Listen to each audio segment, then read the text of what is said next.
Oh, fuck, where'd my hat go? Shit, I gotta need to get my hat.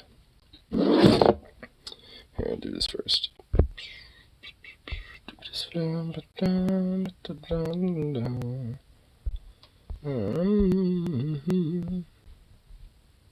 Boop.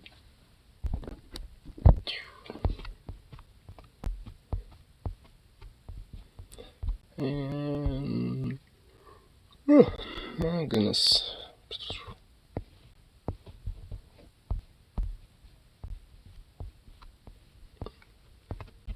There we go. Alright, grab my hat. Yeah.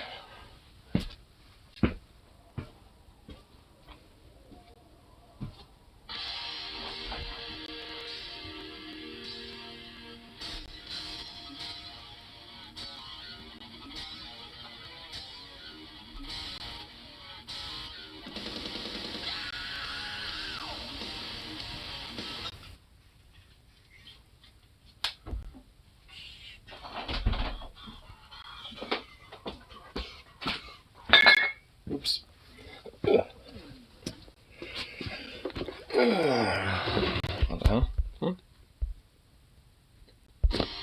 there we go.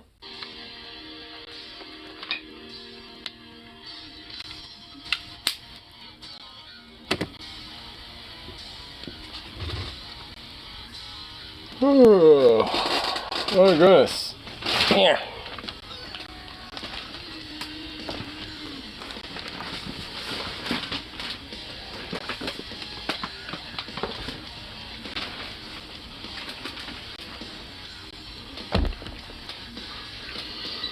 Oh, my.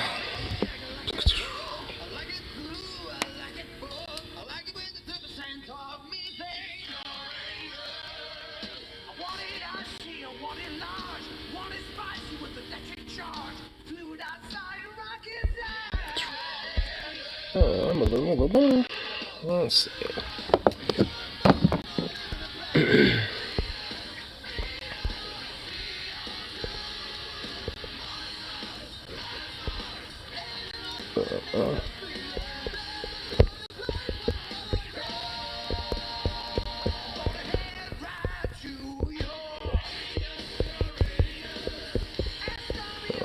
Spawned to some on Telegram here from one of my friends.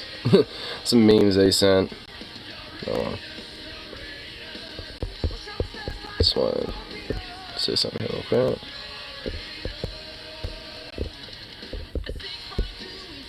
Let's see what he sent.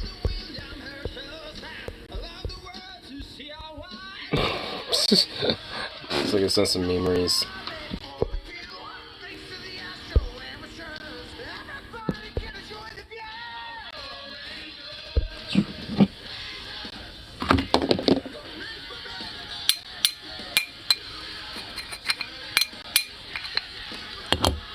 Oh, Jesus Christ. Man, after all the little adventures of today, just all like knocked out and tired. Hey.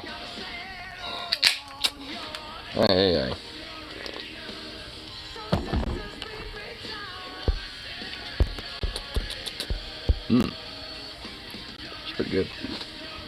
And the Juiceforce. Good stuff.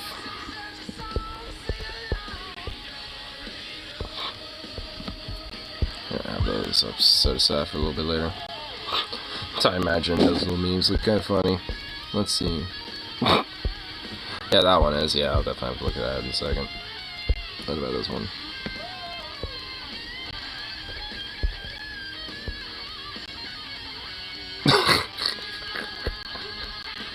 Oh my god, okay. Oh my lord. I definitely found something that was definitely pretty funny. Oh my god. Oh, the memes. Oh my god, I love the memes.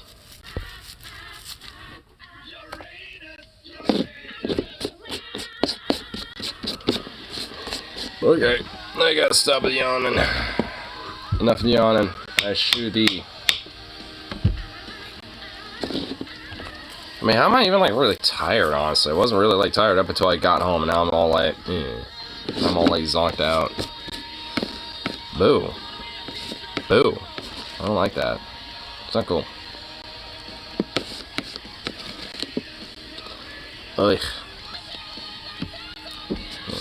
Get this all loaded up. Oh. I highly doubt this is gonna help, but whatever.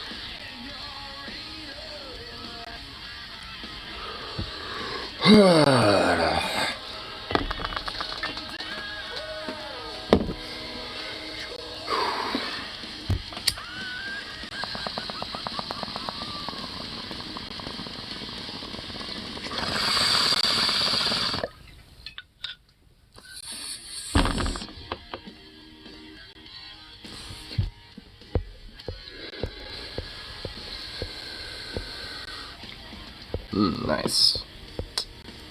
But there's an eyes.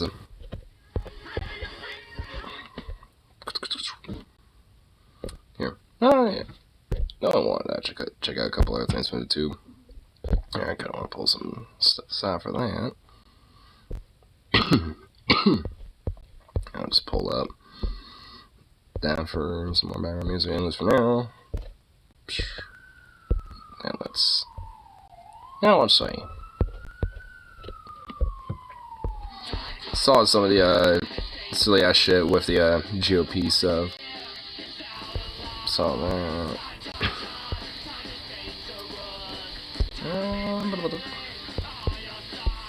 Let's see what random things we have here.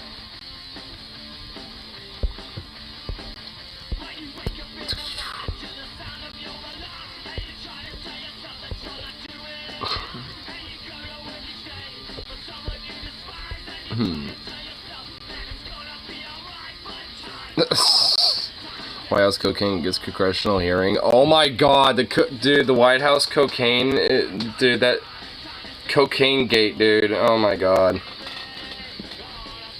Oh my lord. Cocaine gate is begun. Oh my god, dude, what the fuck, man. Hold on, I gotta share this really quick first before we even have it ready to be watched.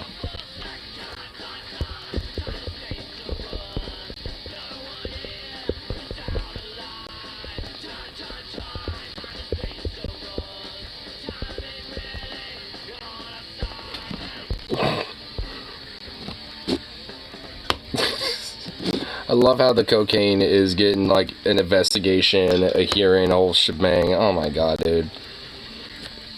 I actually did see some updates like yesterday about it, and there's just literally no leads on it, which no shit, there's not going to be any leads on it. Like, you just randomly find a bag of cocaine in the middle of the White House. I mean, like, yeah, no one's gonna, one, own up to that, and two, like, how are you gonna prove, you know, like, it was even, you know, for someone there? It could have been a tourist, too.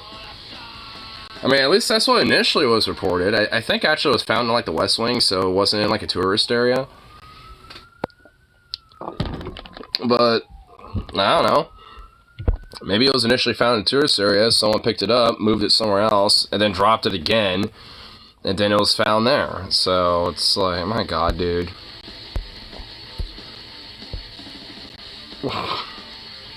I like how there's, like, a theory. I want to maybe say really full-on conspiracy theory, but at least like a theory that Hunter Biden is the one who had the coke. But it's like he likes to crack rocks. I mean, it's like that's his thing.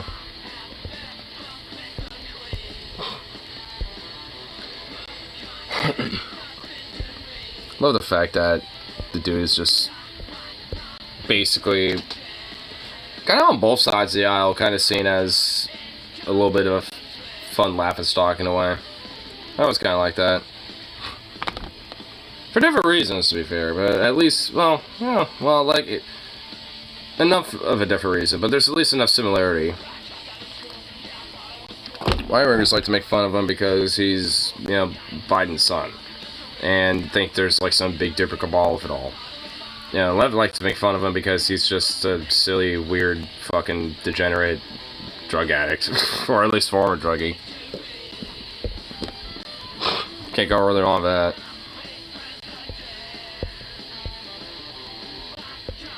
At least in that sense, it really ain't that big of a deal. At least in my mind.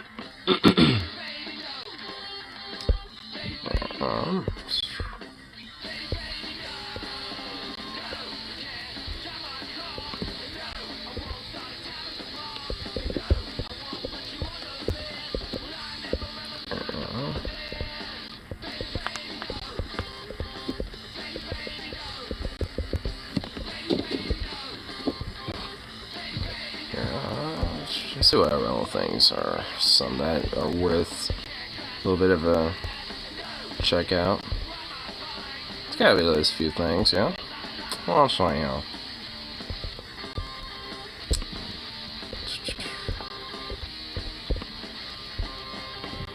Oh my god, not that.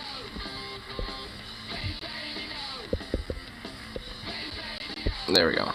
That's what I was looking for. Jesus Christ.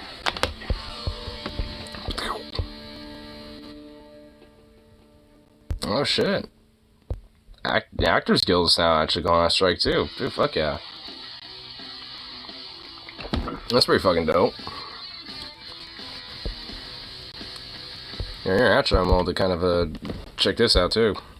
I imagine, honestly, this is now just going to cause like a massive shutdown on a lot of different Hollywood productions now at this point. I mean, the ball's really starting to roll at this rate. That they're losing money left and right when giving hundreds of millions of dollars to their CEOs. It is disgusting.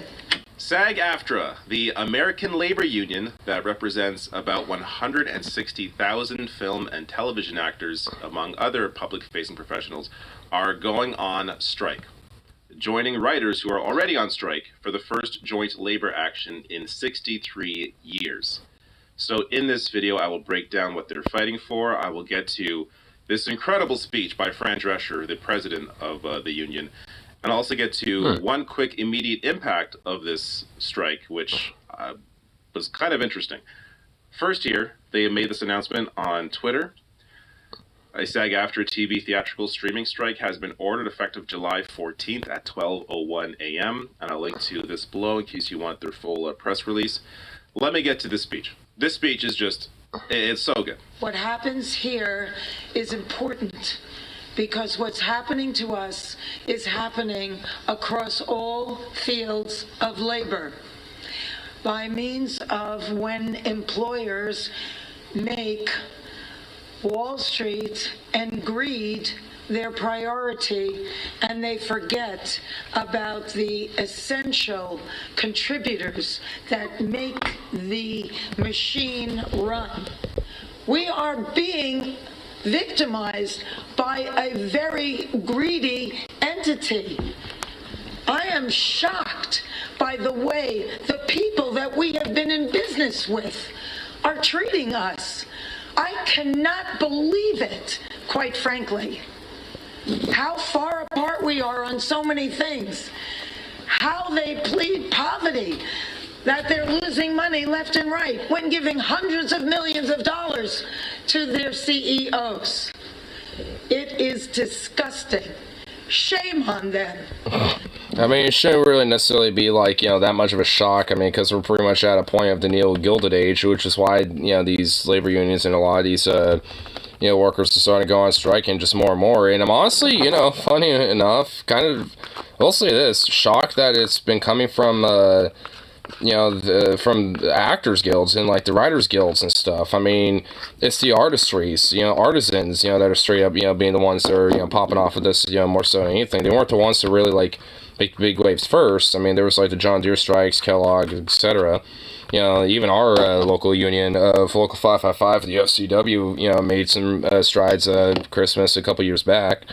So, I mean, it's like, there's been like a little bit of a build up to it, but now, like, I mean, SAG-AFTRA and WGA are the ones that are really making the big prominent push, because like, if not them, it could have been the fucking railroad strikes if they weren't stabbed in the back, but they can't necessarily outright stab the writers guilds or the actors in the back entirely. Not like, they did the railroad workers. So they have an ability, they have an, momentum for it.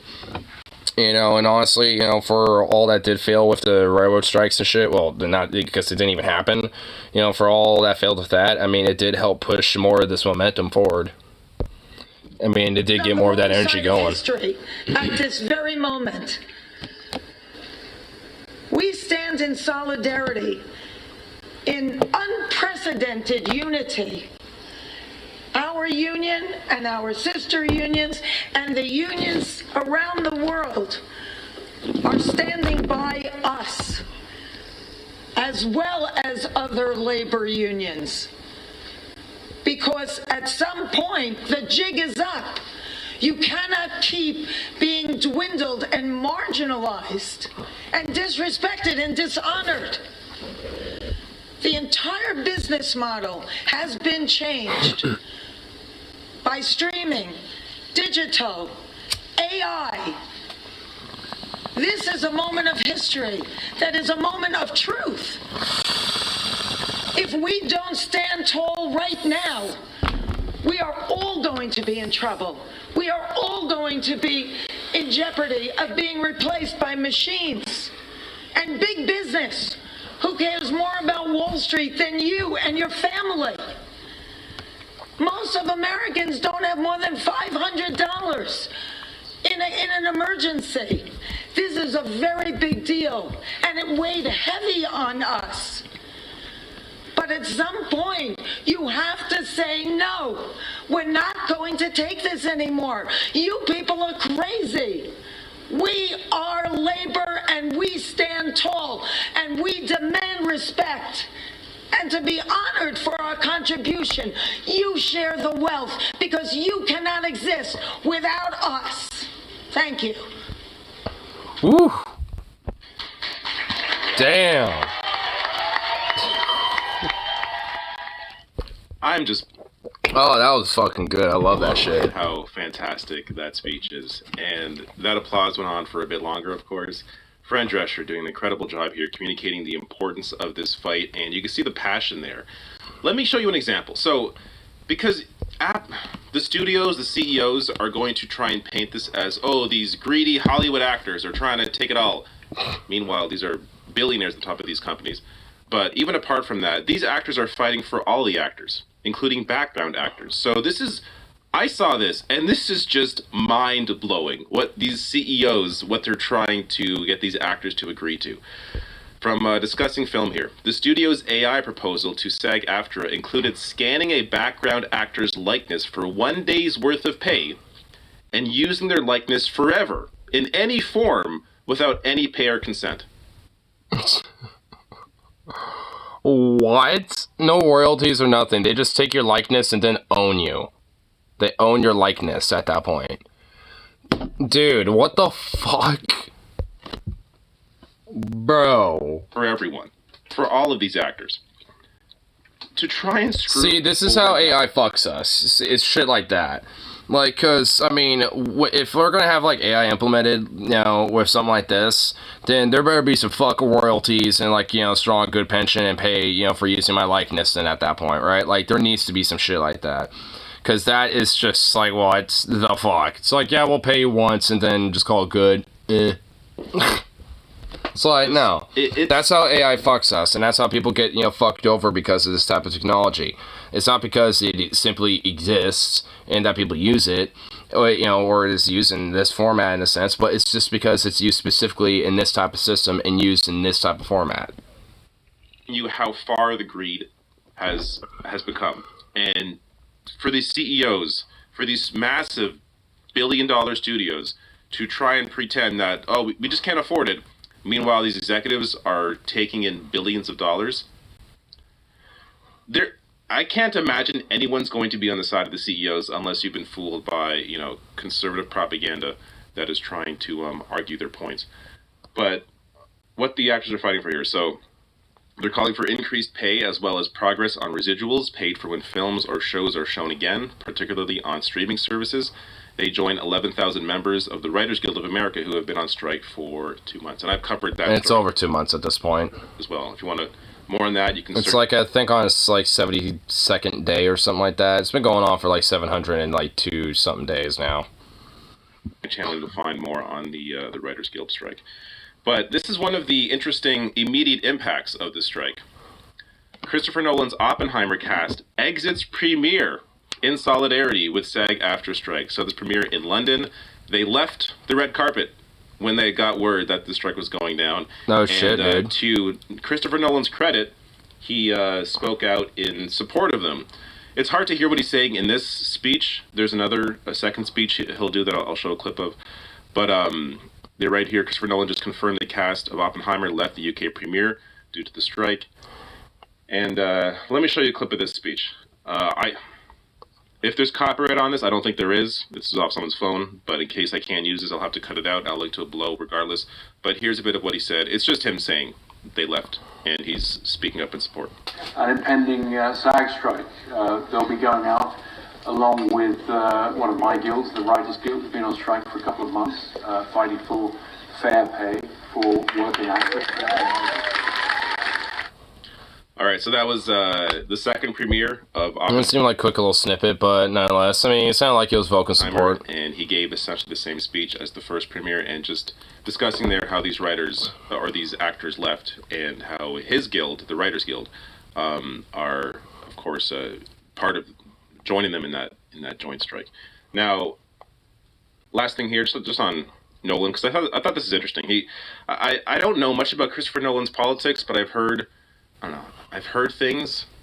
But Brendan Hodges here said people try to knock Nolan's perceived politics, but he spoke as pro-union in 2017. He was one of the few major writer-directors to join the WGA picket and just use an Oppenheimer premiere to support the SAG strike. More filmmakers should be leveraging their platform like this. So good on Christopher Nolan here. And, I mean, good on them for that, yeah. It's all dirty for the strikers on this one, this shit. Like, I mean, yeah, it's just them continuing to bolster their voice more and more, and I mean, it's just going to continue to grow. It's just only a matter of time until, like, a labor movement in this country starts really cultivating. I mean, it's just legit only a matter of time until it starts happening. It's just one of those things where just, unfortunately, it takes time. Here, actually, I want to share this thing too, you know. Blah, blah, blah.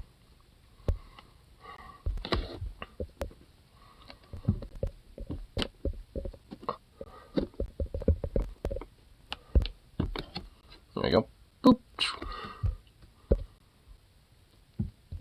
Boom. Alright. Well, here, let's see what other little fun things going on for the Tomao. It's fun little snips of, for more of the whole writer strike thing going on. And, oh my fucking god. What the fuck? Lindsey Graham on the White House Cocaine Pro. Are you the one who had the cocaine there, buddy? Mr. Gay Turtle Man? Because I'm pretty sure, like, you look like a guy who might have some... probably not, actually. But, hey, it would be funny if it was him, actually, all this time. So, we're gonna find out who ever done this, what I'm saying. Then you just fucking... It's like, why do you have a few bags of coke in your office? I was holding for the investigation. My lord. And what a fucking goofball, dude. Lindsey Graham truly is, like, a serious major goof. And just like a psycho. Just like a fucking abhorrent piece of shit psycho, but just an immense, ridiculous, absurd goof.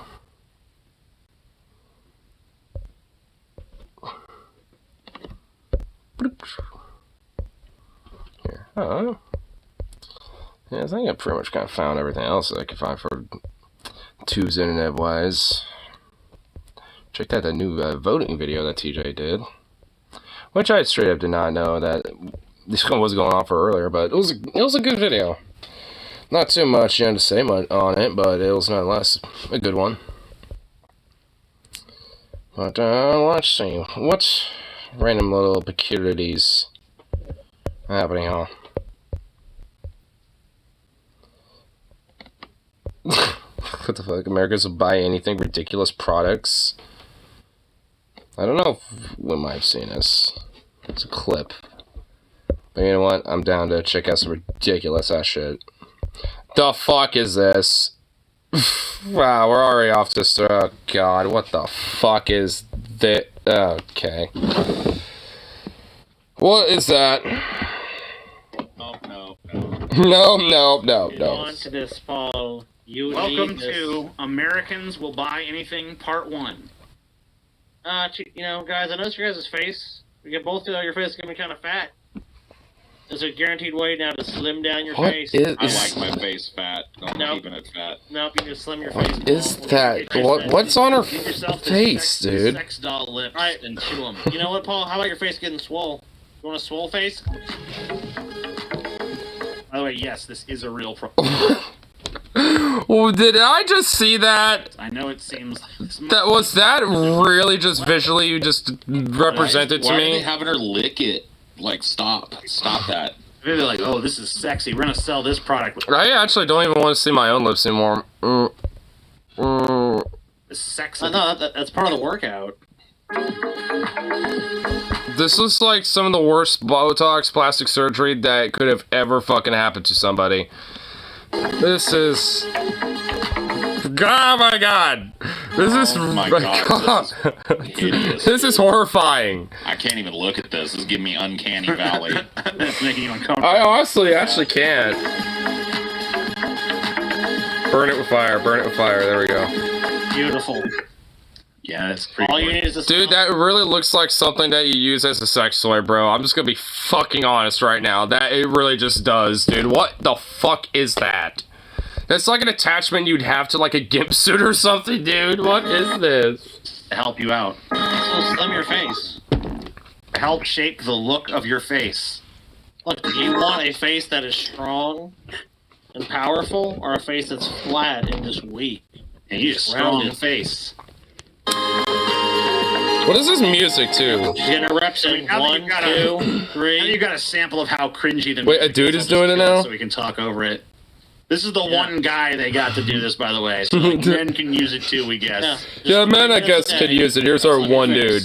Oh god. It almost looks like this blackface cartoon character to fight wrinkles. Yeah, dude, aren't you How? wrinkles? Come on. Yeah, How does fight wrinkles? What is this? You're chewing, just like a cow chewing cud. Dude, she does. Oh my god, dude, they really do look like weird plastic cow human creature hybrids that are just like chewing some cud or something, but also look like they're miserable at the same time. She looks miserable, dude. Everyone looks miserable doing this. Workout. None of these people need this though. Well, Scotty, I mean, these were a bunch of wrinkled old crones before I started using this. You gotta realize would you believe she's 80 years old and started using this amazing product, and now she looks like not a day over 25. Amazing. Say vowel sounds with your mouth. Yeah, this guy right here, TJ, is actually 110 years old. This chick here, 78. No, actually 98. She's a 78-year-old granny. But because of this one weird sex doll product, it apparently makes her look like a 30-year-old. Yep. Kiss your insecurities goodbye. Yep. Oh my god. With this beauty item. Amazing. Yeah, wow. Through the link. Yeah, all these people who don't have any of these problems, it's been solved. Their problem. Look, it's just fucking best weird. Product ever. You don't have a problem. You buy a product to solve a problem you don't have, and then the problem is solved. Really, dude, honestly, it just reminds me of those like weird construction / like, like workers hacks and stuff that I see on like YouTube shorts. Actually, there's a guy Funk FPV that will react to some of them, and he'll rate them. He usually rates them like always 0 out of 10, maybe 1 out of 10 on a good day, but usually 0 out of 10 because they never work and they're really horrible. And honestly, it's like creating a problem to, like essentially solve a problem that never needed to be solved in the first place because there never was a problem in the first place. Like, it's like, here, let's do a little hack that you literally, like, common sense will allow you to know that you can just simply replace it. Or, instead of doing some weird hack, to fix it or something. Those lips. Is alive. Yes. See? Yes. Dude, yes, I will buy this right now. Judge for let's see yourself proof. by calling the 900 number on your television. 900 909 Elvis. Hear what could be the incredible. I love that line. Hear what could be. Could be the incredible call of The Elvis. newest and longest recording ever. Just released from the original taped conversation purportedly of Elvis recorded about 4 years after the 16th of August, 1977. Dude, I love how Elvis's death is on my birthday, August 16th. I kind of feel it kind of feels a little special in that way, just because I always kind of feel like I got a little bit of Elvis, baby. Got a little bit of Elvis, real boy. I got him on. Like, I mean, I got a little Elvis, baby. Everyone got a little bit of Elvis. Like when Elvis died, I, became the egg in the cell, in the sperm cell that that was conceived of eventually over time. All right, 1977, right? Wait, what was it, 1977 or 87? About 4 years after the 16th of August, 1977. Yeah, 1977. So 1977, 87, 20 years. Dude, it's 20 years after Elvis's death. So 20 years after his death, I was born. Dude, that's kind of crazy to think about a little bit. Like, on the 20th anniversary of the death of Elvis, I was born. Normally, that would be kind of like, damn, that sucks. But you know what? It's just like, there's so many fun theories about Elvis, and also he just has really awesome music, and was just kind of like a pioneer in a lot of during his time. You still kept slinging broken glass back there. Oh, I thought I cleaned all that up earlier. Well, Was there still on the edges you need to get to, because as you walk by, oh, was there works its way was there still like on either side of the I guess main there's path. still a little bit left, yeah. And every time somebody walks by, it kind of moves its way towards the center. Well, hey, buddy. You just being a lazy boy. I mean, it was out of the way when you picked up the big pieces, but the little pieces are making the way back in. Well, I'll get it later tonight. Yeah, in a bit, but doesn't look like he's actually on it though. So I mean, yeah, he's fine. He's just in the corner. He's not actually by whatever that is, or whatever it was. Why is Elvis's name misspelled on his tombstone if he's really dead, huh? Huh? 900 909 Elvis. $2 for the first minute and 45 cents for each additional minute. And they just told you, listen to the longest recording of Elvis ever. So like, is it still active? I mean, What's funny is that basically means that you probably could pay for listening to the recording, but you won't listen to all of it, depending on how much money you got. It's just like, I mean, so that kind of implies that you don't listen to the entire thing if you can't afford it. well, I got to hear about Elvis. All right, call it up. 900 909 Elvis, baby. Little bit of hip gyration. Give it a shot, Scotty. On it.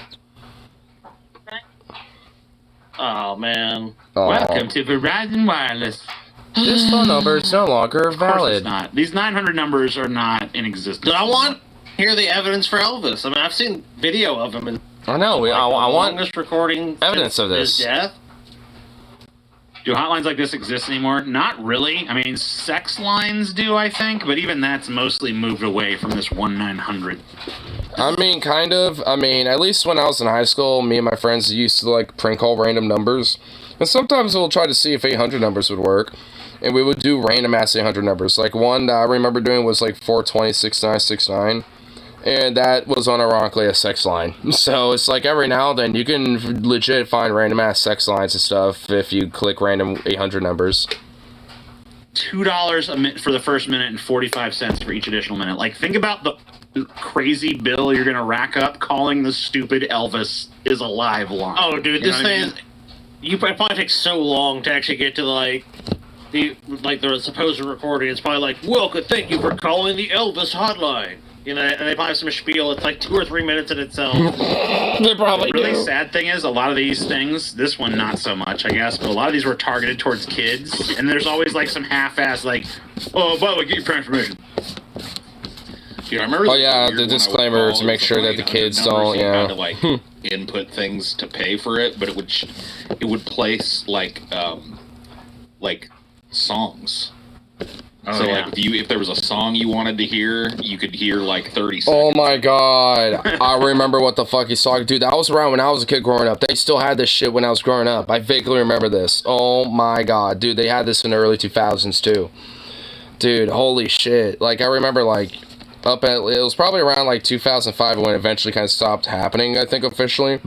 Like, or at least when I stopped seeing it.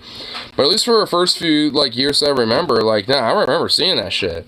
Like, where, yeah, you can call up a number and you can get, like, little samples, and if you want, you can buy them and have them, like, like, either email to you or something like that, and then you can download the file so you can put it on your phone or some shit like that. Like, there was a way to where you can have, like, the whole song or something like that, given to you if you bought it, like, over the phone and stuff like that. There's, like, a few things going on with it. Like, I mean, because you can also, like, there's, like, TV advertisements to buy albums, too. Like, the Kids Bop albums, stuff like that. So, I mean, there's a way to, like, set stuff like that up. And I remember that shit back in the day. Where you could, like, buy individual songs, to have as ringtones or, like, buy ringtones and shit.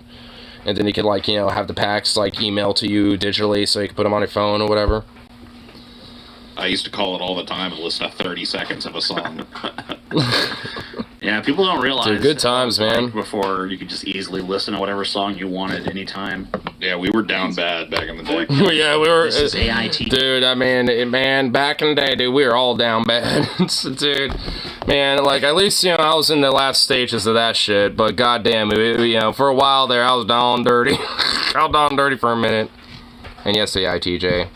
Streams of onion nuggets every week. You are powerless to avoid all of yes, our other TJ. shows. The link is below. You know what you must do. Click it, you wonderful humans. Click it, for I cannot. Lake Everyone ties. loves butter, but get Oh, I know I do. I love me some butter. So far I agree.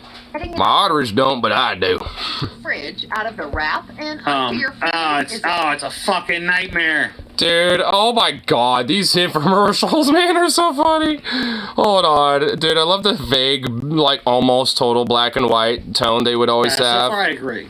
Getting it out of the fridge, out of the wrap, and onto your feet. And then you have this burnt toast, which has been sitting there for 30 minutes and cold, and they try to put this butter on it and destroys the entire thing. Fucking nightmare. Yeah, that happens when I'm trying to butter my toast, too. The toast just disintegrates. It just disintegrates and dematerializes because the butter's like acid. A real hassle. Introducing Butter Express, the fast, easy Oh, way shit, to yeah. prep your butter every I've seen this day. product before. Oh my god, I have seen this. Holy shit. Dude, why? Dude, man, it's called putting your fucking stick of butter that's fresh from the goddamn fridge in the microwave for like 15 seconds. That's enough to warm it all up. At least enough to where you can cut through it. Like, and not totally melt. Just enough to where it's soft and you can just like cut through it.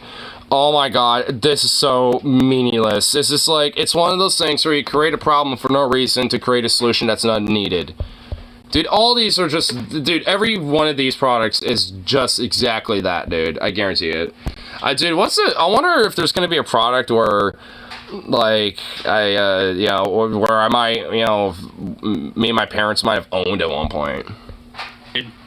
That's totally awesome. If you're making green beans, you need to put butter on them after they've been cooked. They made the green beans wrong.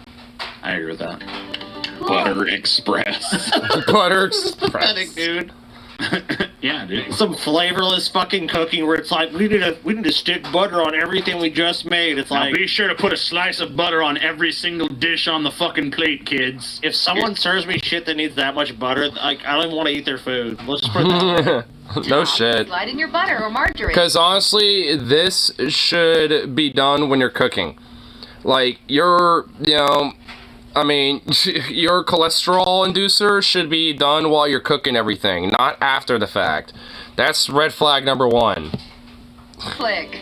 with a perfect pat size every time, guaranteed. Oh my god. So you'll never have to take out the knife and greasy butter. Oh man, it's so difficult to do that too. Oh my god, it's like a fucking nightmare. Oh, it's such a chore. You might as well be like mining coal or some shit, dude. You might as well like trying to, get some shit from the coal mine, bro. Like, I mean, or trying to dig for gold like you're at the, California gold rush. It's so difficult and takes hours and, even days of work to try to get done. Ugh. So difficult. And you prep your pans in seconds. And that makes it super for sandwiches, perfect for potatoes, great on your greens, and fantastic for fish. And only Butter Express has a built-in measuring system. You should have that butter for the fish after or during the cooking process. You want to butter that bitch up while you're cooking it. What the fuck? 4 slices per tablespoon. This is so fucking amazing. Wow. Great for baking. The wrapper also, shockingly has measurements on it too. Again, you're solving an issue that is not existent. Like, this issue does not exist. Stop it. Fuck. Yeah, you literally did more work than you would have just cutting the fucking Or, and this is crazy, set the butter out and let it get soft. I know. I know, right? And, if you want to, not wait and you're impatient, stick it in the microwave for like 10 to 15 seconds. Done. It ain't that. Oh my god. This is so sad. Wow. To do with it. You don't even have to store butter in the fucking fridge. Yeah, you don't. A sealed container. You can leave butter out all fucking day. Yeah. As long as it's just generally sealed. And when you're done, Butter Express goes right back into your fridge until next time. You don't even need it in the fridge. Like, you don't need butter in the fridge. The only reason why we have it, at least the only reason why we do is because that's a spare butter to just let it stay, in a non-perishable area. Like the stick that we have, we set that out. It's like, at least, set it out once the other one's getting low. Like, so then once, we're out of the old stick, then the new one's all nice and soft and easy to deal with. Like, literally most people do it like that. Like, most people. Because that's not hard. Though, that's not, the butter's always gonna be fucking firm. Trigger handle, Butter Express is... I mean, it doesn't matter now, Scotty, because you got Butter Express. True. gentle and easy for seniors and kids. Would you want it to be, like, room temp, though? Because if you're trying to cut it, and it's cold, it's gonna be firm and hard to cut. Cold butter is really hard to cut down. Like, if you take a cold stick of butter and try to cut it, like, when it's fresh out of the fucking, fridge, it's hard to cut through.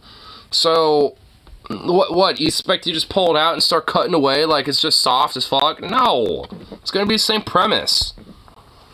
I love butter. And every Butter Express is... Me too. Bullshit! That kid loves butter. She didn't say I love Butter Express. Yeah, the kid just says she loved butter, bro. That's it. That kid was like, I love butter. That kid didn't care about no Butter Express. Like, what the fuck, son? Deceptive ass marketing if I've ever seen it, dude. That's what she said. She said she loved butter. Yeah, that's it. Just butter. Butter love Express. butter. That fucking piece of shit. I agree with her, though. Based kid. Butter Express is a top-notch fucking product, bro. Oh, so bring yours out then. I mean, I don't have one right now. I mean, I'd show you mine, but it's always in use, Scotty. Yeah, I mean, continuously. Yeah, Paul's never not. Constant in use. Mine's in the dishwasher right now. Because it's dishwasher safe, as you can see. Oh, yeah. All right, well, you know, TJ, it's been a while since you did cooking with TJ. Why don't you break out your Butter Express? Maybe I will. Cut, the knife sticker, and the crumb flicker. And say goodbye. The crumb flicker? What the fuck? The crumb flicker, dude? Wait, what? Hold on. What? Maybe I will. Cut, the knife sticker, and the crumb flicker. This is, okay, again, you don't, like, this Butter Express bullshit ain't needed for any of this. All you have to do is just let it sit out for a while, or just, you know, like, put it in the microwave for like 10-15 seconds. It ain't that hard. Oh my god, you don't need the weird-ass oh my god, I hate these fucking schemes, dude. Oh my god. Crumb flicker. Crumb flicker, though, this dude. person is insanely incompetent fucking getting butter out of a tub. Cups of butter you can't measure and keep unhealthy food. You can't measure? It's impossible. You can't eyeball? You just can't eyeball something and measure that way. Like, I guess that's impossible, right? Like, what? You can't you can't measure what? Well, unless you're just a dunce. Like, I mean, what? Oh my god, dude. Jesus, like, you're literally gonna, like, get a bunch of shit all over your fucking knife and just go, fuck it, they put it in my butter. Remnants. Just enjoy the simple pleasure of having the perfectly measured pat of butter every time. When you call a...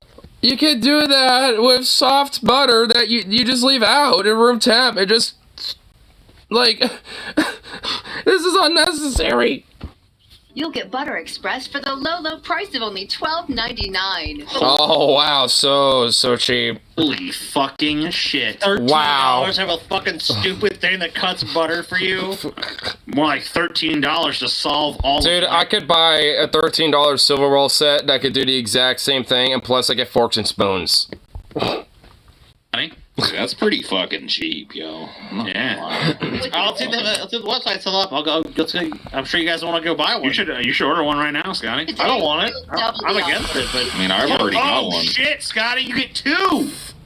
Oh! Get butter price of one. Oh, shit. Double that offer, bro. Just about... I don't think you can get any more, TJ. Bananas to cucumbers. It was too while your popular. butter stays- Wait, put butter on bananas? Did I just hear that? I just heard that infomercial say that. Like, why would you put butter on a fucking banana? Unless you're doing, like, butter, like, cinnamon toast with, like, peanut butter, banana, and some other stuff on there. Like, that's exceptions. But if you're just doing regular old banana, you're just like, let me put some butter on a banana. Like, who's doing that? What the fuck, bro? I think they have knockoffs, though. Separate processing Amen. and handling. Yeah, they sell knockoffs on Amazon. Of course they do. Fuck, I guarantee you Amazon owns those. I will send your next present. Less than the Butter Express, dude. Butter Great product, right? Express. You find your Christmas present right here. Dude, the fucking name of this thing, the Butter Express, Perfect. dude. Dial an insult? Oh, this strike, dude, this is so 90s. I'm already loving it. Dude, I love this already. How fucking sad do you have to be if you're calling up a thing to Dial get an insulted? Dude, this is so 90s though. Dude, I mean, everything about the ad outside of just like calling to get insulted, dude, this is so 90s. I fucking love this. Like, this also strikes me as like very, very like early edge 2000s too, a little bit. Like the very early iterations of like, you know, from 2000 to like 2003 or 4 about, it's like there was a lot of 90s flair still going on around the time, and there was definitely some shit like this for sure at that time. Oh my god, I love it. The line here. 1-900-2-INSULT. Dial an insult. Are you having a bad day? It's about to get worse. There's a guy. It's about to get worse. Are you having a bad day? Well, it's about to get worse. Dial 9-800-2-INSULT. Who's ready to burst? I guess he's like so shit, eager to burst insult you. On your fucking I face, fucking guy. love these, dude. Well, at least he knows where to fucking blast the fucking load. Oh my god, you're giving me a libs to TikTok. I listened to the clip and nothing she says is really wrong. For a sec, I thought her wishing whites were minority went too far, but if it was for a person, wouldn't give shit. TikTok goes on race around skin white people. Wait, what? Like, I think I don't trust white people. I don't trust white people for a multitude of reasons, but one of the main reasons is they're unpredictable. Like, I think about all the times where I really consider... Alright, well, you know what? I mean, I have to kind of agree with that. I mean, most white people, I mean, to be fair, including me, I mean, can be unpredictable. The reason why I'm unpredictable is not because I'm white, it's because I'm autistic and sometimes just, you know, just don't know cues every now and then, and sometimes you could be a dork and be an awkward weirdo sometimes. I mean, you know, I would excuse it for other reasons, but, you know, I mean, yeah, I don't really disagree with this so far. And then when we got in a small argument, they released all the racism they hid throughout our whole friendship. Scary. And then I think about the fact that I become mutuals with people. Oh, I think I know. Oh, I actually know what she's talking about. It's like when someone gets mad and then they just kind of don't give a fuck and they just kind of say whatever they want in their head. I actually know what she's talking about. Though I will say it's not just white people that do that. I mean, but yeah, I mean, when it comes to like more racially charged stuff, yes, like people probably tend to be a lot more predominant about that one. I mean, I'll at least, you know, say for myself, if I don't, you know, I'll probably hit everything else under the sun, but I ain't gonna go after race and, you know, or anything like that. I'm just gonna go after, like, pretty much, like, you know, everything else, like, you know, whether, you know, your your politics or your demeanor or behavior and other shit, right? Like, I'll go after that stuff. Like, I mean, because as far as I give a shit, there's no reason for me to go after something that's so arbitrary that is, like, literally genetically impossible to fucking, like, change. Like, why, how, what, so what? You know, that's something, you know, that I ain't gonna go after. You know, and also, at the same time, it's like, why? Like I said, I mean, if I want to go after somebody, I'm gonna go after other aspects about them. You know, that have a little bit more of an impact outside of just, like, they bailed it through. Because that's just such a lowbrow, like, below-the-belt, stupid bullshit. I mean, at minimal. Like, and honestly, in my opinion, is way more childish than being like, you're just a dumb fuck. You know, like, I mean, it's, at least in my opinion.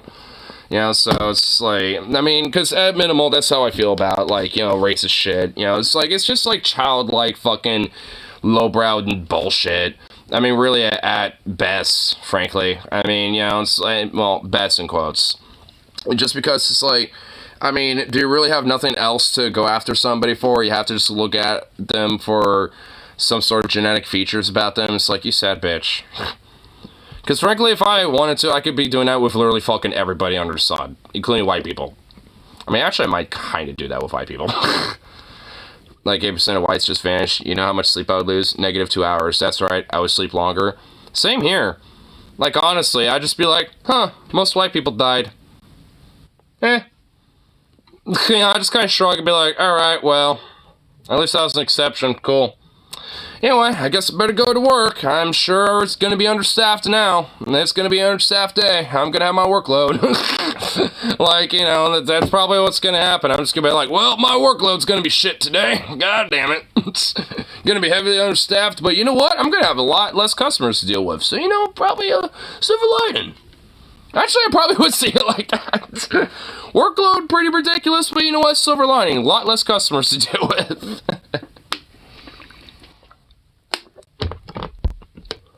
Become clean about any problematic past, they say nothing, and then they get exposed for being racist. And it's never like some low-key, like I used to say the N-word in songs. No, it's like N-word hard R against black people. Like, tell me why white people are normalizing racist past. Also, I think about the fact that white people have continuously, when given the opportunity, oppressed multiple marginalized communities. And I think about the fact how easy it is for them to do it again.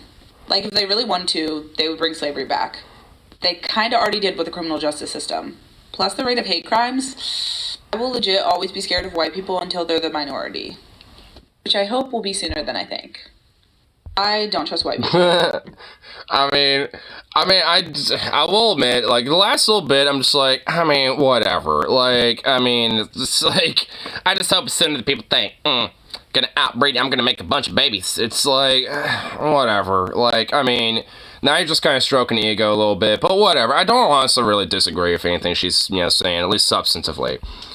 I mean, it's like, I don't know if I would absolutely jive her personally, because she does kind of have, I could tell, a little animosity, and I feel like she would just not trust me just because of this.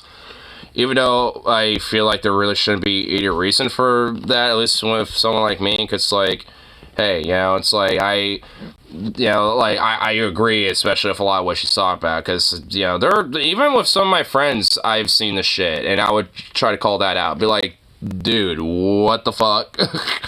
Like, I mean, it's like, bro, that's legit kind of racist shit there, bro. Like, what are you doing? I mean, hell, I've even had to check myself sometimes. Like, there's been times where I've, you know, popped off and my friends have been like, you know, checking me, and I'll be like, oh, you're right, you know, let me check myself. There's been times where even I have, and I check myself and make sure and, you know, correct it, you know, with that thing. And that's, you know, at least shows, you know, character development and strength and actual, like, you know, address someone and showing, you know, conviction of being, you know, anti-racist and wanting to fight against it, because if you could at least address it in your own self, you know, then you could recognize it anywhere else, and also call that out where, you know, you could recognize it when it is being done. So, you know, it's just like, you know, at least for me, it's like, hey, I'm, you know, it's like, I honestly think, you know, I probably would jibe with her, but, oh, wait, I should clarify some more on our TikTok. It's kind of like ACAB, where individuals are fine, but a system as a whole see issues. That makes sense. Oh, well, at that point, absolutely. I mean, that's the thing. I mean, this is literally a libs well, the problem is, it's libs at TikTok who posted this. Of course, it's going to be taken out of context, honestly. I mean, so, obviously, I'm going to go off of just one clip, which, you know, and that's the reason why, like, I feel like I would totally jibe with her, and you know what, considering that you mentioned that, you know, yeah, it makes total sense. You know, it's like, because, yeah, one clip is going to, you know, take her out of context to some degree, even though I, frankly, do agree with most of what she said. It's like, there's still elements, you know, taken out of context where I'm just still like, you know, but, you know, you just mentioned, clarify down later, it's like, you know, it's more of the whole Protestant thing and other aspects, you know, that, you know, comes to it, especially with the analogy. It's like, that's the key. Context. You know, because of bullshit like motherfuckers like lives TikTok who, you know, will purposely use things like that to skew a narrative. Even for someone like me, I might majorly agree with someone like that, because they want to take the worst clip out of someone that even I would most certainly majorly agree with. Like, if that, you know, clip was more like a 5-minute thing where she was just kind of, you know, more in detail describing, you know, point by point what she was talking about, I guarantee I'll probably just, without, you know, really any disagreement, if anything, just adding on to her points, you know, would, you know, just be, you know, wouldn't disagree with her. Actually, I'd probably get slapped for the second last comment. Or deserve it? Yes, it's funny. I mean, yeah. But either way, no, I get it though. It's, you know, I mean, either way, that's like, that's why honestly I'm more open to have a conversation. Like, just because, like, you know, just because one clip, you know, I think, you know, for like 2 seconds, you know, she does the ego stroke, it's like, whatever. Not, to me, like, that's not, you know, fucking a big deal. I agree with pretty much most of what she has to say, and because honestly, if I was gonna let that be the end all be all, I wouldn't be watching motherfuckers like Vosh or some shit, or Demon Mama, or anyone else, right? Like, I mean, because, you know, or TJ, for example. Did a show, or did you stop better reading it out loud? Oh, and people were like, okay,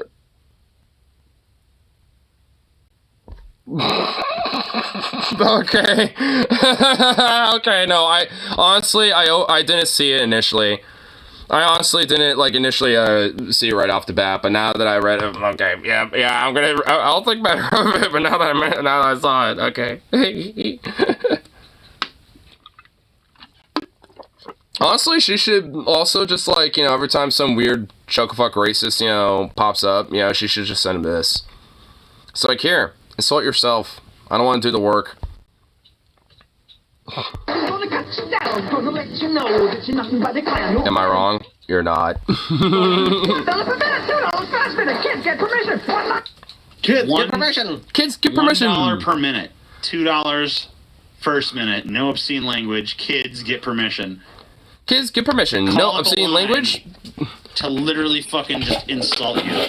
Oh my god, you just assaulted the bulldog. Okay. Give it a call, Scotty. Let's bring this back, TJ. Give it a call. Myself and see if it's worth a shit. One of these has got to still be in operation, Scotty. See if this is the one. Dial an insult. I want to hear them insult you, Scotty. The Degradation Kink Hotline. Hell yeah. I kind of respect Kink those Hotline, days. dude. Not in service. Birthdays, holidays, and special occasions are all great times to decorate and celebrate. It's true. Dude, wait till you... This product is one of those rare ones where it's like, holy... She finds me, it's like, you piece of shit! You piece of white shit! And you're like, oh no, I was kidding, oh god! I'm sorry, I'm white, I'm sorry, I'm straight, I'm sorry, I'm male, oh god, no! It's actually, you're not doing it, she just ties you to a tree and she's just like, whoosh, and then she just... Okay, now she's gonna do it to me if I keep this up. She's gonna hunt me down, do the same. Okay, now we're just being bad. We're being bad. This can leave you a little deflated. Putting up holiday decorations takes so much time and can send your electric bill through the roof. Introducing Door Delights. Decorations like wow! Oh my goodness, gigantic magnets you stick on things. They're the ultimate magnetic celebration decor. Well, I knew it, they were magnets. I thought they were stickers, but no, they're magnets. Worst of violence, you'll be lectured. Oh, dude, yeah, dude, lecture not only for, dude, like Jordan Peterson, like hours long lectures. But at least it wouldn't be Jordan Peterson doing it. Actually, they'll just make an AI, Jordan Peterson voice bot do it for you.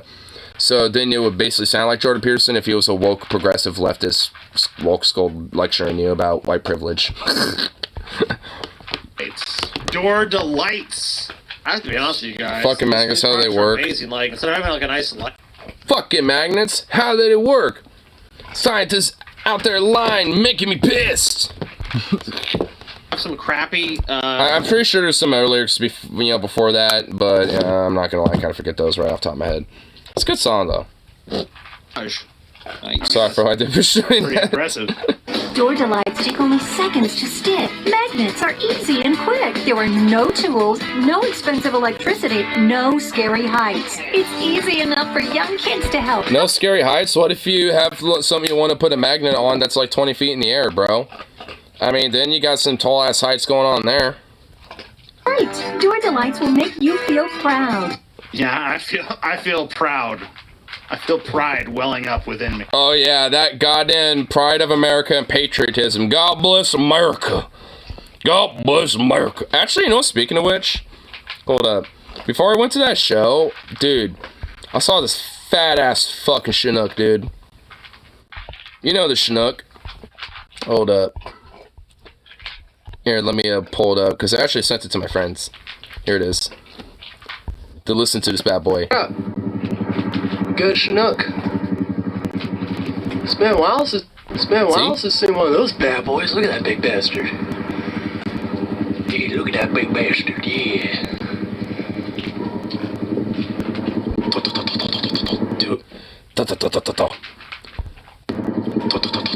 Hold on. Hey, look at that. Yeah, there it is, though. Oh, come on, really? You gonna do that? Yeah. I'm just sitting there like, oh yeah, look at that big bastard. Oh yeah. But yeah, dude. It's like American patriotism, baby, I tell you what. America. Well, an insult. By the way, you can hear those Chinooks from like miles away. Like I was hearing that thing for like a good minute or two, and I was like, okay, what the fuck is flying outside? And then that's when it was overhead. Like those things are fucking like thunder. It's like like they roar, dude. They're chunky, chunky boys. Draw a crowd, huh? Yeah, the whole draw a crowd with that weird, absurd thing. Fucking marvel at the magnets you stuck on your garage door. Let's marvel at some magnets. Divorced dad decoration kit. Divorced dad decoration kit. You guys should do Dono an insult. Dude, we have done segments before. People have sent in pictures and we've roasted them, so maybe we'll do that again. Long-lasting PVC decorated magnets clean through the coating of your Oh, you know what? I actually got some pictures I could send to them if they do that again. Unironically, like I got a picture, of me with this shirt on, after I got it, so I can send it in for when I reviewed it on Etsy and stuff. I still have it, so honestly, I could send that to them and let them roast me just for the furry aspect of things and for everything else. It'd be like, what weird combination of shit is going on, with the picture. I mean, because honestly, like, not just that one too. There's actually a few that I can use, honestly. I have one where I have, like, when I'm, about to go shooting and stuff, where I'm all kind of kitted out, and I could probably send one of those. That would be perfect, actually. Oh my god, because, dude, they would roast the fuck out of me, with, being all kitted up with, with my AK, looking like a wannabe weird, like, gun larper, dude, oh my god, you know what, that's it, that's how I'm doing it, dude, oh my god, that's it, that's how I'm gonna do it. If they do that again, oh, dude, I got a few good ones, dude. Oh, you know what, I know how I'm gonna do it, and oh my god, it's gonna be great. Oh, dude. If they do it again, and I see my shit on there as on the list, oh, I'm gonna die laughing. I'm gonna feel so happy. It's gonna be great. Well, we got we got a GIF. What's this? Yeah. Oh my god! Just let me see it. Oh, the Darvel here. Just let me, open a new tab so I could actually see the fucking thing. Just opened up the same. Ah, whatever. I could kind of see it. It's cute. Wow, that is how magnets work. Good point.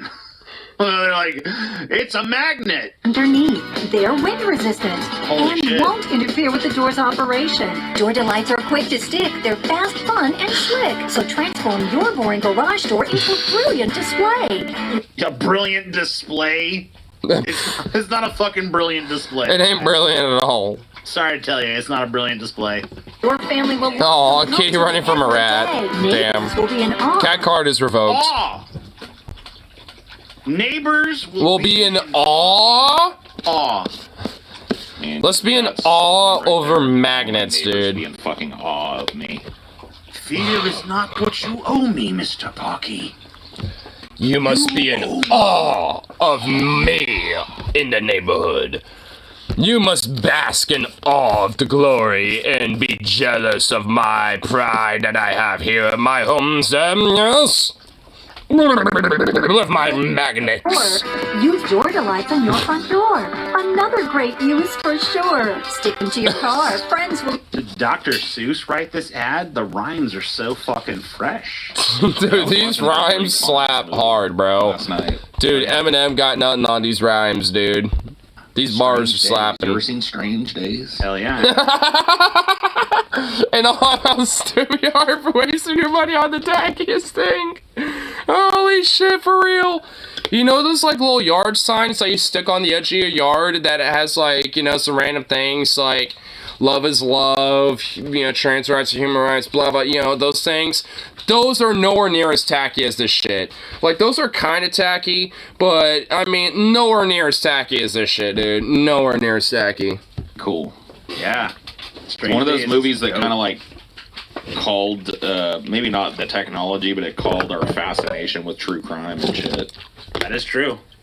Yeah, it kind of did. Wait, what These look like cartoon clip art JPEGs you find on Google in 2001, dude, they kind of do. Dial an insult. Dial an insult. That one's got me, man. That one's got me fucking. Dial an insult. 1-900-2 insult.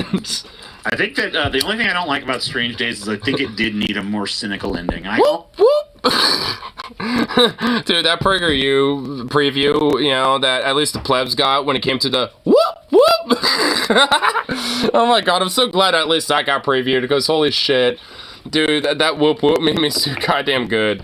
I love how he just has that soundboard with like the whoop whoop.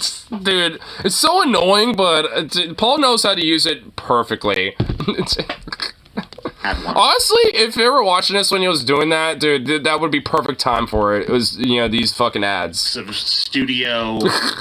Alright, we'll fund it, but it needs a happy ending. Yeah, you're right. But otherwise, pretty fucking awesome movie. Way underrated. Now your birthday party is in sight. Remember, door delights are decorations like never before. Taking only. It's a fucking magnet! That's all it is, a big decorations like never. Dude, honestly, I bet I could just go to like a magnet store, like online shop, and just get like a custom made magnet and it'd be the same thing. Actually, I can do that now. Like on Etsy, just like custom shops that sell different little designs of stickers, shirts, and stuff like that, or patches, and magnets. So, it's like, honestly, I mean, it's like if I really wanted some shit like this, I mean, goddamn, dude. It's an intellectual equivalent of Tinkly Keys over a baby, the whoop whoop. They call me a baby. Because honestly, I do kind of laugh at that shit. Dude, I do get easily amused over that type of shit, I'm not even gonna lie. When I'm nice and stoned or, getting a little doozy and watching Onion Nuggets, and that shit pops up, I'm not even gonna lie, I do kind of get the good old giggle. It's not. You've never seen a decoration like this. You know, honestly, I'm kind of wondering, like, how many people really, truly, actually, quote, hate Paul. Like, you know, all the people that fuck on Paul. I wonder how many people are doing that for the memes. I feel like there are some people that are kind of just doing it for the memes. Like, you know, Spinosaurus, Jicty, Socialist, Gigalopolis, or whatever the fuck, like, that person's name is. Like, I low-key kind of feel like that person might be kind of, you know, trolling a little bit. I mean, people take Prager seriously. The unwoke? Oh, absolutely. Oh, absolutely.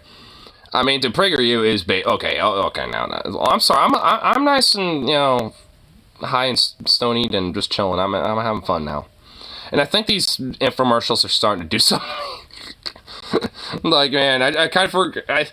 Now, I'm starting to remember that. I think this is like an Onion Nuggets like a couple months back or something. But, I mean, because I'm starting to remember at least a little bit of this. I don't think I remember all of it, so I might have tuned in, like, halfway through them checking this out when it was live, but, oh my god, like, these are doing something to me. I remember the Gauntlet when they were going for, like, the advertisements through the ages from, like, 60s, 70s, 80s, and 90s onward and shit. That was a de-evolution of just epic proportions. Epic fucking proportions. I mean, I think I've reacted to that at least once on Twitch, and I think once on YouTube at least once before. Because I think that was on their 8-hour show, where they did the episode on spam and something else. I know they did the Advertise for the Ages, and then they did like a gauntlet, I think with, like, I think it was Pat Robertson versus a dog of shit, a literal shit, like dog shit. So, I mean, or something like that. It was like 4 little segments meant to be like 2 hours each, you know, so round up to a good old 8 hours. You know, so I think that's what it was. Something like that. I know at least spam was a part of it, and then the, you know, Advertisements Through the Ages was the other one. Both of them, you know, all the segments in there are pretty good, especially the spam and the advertisement sections. Spam one is honestly kind of fucking repulsive. I have not eaten spam since that episode, frankly. I'm not even gonna lie. I like pork, I like bacon, I like that stuff, but fuck spam. I'll eat Dollar Tree hot dogs before I eat that shit. Strange Days was the first time I've seen breasts in my life. Yeah, really? Excuse me, sir. Damn, that's sad. I think the first time for me was the first Terminator. Because that was, you know, something that my parents had, I think, initially on VHS, and then it got, like, the complete trilogy set before they made the other movies later down the line. But I definitely remember seeing some Sarah Connor going on there for a little bit. It was nice. It's your garage. I stand here in awe of your decorating skills. I just don't know, how is this even possible? How could you have done this? But how do they work? I don't know. I can see fucking Violent J out there like, fucking magnets, how do they work? To stick. They're the ultimate magnetic decor. You're ordering... The ultimate magnetic decor? Door Delights decorations with more than 10 magnetic decorations, all for only $19.95. Yeah, that's a ripoff. Fuck that. For that fucking shit. That's cool. But that's not all. Not all? Wait, that's not all? Call now and we'll give you more magnetic decorations free. 50% more for free. Oh, wow. Such a steal. 50% more decorations free. But we're still not done. Oh, shit. Really? Well, okay. Well, oh, my God. Wow. We'll also send you a second... Plus that load in me more, Daddy. Oh, God. ...choice for free. Holy second decoration for set for free. Whoa, son. I mean, you can't afford not to get this now. Yeah, I mean, oh my God, it is just a steal. You might as well just be robbing them blind at this point. Woo! Goddamn. What an offer. Look at that goofball. Just like, oh, let me just stick them all over my car. I'm going to be so hip. I mean, I would order this right now, but I spent all my money on Dial and Insult. Yeah, that Dial and Insult shit's pretty expensive. But like, yeah, and also the Butter Express too. Once you hear the fucking caliber of insults, it's like you can't get enough. You know, you gotta call that shit daily. Yeah, that's Simon, man. He really knows how to cut to the bone. You know. Mm-hmm. Yeah, he really puts you in your place. Who's this guy? The radio, then the headphones. Now there's Music Best, the only fashion and personal sound. Dude, the Music Best, dude. You know what? This guy right here is fucking bopping, dude. This guy's got a fit, dude. Dude, that jet black, available in metallic silver, jet black. Dude, that jet black is a fucking fit, bro. Yo, dude, if I was like a teenager in this age, oh, dude, you know for a fuck I would buy this, dude. I'm not even kidding. If I was like some 16-year-old working at like a Target or some shit, you know, minimum wage or whatever, dude, you know I'd use my paycheck to buy this fucking thing. Oh, you know, it says not yet in stores. Oh, dude, that meant this bitch was in stores at some point. Oh, dude. You know, they actually make these now. Like, they actually have these still. Like, this is still a thing, actually. Oh my god, you know what? Like, this shit is actually kind of ahead for its time, if you think about it. Because, like, some people do have kind of, like, little speaker vests where they have, like, a big old, like, little speakers, like, kind of, like, you know, on the shoulder parts or, like, on the back and stuff where it's not, like, super bass or anything necessarily, but it kind of bumps some music and stuff. You know, so you kind of walk around, you know, just projecting music wherever you go. I mean, so, they do have these things still. Like, I mean, they just come in different forms nowadays. Like, they've expanded away from this weird, like, I mean, I will admit, I don't know what the fuck this metallic silver shit is. They really should not have done that. The jet black one's actually a fit, dude. That right there is a fit. All this other shit, I don't even know, bro. That shit's a little whack. In the country, Music Best. Music Best. That's right. I want it. Dude, I do too, bro. With Music Best's waterproof speaker system, you can enjoy your favorite music whether you're exercising, riding, golfing, fishing, or just hanging around. Just hanging around, bro. Fuck yeah, dude. Hanging around. Yeah. Music Best is both elegant and versatile. Elegant? Is that what that is? Elegant, bro? Maybe nowadays, but these days, That look is that the look of elegance? Elegant. It's pretty elegant. I don't know. Be the leader in your crowd. Order your Music Best today. I want that jet black one, I'm not even gonna lie. 562-0039. Wait, what the hell is that? Still. Oh, it's this video. Then try this massage.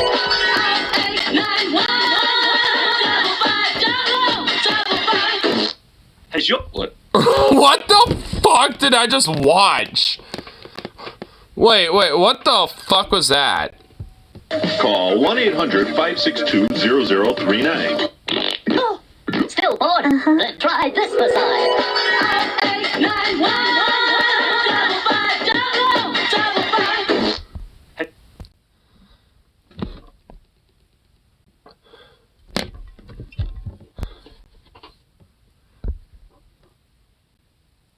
The fuck did I just watch? The fuck was that? What the fuck was that? Was that? What was that? What were they selling on that one? Hold up. You didn't get it? All right, hold on. Still bored? Then try this massage.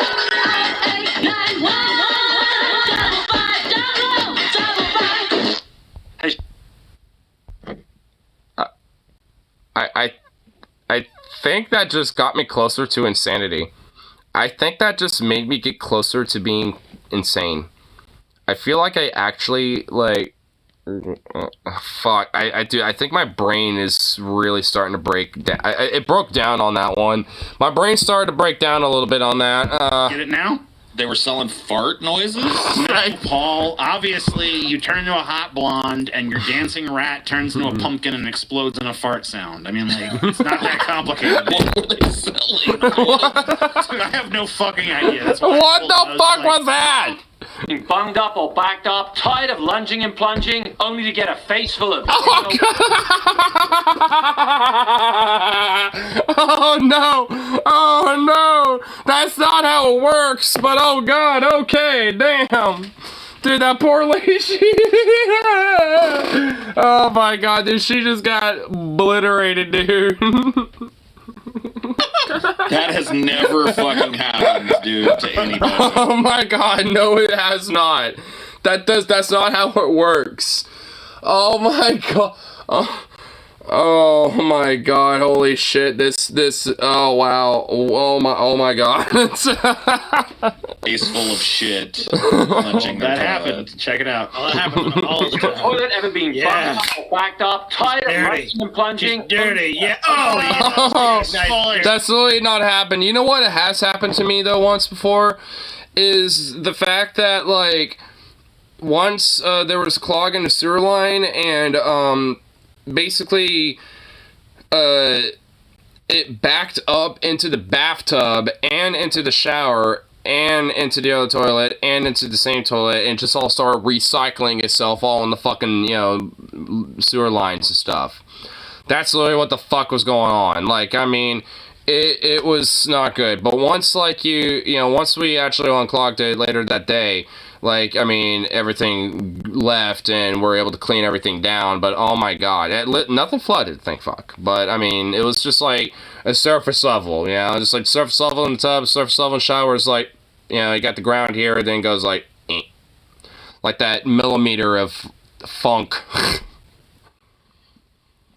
Big old fucking... This doesn't happen. Soupy splash of fecal water sprays you in the eye. This is the problem when you hire a scat fetishist to fucking make these commercials, dude. They're like, and then she gets covered in shit. Why is that necessary?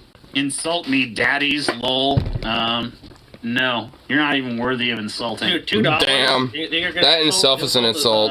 You've insulted us by giving us you've insulted us with that fucking piddling ass amount there. Yeah, that's no good. Damn. He's right. I'm backing Scotty up on that one. He's full of, you know what? I Anthony Sullivan here for... This is the dump. Dude, Anthony Sullivan! Dude, after that weirdo got caught beating a prostitute after Billy Mays died... Like, first it was, hey, Billy Mays here. Dude, Billy Mays will forever be the king. He was the king of infomercials. Like, no matter what he was selling, you would always believe it worked as a quality product. Billy Mays was a Chad, bro. Billy Mays was the king. Dude, anyone who knows about Billy Mays and saw his commercials, grew up with, seeing his commercials, they're the OGs. They know what's up. But after he died, he had that weirdo who's, like, doing cocaine and beating prostitutes, and he got caught doing that. And then he came back for a little bit after a while. Like, after he was released and everything, they actually made it a meme. Like, ShamWow brought him back for a little bit, so they could do another commercial or two, for some shit. And then, after he got caught and stuff, they had this guy. Actually, I think, it was him and this dude for a while. Then he became the main guy for a while. Like, I don't know who it is now. You will ever see in your phone. Dude, but Anthony Sullivan, bro. Pushover plunge. The powerful plunger that'll easily unblock any toilet, guaranteed. It works like a bellow. Just put it between the seat and the porcelain and give it a push. It clears the clog, gets your flow to go. That's the power. No. That's not exactly how it works. Fucking way. Yeah, there's no way this would act. Yeah, honestly, depending on the clog, like I said, because, when it came to the clog that happened with our sewer line, it wasn't because of the toilet. It was because of some other shit that was way down the pipe, where luckily we had to access ports, in the sewer line to look at these things. But despite that, you still get this issue. So, it's like, I mean, like, this wouldn't help with that. In fact, it would actually make it worse. Like, I mean, so if you have just a regular clog in this pipe, in the toilet, then sure, it might work. But if you have it anywhere else in the sewer line or in the piping in your house, then that ain't gonna work. There's no fucking goddamn way that is even remotely effective, okay? Just a trash bag. Basically. Yeah. Why don't you just get a trash bag and There's no way that's going to establish a proper seal. Especially not on every single different toilet bowl. Yeah, there are different toilet bowl styles, too. Yeah, not a chance. Not every toilet has a style. Of the pushover plunge. The pushover plunge uses simple physics to unclog your pipes. It works like a bellow. Oh, well, I guess it's because there's holes right there. So it has like 3 little holes or something that you use, to, put the pressure in. 25 times more pressure than a regular plunger. The pushover plunge will fit any size toilet and will safely remove any size clog without damaging the pipes. Just push and the clog... Wait a minute, dude, that shit did not... Wait the fuck up. Dude, the way she did it, it did not, like, have the same effect that Annie Sullivan did. Fit any size toilet and will safely remove any size clog without damaging the pipes. Just push. Bullshit. The clog. Do you see how little air was even in that thing when she just used it just now? It's not even that. It's the fact that she didn't even, have a seal on it and nor put any actual pressure to it. Like, no, she did it incorrectly. And, I mean, it also just shows how faulty the product really actually is. That doesn't work. Enough fucking, like... air was displaced to fucking unclog a goddamn toilet, especially one. And also, what piping in a toilet is like this?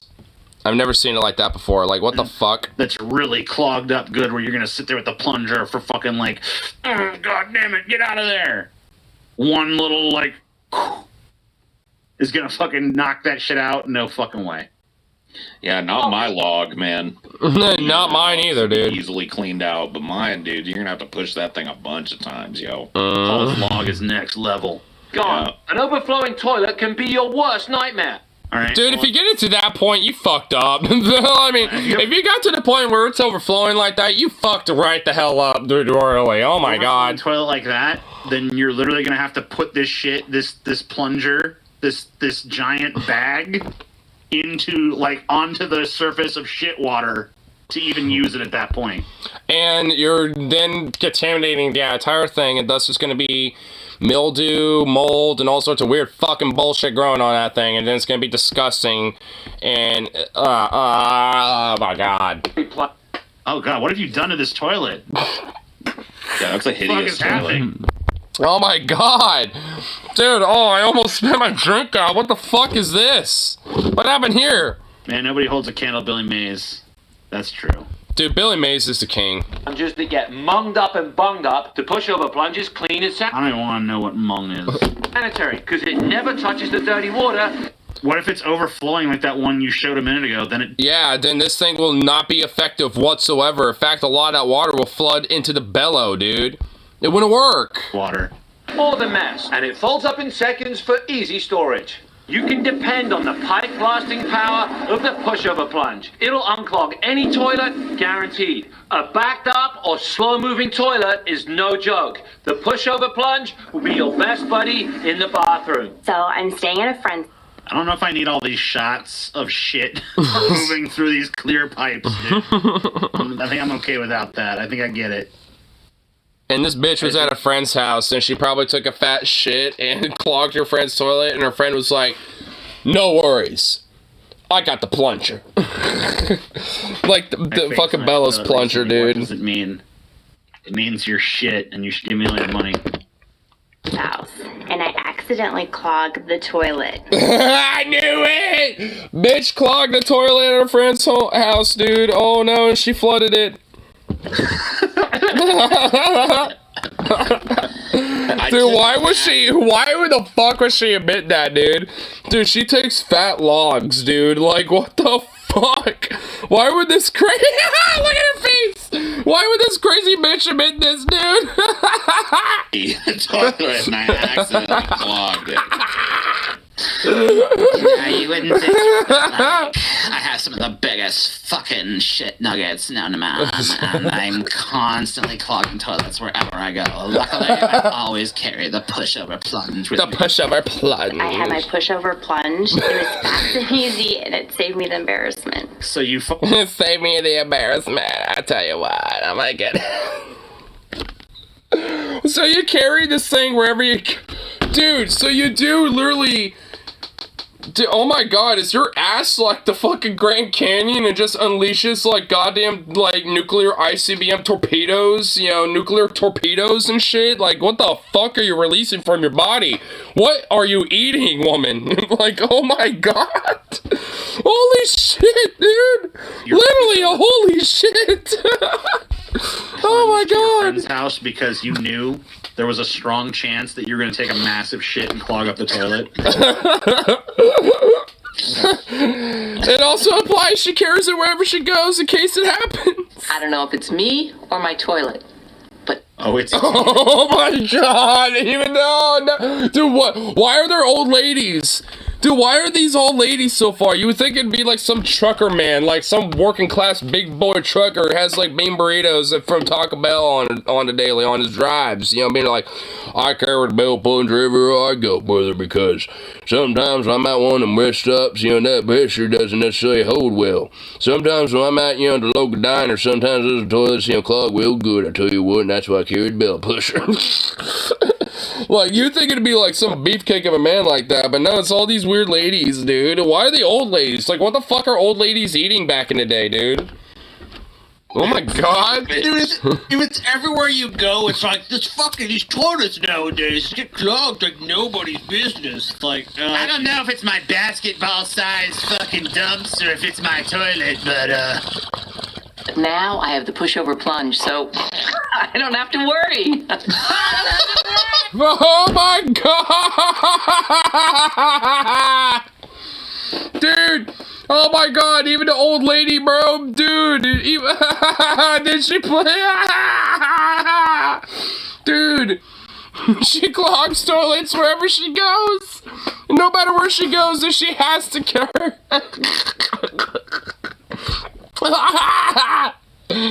bet you don't. No worries for you. My barbecue nights used to turn Oh, here we go. And here's a blue-collar working boy right here, I tell you what. into a toilet nightmare. I don't need...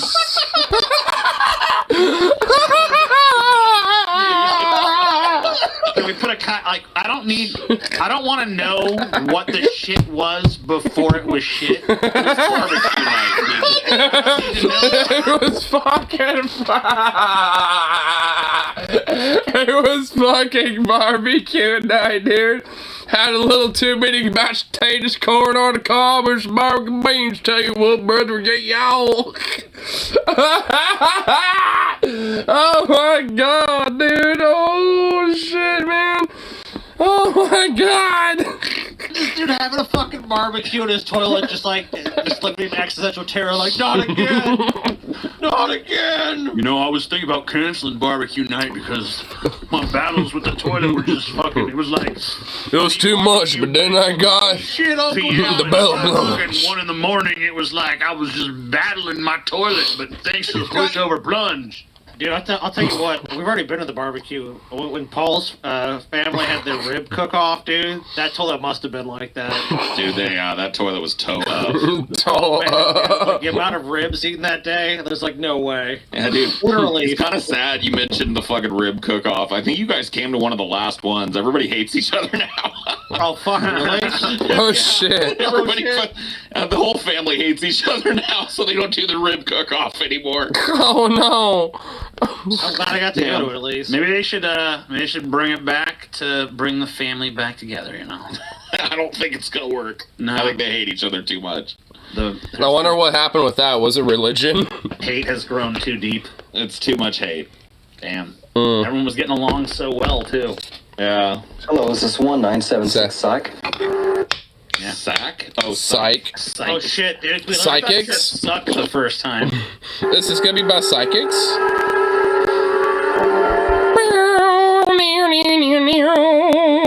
Dude, are we about to have a psychic, take us to some astral dimensional plane and send us to a new world and discover, new civilizations and boldly go where no one's gone before? I'm starting to feel like I'm about to go into some weird ass 1960s original series Star Trek fucking episode, dude. Whoa, dude. That's the soundtrack to Night of the Living Dead. Is it? The original black and white. Oh, wait, really? It's the black and white Night of the Living Dead. Hold on, let me hear it. Oh, it is! Yeah, it is! Hey, this is that's the soundtrack to Night of the Living Dead. Oh, by the way, this guy's mullet is fucking amazing. The original black and white, that's the black and white Night of the Living Dead song. Right. Yeah, well, he would know. Paul's watched that movie a bunch of times, so. Yeah, I guarantee it is. Until I called 1976 Psych. Now I know my past, present, and my future. Whoa! You know your past from, having a... Wait, wouldn't you know your past with your, memories in the present because you're living in the present and the... whoa, dude. Damn, bro. Right? It's I know my... Oh, they mean past lives, I bet. Oh, yeah. I was Attila the Hun in a past life. This is a great one. Introducing Instant Arm Lift, a Hollywood fashion secret now available to you. This specially designed adhesive was I hate created to tell you, but you actually look... The before actually looks better than the after. Actually, in a weird way, it kind of does. It actually does, yeah. women for women to wear comfortably on our sensitive skin. Just a tap. I mean, yeah, the befores actually literally do look better. Like, the after, like, dude, there's, like, weird lumps going on. Like, what the hell's going on here? Like, there's literally, like, a crevice going on. Like, what the fuck happened? What'd you do to it? What'd you do to your arm? Back of your arm. Dude, I need one of these, honestly, dude. I got lunch lady arms, bro. I need one of these bad. Somebody hook me up. For the illusion of smooth, firm, younger-looking arms. The illusion. The illusion, huh? Look at that. Just right. Yeah, I mean, like, I've always wanted to just be held together by a bunch of tape. And yeah, being held together by tape because, you know, that totally works. An instant thigh lift. Just attach it mid-side and lift up. It gently lifts away cellulite and sagging skin. Doesn't lift. No. Before and after. Dude, the after looks literally worse. Just let the cellulite in the fucking thick and the chunk just be embraced. Embrace the thick. Fuck this weird bullshit. Dude, this is just body shaming shit right here, honestly. I mean, really, honestly, legit is. Like, this advertisement is meant to just unironically kind of do some body shaming stuff. Like, the fuck is this, bro? Like, that is some bullshit. Like, fuck that, dude. Like, what the hell?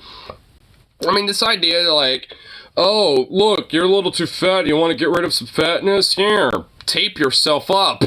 And that will help get rid of cellulite and give an illusion. It's like, dude, oh my god, quit playing on insecurities. Fuck this. Or after. Before. The before looks way better. Smooth, firm, healthy legs. Dude, the before still looked better. Our special patented design won't This is literally it's the same picture, bro. What? Pinch your skin. The lifts hide discreetly under short sleeve shirts and shorts, so no one will know but you. To order instant thigh lift or instant arm lift from Just $20 for this fucking tape to tape your Yeah, it's literally $20 for fucking tape. Wow. Dude, that arm looks lumpy and dead, dude. I know. It literally looked like a corpse arm, dude. That doesn't look good, man. Yeah, it doesn't look healthy. Visit our website. The before looks better. Armlift.com. Also, check our website for listings of a Steinmart carrying our products near you. Instant arm A lift Steinmart? and instant thigh lift. A simple solution for a better you. Yeah. Call Hot Hints for the best Nintendo strategies. Oh, I give up. I remember these, dude. Dude, you know, they still kind of had these a little bit when I was growing up at an early age. Well, it was mostly, you know, so you could subscribe to their newsletter and stuff. Like, they didn't have it for, like, a, you know, hotline advice, you know, like, you know, phone tip line thing. Like, they had it, you know, so you could, like, subscribe to the newsletter, and then you can have it shipped to you. Like, at least when I was, you know, growing up. Because all the advice and tips and tricks and all that shit, like, the newsletter and the whole, like, magazines and all that shit, like, all that would be there then. You know, and they still had it, but, like, they would also have this, you know, back in the day. But when I was a kid, they basically took this away and just brought back, you know, just these big, gigantic magazines, you know, and sometimes even little books. The actor, too. He's I think I honestly have a few. I'm pretty sure I might have a couple, you know, in storage somewhere lying around. No need to give up now. Don't give up. Call 1-900 Hints and supercharge your game. Call. Supercharge your day. There's hundreds of action-packed hints full of secret passwords on all the latest Nintendo games. Hot Hints is fast, fun, and it's $1.65 a minute. $1.65 a minute. Fast, fun, and what? $1.65 a minute. Now I have the power. Ask your parents. Now I have the power. I swear some of the infomercials feature products that, if there was a market for it, could be done with household items you already have. Yeah, that's true. Call it. This one's fucking literally $1.65 a minute in like 1989 or whatever the fuck. I mean, this is before anyone really has access to the internet in general. So the... Oh my god. That would be $4.13, you know, today, basically. Oh my lord. Line where it's like, oh shit, walk through to this game or whatever. And did you know $1.65. The shit you have to do to beat them is just so bizarre and obscure and random that, like, I don't know how you would plausibly figure it out on your own. I mean, maybe it's possible you could, but it would just be like, it'd be an astonishing coincidence if you honestly could do it. If you could figure out, like, you have to go to this section of the map, equip this item, and jump 3 times to the left until a secret, you know, like basically like a secret like lever emerges, then you pull that lever and go down to the next stage. Dude, there was a Nintendo game called Mylon's Secret Castle. That was exactly my god, that's one of those cryptic pieces of shit on the face of the earth for sure. Yeah, I've heard about it. I never played it, but I do know about it. I don't really know too much besides it being very cryptic and weird. Fucking and hard. AVGN fucking do a review of that back in the day. That thing is a fucking nightmare. Wasn't that the one where like the Nintendo Power's like hint section, instead of telling you like some like secret code shit, was just like getting started? Yeah, that's what it did. Yeah, there's literally like how to fucking actually. Oh my god, there is. Getting started, first floor demon will only make an appearance if you have purchased a shrink potion at the. Oh my god, dude! Oh wow! Fucking thing. Well, the game, like it's cryptic. Like there's if you played that game and you don't know what to do, you just get stuck immediately. I don't even know how people figure it out. I don't even know how fucking a person even gets to the bottom of that shit. I think, honestly, it was really just, like, you know, such a weird, like, brain-stirring puzzle thing. And it was probably, like, legit word-of-mouth type of shit. Where it's like, hey, you know, let me go, you know, like, you know, see if this works. Oh, shit, that's the way to do it. Let me tell my friends. And then they tell their friends. And then maybe, like, one of them goes to, like, shows or some hobby things or events. And then they spread the word. Like, it's just one of those things that, you know, it's just like word of mouth. I think that's what happened. I think initially when that game came out, I think, you know, just some clever, smart motherfuckers eventually figured it out. Word of mouth went around before the tips and tricks thing came around. So, I don't know. You'd like to spend like just hours of your life just like, could this be it? I mean, like, you pretty much have to do trial and error and just go through every possible room, every possible item, every possible thing, and try or to get solve. mom to buy you Nintendo Power, Scotty. Yeah, that's true. Or call 1-900-HOT. Create the supply and demand. Peeling potatoes can take forever.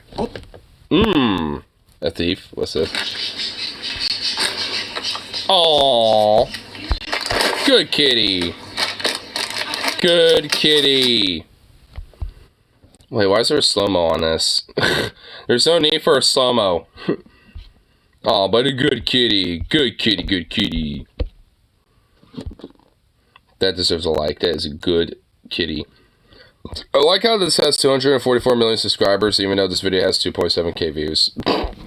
Bot smudge, buddy? Oh god, that's a thumbnail? Jesus Christ. Potatoes can take forever. Oh, amen. Oh no, not with a knife. Ow! Ow! Oh, I cut myself with a knife peeling potato. If only I wasn't an idiot. Dude, if you cut yourself peeling potatoes, like, I don't even know what to do with yourself. I mean, if you've never done it before, like, you know, and you're a kid, I get it. But, like, if you're an adult, like, there should be a little inference of, like, hey, if you're doing it with a knife, like, you hold the potato like this, right? So, you know, kind of from the bottom. And then you take the knife like this. Or, you know, like, kind of hold it down like this. You know, have, like, kind of, like, you know, you're holding the blade like that. And then you have your finger on top of the blade. Actually, I know I have a knife somewhere where I could demonstrate with. Yeah, where is it? Where did I have a knife that I could demonstrate? I know I have somewhere.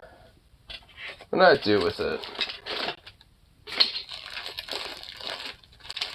I think I had it buried, but I might not give enough of a fuck to attempt to sunk cost fallacy it that much, honestly. Yeah, somewhere, yeah, whatever, I'm not gonna give a fuck. But basically the idea is that, like, you kind of, like, have the blade, like, you know, you do it like this, and then you just, like,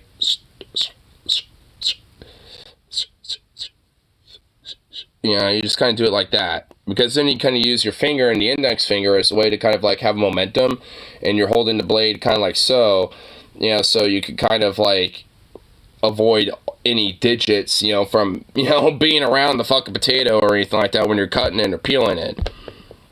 And also, there's a way to cut, you know, or dice things up. You basically want to curve your hand. It's nicknamed like a claw method, basically, at least when I was taught it in culinary. You do it like this, where you're kind of like, where you do the same thing, but you're, where you're kind of like cutting some stuff up, but you kind of have your hands curved. So if you're holding on to something, or wanting to hold something down, you kind of do it like this. So you kind of have like kind of grip a little bit behind, but you have like this as a way to kind of be like a wall as you're cutting things, instead of having your hands like this, holding things down like that, because then you might accidentally cut your fingers. So doing it like that, you still kind of get the grip back here, but you're kind of cutting something. I can actually kind of demonstrate like this. Like you're doing it like that. Like let's say I'm holding something like this. I can do this and use that as a way to like cut in half, and then like kind of working my way from there like this, like shunk, and just move back and so far. But obviously, if I was doing it on the ground or doing it on a platform, it'd be a lot easier to kind of move my fingers. But obviously, if I'm, obviously if I'm holding something up, it's kind of harder to represent the idea. But nonetheless, you would kind of have your hands like this, and you would use the knife to kind of let your top of your knuckles right here kind of be a guide. And then the worst thing you're going to do is maybe cut like a hair or two off of your fucking knuckle. And even then, that's not going to happen. Use a peeler to peel your non-knife. Well, yeah. I mean, that's honestly if you don't have a peeler. But, I mean, if, like, if that's all you have is a knife, that's the way to do it. And that's just also for cutting or peeling anything, if you have a knife. But, I mean, if you got, like, a peeler, though, I mean, it's the same thing, but you just hold on to it, and then you just hold on to the peeler, like you normally would anything else. But you just, like, you just hold on to it. First waffles, now chips. What's going on with this? You said to hope the link works. If not, get threads. I'm gonna have to get threads. You know what? I'm just gonna make a new Instagram account, find my old ass one, and download my old pictures I have from there. Which there ain't that many. It's just mostly from my cat. But like I'll at least do that, so then I can start uploading pictures, stuff like that over there, and then I can get threads from there. Because obviously this is starting to get ridiculous. No, I know, dude. I think you jinxed it. You said I hope the link works. I think you jinxed it, bro. Now there's a better way. Introducing Tater Mitts, the innovative new kitchen gloves. Tater Mitts? Wait. Tater Mitts? Tater Mitts. Tater Mitts. Got my tater mitts because they're goddamn lazy to fuck up. I said tater. Bits. That's right. And with a few quick strokes, look. You're right, it's my fault. A few quick strokes, eh? Stroke it down. Oh my god. Dude, is there like weird like studded chainmail or something? Spiked chainmail? What the fuck glove is that? As quick as it can. Oh yeah, let's get off. A perfectly peeled potato. Dude, imagine like getting a hand job with that glove. Oh my god, dude. Some weird fetishist is probably enjoying their session with that right now. Oh my god. That looks I guess you can keep saying it for $5 a pop. I blame TJ for breaking up Paul's family. She broke the parquet toilet. The parquet toilet? Okay. Am I a she? I don't even... Yeah. Free way to peel potato after potato after potato. You won't believe your eyes. Okay, so stop. Start with a fully fucking skinned potato and show me how easy it is. You're showing me a bunch of already peeled... Wait. Now they're doing carrots? Oh god, that even enforces my point. Oh no. Oh god. See, you start from nothing. Just like take a potato out of the fucking bag and show how quick it is to peel it. But that's not all, because... Oh god, oh my god, no, why is she working it? That makes it worse for what I just said. No! For what I just said a second ago, she's now working a carrot, dude. No, stop it! Oh my god! No! I have screenshot shit every time, I swear. I know, dude, I feel bad for you, honestly. I really do honestly kind of feel bad for you on that one. Oh, here we go. Oh, look at that kitty. He's making an honest living. That man has 4 kittens to feed. Bread don't sit on self, people. True! Exactly. Use Tater Mitts to peel fruits. Here you go, fruit. Oh, wow. Well, Like Matt. Wait a minute. Hold on. Because tater mitts works well with other vegetables too. Yeah. Carrots. Great grip. Use tater mitts to peel fruits. Here you go, fruit. No, dude, there was a cut. That was a cut. There was a time cut. Dude, that's bullshit. Dude, they did not peel that apple doing that with those gloves. Nope. Like magic. No. Wait a fucking second, Almost like there was a cut there. Yeah, there was a fucking transition. Use tater mitts to peel. The link can work when I copy it into my browser and still crash for you. Well, the thing is, like, with Threads, it seems like it's off and on. I don't know, is it those equals signs? Because every now and then I notice those equal signs don't register at the links, and sometimes it does work, but at the same time it doesn't as well. So I don't know. I think Threads is still in its early stages, so it still has hiccups to work with a little bit. You know, it was released like a week or two ago. So, you know, I feel like, there's just a few things that still needs to work around a little bit. It takes forever. Amazing. It's a fucking worthless piece of shit, dude. They can't even show you doing it. Of course it's a worthless piece of shit. There's no fucking way this thing even does remotely what it says it does. Oh, you no shit. Away half that potato. What? Man, are you literally too fucking stupid to peel a fucking potato? I know it kind of sucks to do. And it's time consuming, but yeah. This doesn't make it easier either. There's no fucking way. It really doesn't. Makes it easier. If anything, this is just. It actually makes it more difficult if you think about it. Because those gloves, eventually are going to build up of all those potato skins. And it's going to be harder to fucking, rip off those skins with that weird-ass glove. So you're going to have to, put down the potato, wash the gloves off a little bit of all that excess. It's like... oh my dude, this is a theme about, so many, random-ass fucking products that exist out there that just do not need to exist. This is just another one of those things where it's like it's trying to solve a problem it's trying to have a solution for a problem that does not fucking exist. Honestly, that is basically what the fuck is going on. Rio peeler. Yeah, there you go. Honestly, I would get this, to peel shit with sooner than anything else. It was a no-time fucking flat, if you even want that. I've made plenty times made mashed potatoes with the skins. I made it without. It doesn't really make that much of a fucking. Does it actually even work? I know I've had more subscribers in the last 25 days than this. Does this even work? What does that do? Nothing. Thinnest layer of skin leaves all the healthy vitamins and minerals with. Wait, the skin. Wait, honestly, the skins also do too. They have vitamins and minerals. Even banana skins, if you think about it, banana skins, there's good, healthy stuff and a lot of fiber and a lot of nutrients that are, in bananas that are all, themselves, that are also in the peels too. Same thing for apples. Their skins are the same thing. If anything, it's actually kind of healthy to have the skins. You just gotta wash them, that's all. You don't want to have, the weird shit on the surface of them, because a lot of them either come from the dirt or just exposed to the elements and stuff, right? So you want to wash them, at least clean them a little bit. Once you do that, they're not that bad for you. It's actually good for you. I know there's, certain things, especially for potatoes, where you want the skins off, but, if you're gonna make that argument, that's bullshit. The skins also have those things too. Potatoes. A fucking break. Prepare a batch of potato salad for your next party. That potato salad looks fucking gross. Yeah, that just doesn't really look that appealing. Yeah, that's some nasty ass. In fact, there's weird layers to it. There's another layer inside the bowl, and then they got this top layer of, this, what is that? Some sort of, cottage cheese or something? What is that? The actual potato salad is in the bowl, down there. You can see it inside the bowl. Whatever the fuck this is on top, sure it ain't that.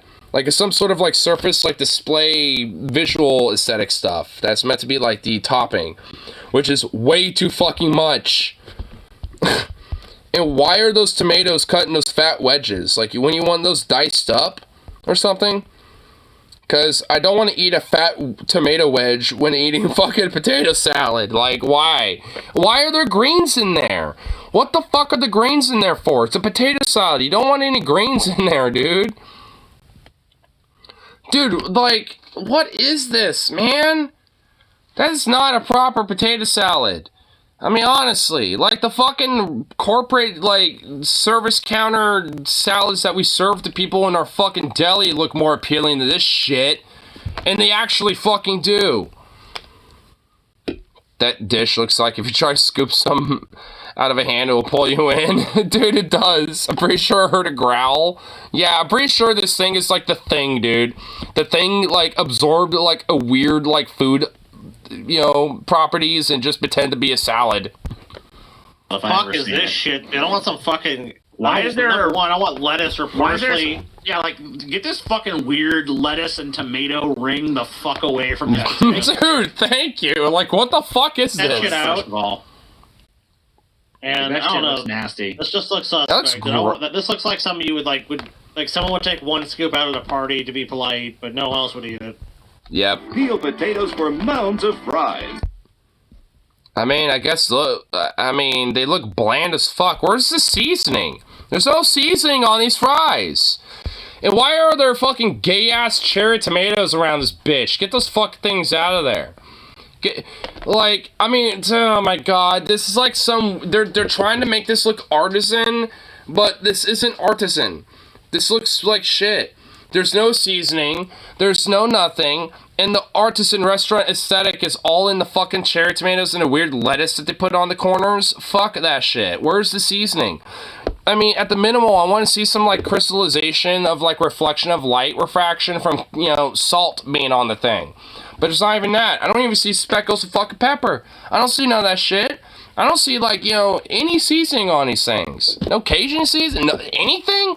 They're bland bitches. I don't want no fries if they're bland bitches. Fuck that shit. I don't want that. Once again, what the fuck is with the fucking lettuce and tomatoes on the side? Like, you don't you want some cherry What is, like, who in this, like, commercial, like, green-lit the idea of having tomatoes in every shot of the food?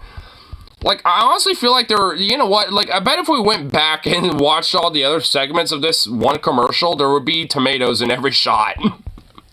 Like, why are there tomatoes everywhere? No, I fucking don't. Get it the fuck out of here. I want fried food. I want fried fucking potato. Get this shit away from me. No shit. Or effortlessly prepare a big bowl of... Wow, the one portion of the commercial that doesn't have a fucking tomato in it. What the fuck is this? Potatoes. The possibilities are endless. Okay, that actually looks alright. Possibilities are endless?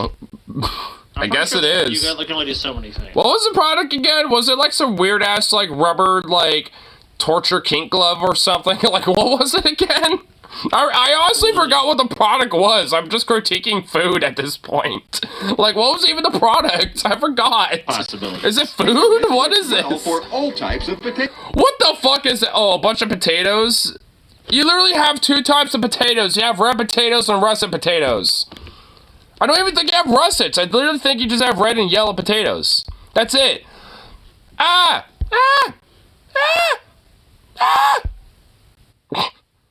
But you only have two types of potatoes. That's it.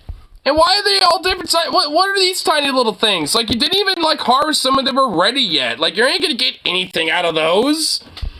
Like, why are there, like, big ones and then tiny ones? Why are they all in various sizes? You didn't even harvest them all at the right time.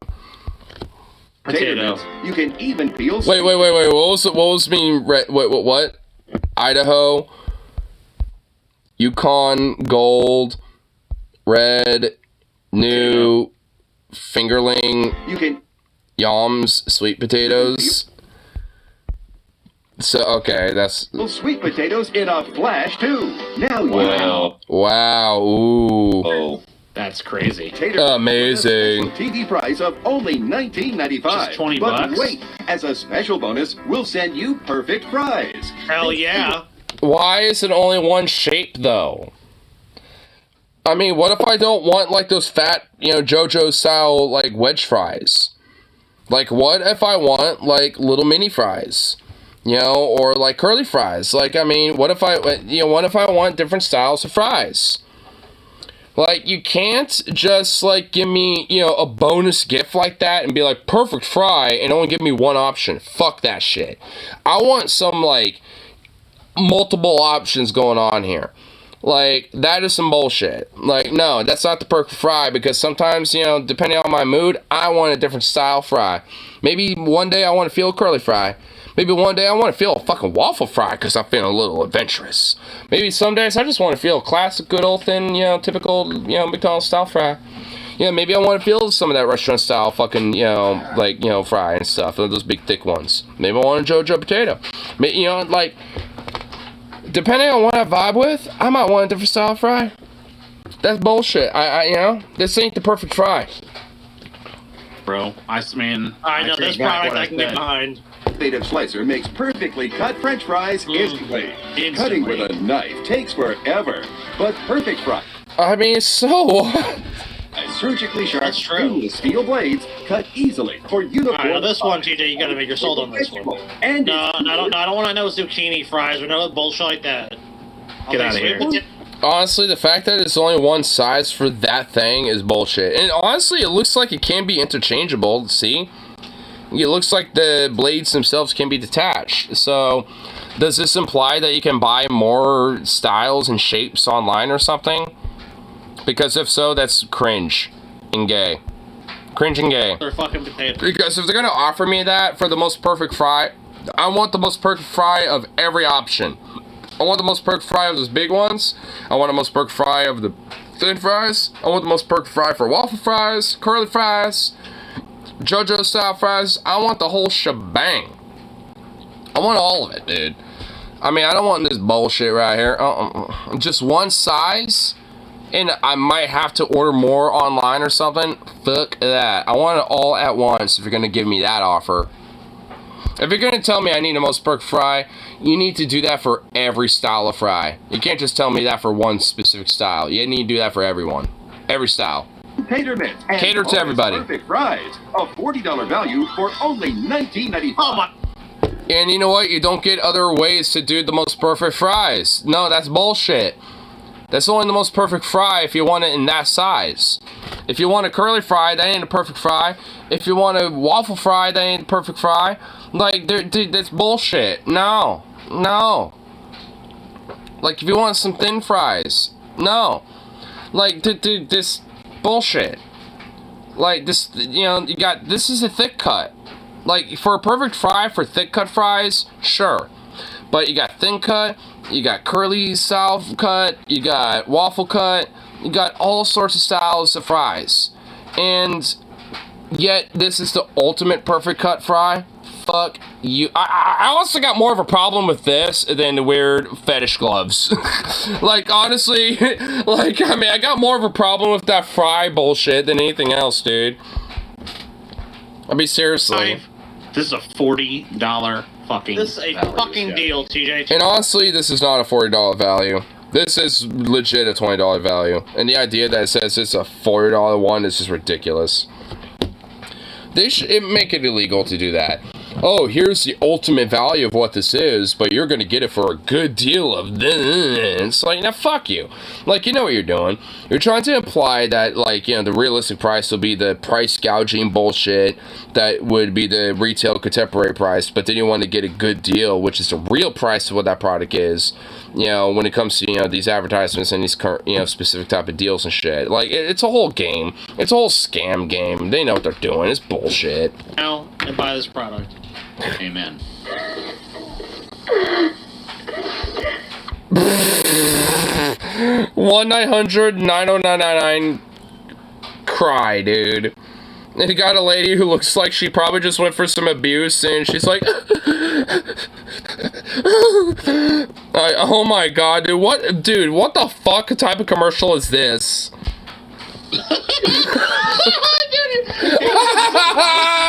He does what he wants from the other end to be like, it's okay, you can cry. It's like, just cry. You don't need to pay someone to cry. I mean, no shit. You don't need to do that. Like, I mean, oh my god. Dude, call one of your homies. Call one of your closest friends. Call your mom. Call anybody if you want to do this. Why do you need to call 1-900-9099-CRY to cry to somebody? Oh my god. This is... Oh, dude.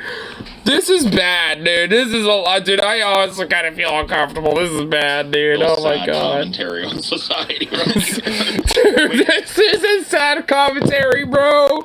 This is a commentary of society. This is society in a nutshell, right here, dude. You don't need to pay someone to cry. This is a real sad commentary on society, right? We need to monetize those tears stats.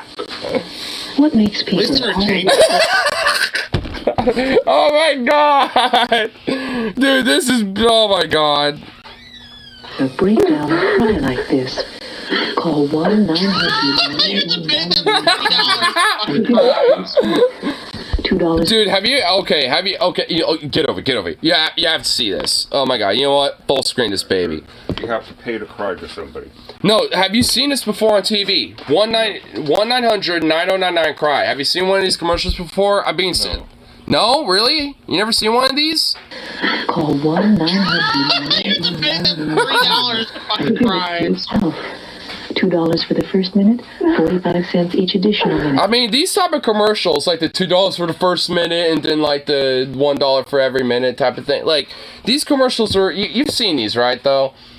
Maybe not this specific... Not that one. I've seen similar... Similar ones? Usually, sex hotlines or... Yeah. I figured. But, yeah, I mean, it's... Oh, my God, dude. These are just... Dude, the 1-900-9099-CRY, dude, where, like, it's like you could literally call your friend. You don't have a friend? Yeah, or family member. Like I said, you could call your... Because you don't have a friend. Yeah, it's like you can call your mom, your brother, cousin, a friend, anybody, even a coworker that you're close with. But no, it's like, let me call a random stranger and pay money to cry to somebody. Like, I mean, my god, who could probably be like a Bundesh from like, I don't know, it's like, I'm Bundesh from IRS and I'm here to listen to your feelings. It's okay, your feelings and your crying is valid and things will be better for you. Oh my god. Ask your parents before you call. Ask your parents before you call? Wait, what, this is targeted to kids? Oh no! This targeting exploited and like bullied children in high school or something. Oh my god! This makes it worse! Oh no! No! I have no friends to call! I mean, back in the day, I'm sure there's like the one kid out there that probably had this situation where they had no friends to call. But even then, you got like a family member or something. I mean, like, goddamn. It's like, I mean, these days I could probably get it. But even then, like, you got like an online friend or something. You got like, even nowadays, there's still at least somebody. Even then, there's legit hotlines and actual hotlines that are specialists, you know, who aren't monetizing anything like this weird shit, who are actually there as professionals to try to legitimately help you and give you proper outlets and proper programs to look to and go to and stuff like that. Like, I mean, nowadays there's actual outlets in place that you can actually call. Online too, yes. You know, like, I mean, there's a lot of outlets these days. Like, I mean, you know, you know, there's big and small. There's somebody just like, oh, check out line 5. Hear this loser. Oh, dude, I mean, I'm sure there's probably at least one or two assholes like that, but I mean, you know, I guess if they're still at least on the phone, still giving them support nonetheless, I mean, you know, hey, you know, yeah, silver lining to it, I guess. But you know there's somebody back there who's like, oh, check out this loser on line 5. Well, hey, I mean, at least, at least they don't want to be a loser anymore, which is why they're calling, because they want the help. So, you know, can't blame them. And I'd rather them be calling and getting help than, you know, like, doing a shooting or something. So, you know, that's a better outcome than anything. Oh, God! We gotta bring the services back. We'll charge like $5 a minute, And each one of us, this will be our new website, and like we'll be like, insult me, cry, and we'll be like, okay, yep, there you go, go ahead. And they have to, and look, we'll charge a minimum of like, it'll be like a $20 connection fee with us. It's like $5 DJ. Hey, Mom, can I call the cry hotline? Hey, Mom, can I call the cry hotline even though you keep abusing me? It's like, no, you can't. I'm gonna spank you just for even asking. And you get some 2-year-old. Oh no. Yeah, then he got a parent doing a call. Yeah, just like, well, now that my little bitch son mentioned it, and that little Tyler won't shut up, and you know what? Maybe we'll hit up the hotline, but from me. Oh my God. Okay, you can cry, and then you just keep doing whatever the fuck you're doing. Hey, Mom, can I waste most of your fucking... I call when my baby won't stop crying? And then you just keep doing whatever the fuck you're doing. Hey, Mom, can I, waste most of your fucking paycheck on this cry line, please? I know it's fucking, 1988, and you fucking get paid, $2.13 an hour, but I figured I could just, waste a whole week's worth of wages crying on the phone with some fucking loser. What do you think? Yeah, dude, we're bringing this shit to the modern times, dude. A good number to call after seeing Transformers 3? Okay. I'll give you that. I'll give you that one. That's fair. That'd be 1-800-DAZED or whatever. You know what? I know, actually, they reacted to some pretty crazy people. He left the fucking door open with the dryer going. Oh my God. I know they were reacting to some crazy people at fast food joints, and you know what? I'm feeling a little pro-laborist at the moment, so... Let me find that little clip. And it's actually, something they haven't clipped out yet, but I know they will eventually make it a clip. I just need to find it. Need to find it.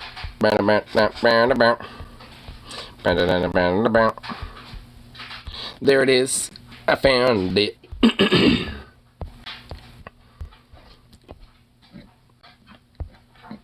Here we go. Yeah. Fast food meltdowns for you, though. Fast food meltdowns. And they're bad behavior if you want. Nice. Good. I definitely want to. How it goes. This is in Australia. Oh, the Aussies, mate? Terrible. Actually, there's been an Australian, kids cartoon show, and, to kind of derail it for a second. That, funny enough, I've been, getting in my YouTube shorts, and honestly, it's called Bluey. And honestly, it's probably the first kids show where I'm like, God damn, this is legitimately good. Because it's also kind of legit pertained towards adults as well. And honestly, I'm just like, what the fuck? Why is the show fucking good? Why is this slap so hard? I mean, one of these days I'll have to show it, but, I won't do it now. But, dude, for some reason, that show, for a kid's show, fucking slaps, dude.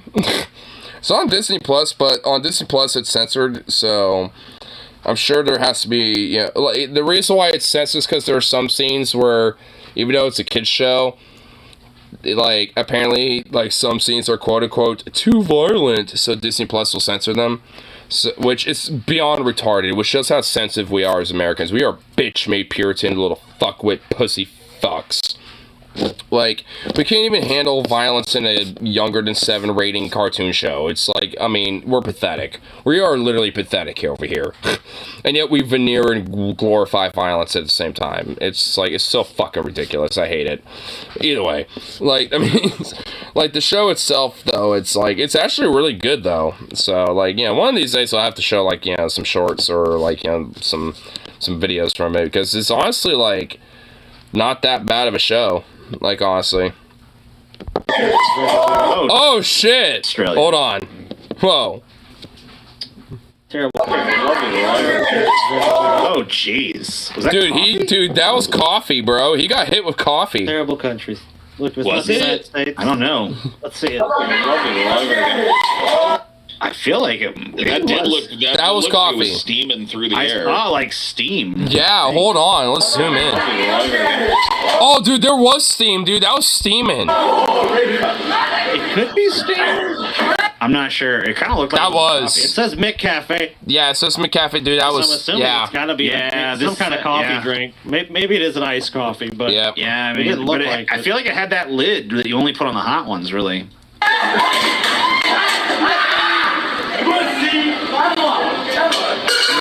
If it was that hot, he'd probably be way more agony.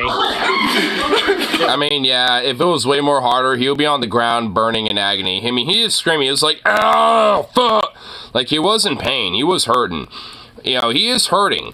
But, like, I mean, it wasn't hot enough for him to, you know, be on the ground in agony and got, like, severe burns. I mean, he's definitely got maybe some very soft burns and, like, some irritation on his skin for sure. But, like, you know, he ain't fucked up. Let's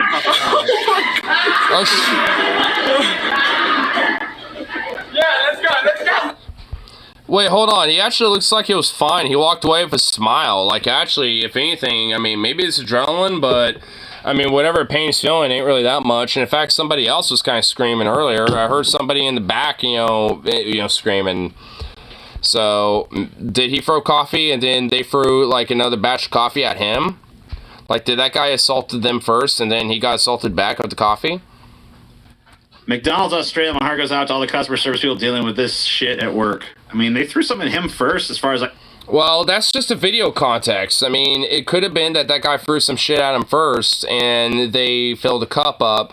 And while that was going on, that person pulled out their phone to record this. I mean, you know, especially out of context to make it look bad or something. I mean, I don't know. Like, I mean, it is video context, you know, or something. They assaulted him first, but...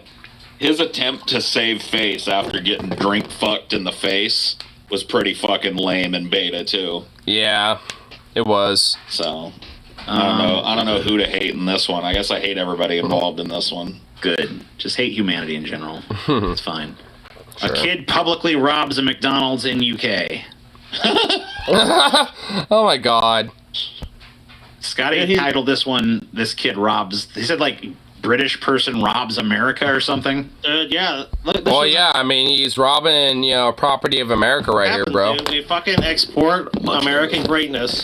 We export American property and American values and American, you know, land on other countries like McDonald's, and we're just like, yo, here's our blessings. And, you know, these fucking limey British incest fucking royal peasant fucks, you know, want to fucking, you know, invade and terrorize our land that we bestow upon them as gifts. And they fucking some limey... American Revolution 2 Electric Boogaloo needs to happen again, brother. Like, we need to just make United Kingdom, you know, the United States, you know, but just like the extra 4 states. Like, there needs to be England, Wales, Scotland, and then Ireland. But we unite Ireland as one. And we let them be the most autonomous. Like, we let them basically be the equivalent of, like, an independent country, but we just let them just kind of, like... In fact, yeah, honestly, 3 states. You know, fuck owning Ireland. Ireland has their own right to be independent. They could be okay. They're on their own. You know, they'll be fine. We'll just have a very close, you know, solidarity, friendship, and kinship with them. You know, and we'll just, you know, make the states out of the United Kingdom. We'll probably let Scotland have their independence, you know, but, you know, I don't know. We'll see about that. For our corporations, this kid should be shot and killed. Good. I'm back out in my hometown. Today I'm at McDonald's and I'm gonna be I'm at McDonald's. I'm gonna tell you what, you know, I got this Scotland and I can't say out and say, I tell you what, yeah, food, let's get it. Let's get it. Bomber clap, I tell you what, yeah, that's what, mate, you know, gotta make McDonald's, you know, I'd say what, mate. Speaking chav. Spotty on side chat, I tell you what, I'll tell you what, my ex kid, I mean, he's basically speaking Neanderthalic English. He's basically speaking Neanderthalic British. Like, it's basically British, but Neanderthalic. I mean, that's basically is what he's speaking. And he's a white kid, so, you know, I mean, fuck you. You don't know my thing. This is Costa, kid. This is Costa Cat, John my thing. I tell you what, Brabber Cat, little no did chat shit, no, I hear what you man telling me, bro. No, I'm not gonna follow your fucking TikTok, bro. I ain't there touching me, fam. I got some chips and that. Why are you touching me, bro? Why you touching me, bro? I'm just trespassing and robbing you. This you brat my cat down, I shank your chub, and I'll tell you, me won't, mate. It's like, dude, you deserve to get fucking, like, clubbed in the face with a bat, dude. Fuck you. Like, I mean, if you did this in America, like, the Second Amendment would ensure that you were 6 foot under, dude. You would not be alive long enough in America to live, to exist out of high school, kid. I agree with this guy. This kid should be shot. I agree. I honestly do. I really do, honestly. Like, these weird fucking British limey fuckbag little twit thugs, and shit, that happen to be fucking, like, doing shit like this. Because it ain't just, like, some, bullshit, like racially stuff. Like, this is a white kid. Like, these are a bunch of weird little gangbanger fucking kids, that, did not have parents, or did not have, like, a system, which the United Kingdom is honestly an exception when it comes to, like, modernization of, like, universal healthcare and, like, modernity and all this other stuff when it comes to, like, looking after the people. Like, the UK really is an exception. They don't give a fuck. Like, because, I mean, if that's the case, then the United Kingdom would not be the Diet America of the world. I mean, they're basically like America if America wasn't a thing. Like, they're a bunch of fat old limey fucks. I mean, they basically, they don't have any real food for themselves that is still, everyone else's food. Or have to have America enlighten them with shit like McDonald's and shit. And even then, McDonald's is piss water bullshit. Like, and even then, it's just like, you have, like, these random little Anglo-Saxon, little impoverished little thug bag, little gangster kid little fucks, that, go into McDonald's, these little Anglo-Saxon little gangbangers, running around in London and shit, stealing, things from McDonald's and shit like that, and then we'll try to shank a motherfucker, because, they, frankly, they don't got any real way to protect themselves. Like, it's actually punishable to defend yourself in the United Kingdom. In England, it's, like, basically illegal to have any form to defend yourself. Like, you can't fucking do anything against motherfuckers like this outside of shoving them.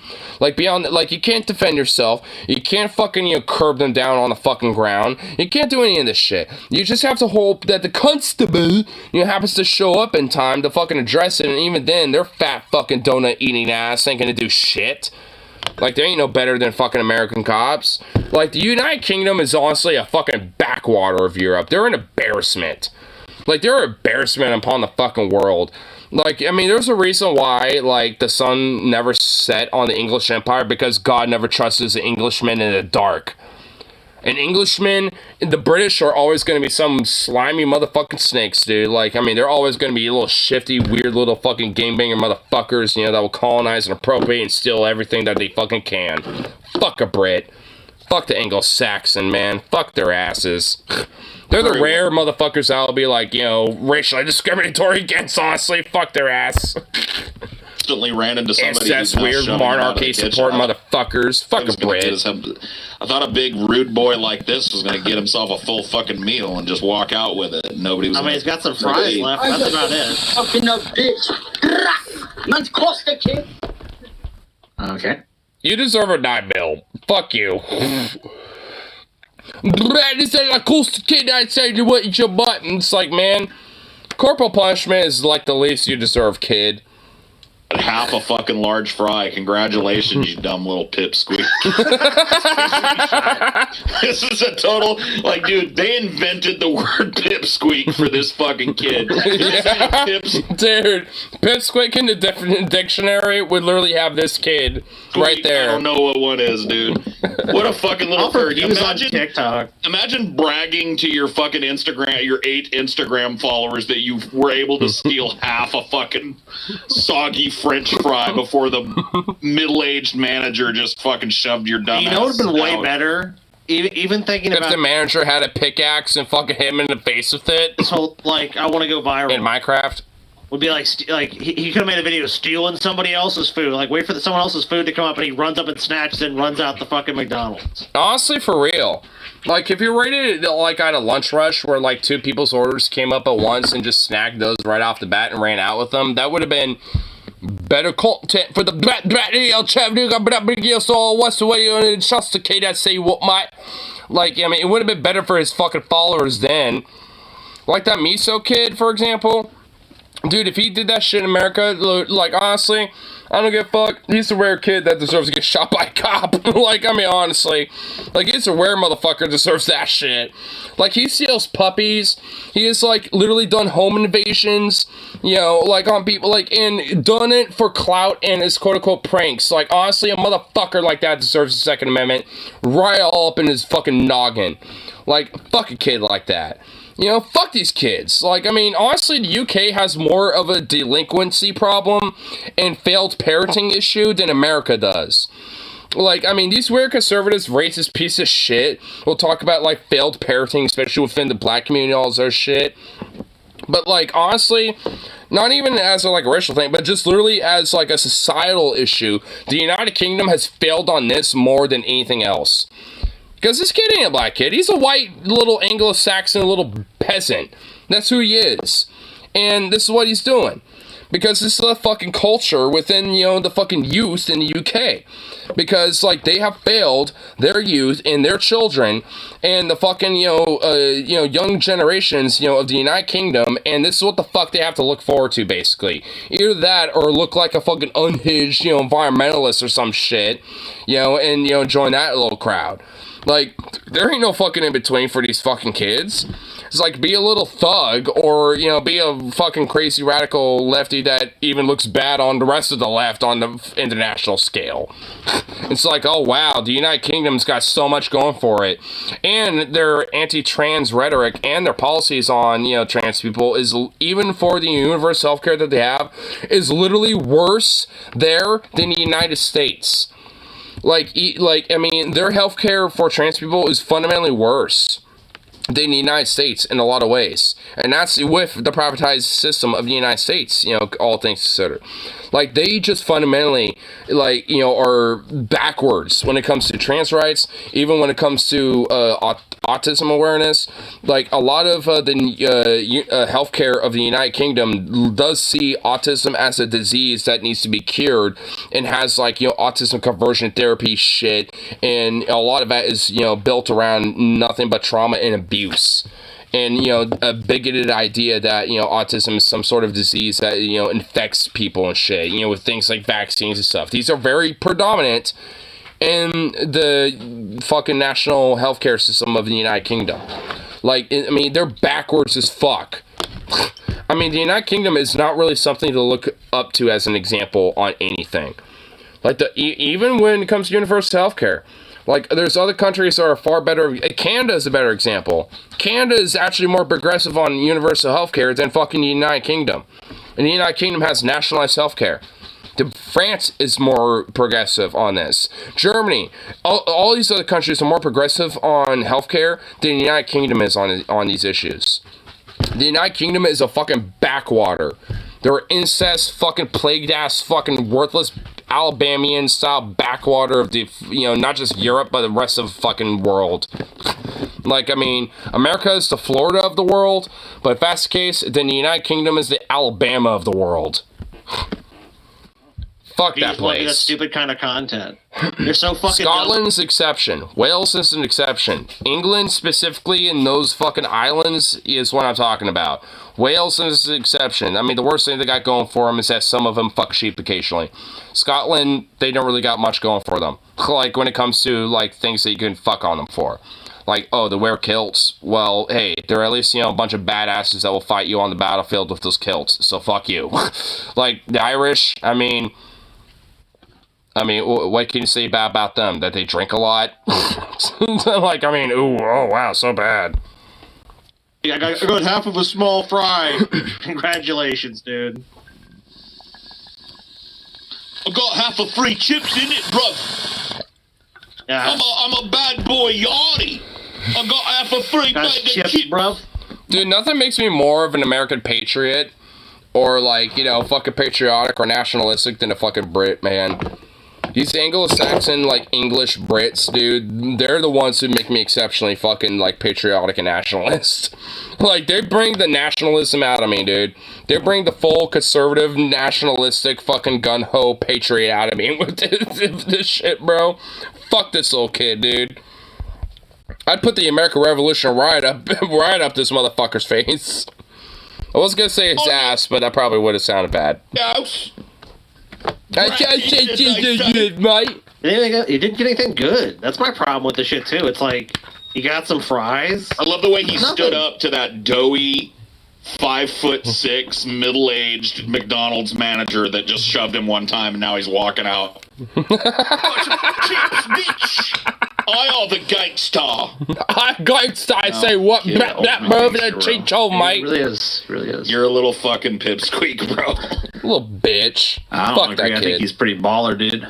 Shove his head on a locker door, let alone the locker. What a dude! You could do better, bitch. TJ. Any of us could do better. Dude, I mean, it was more gangster when I just went back at the fucking Waffle House and got our drinks. That was actually a gangster That maneuver. was more gangster than what that bitch did. Dude, it really is. Like, you know what is also a gangster move? If, like, this actually happened to me. I got a Taco Bell, and I was like, you know what? I'm gonna go order this online, pick it up. By the time I went to go pick it up, they closed.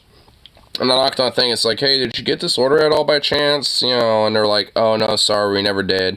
Didn't go for our system or anything, we were already closed. So I was like, oh, okay, I'll probably just come by tomorrow. Will they be able to do anything for it? And they're like, oh, I'm sure they will. I'm like, okay, sorry to bother you, blah, blah, blah.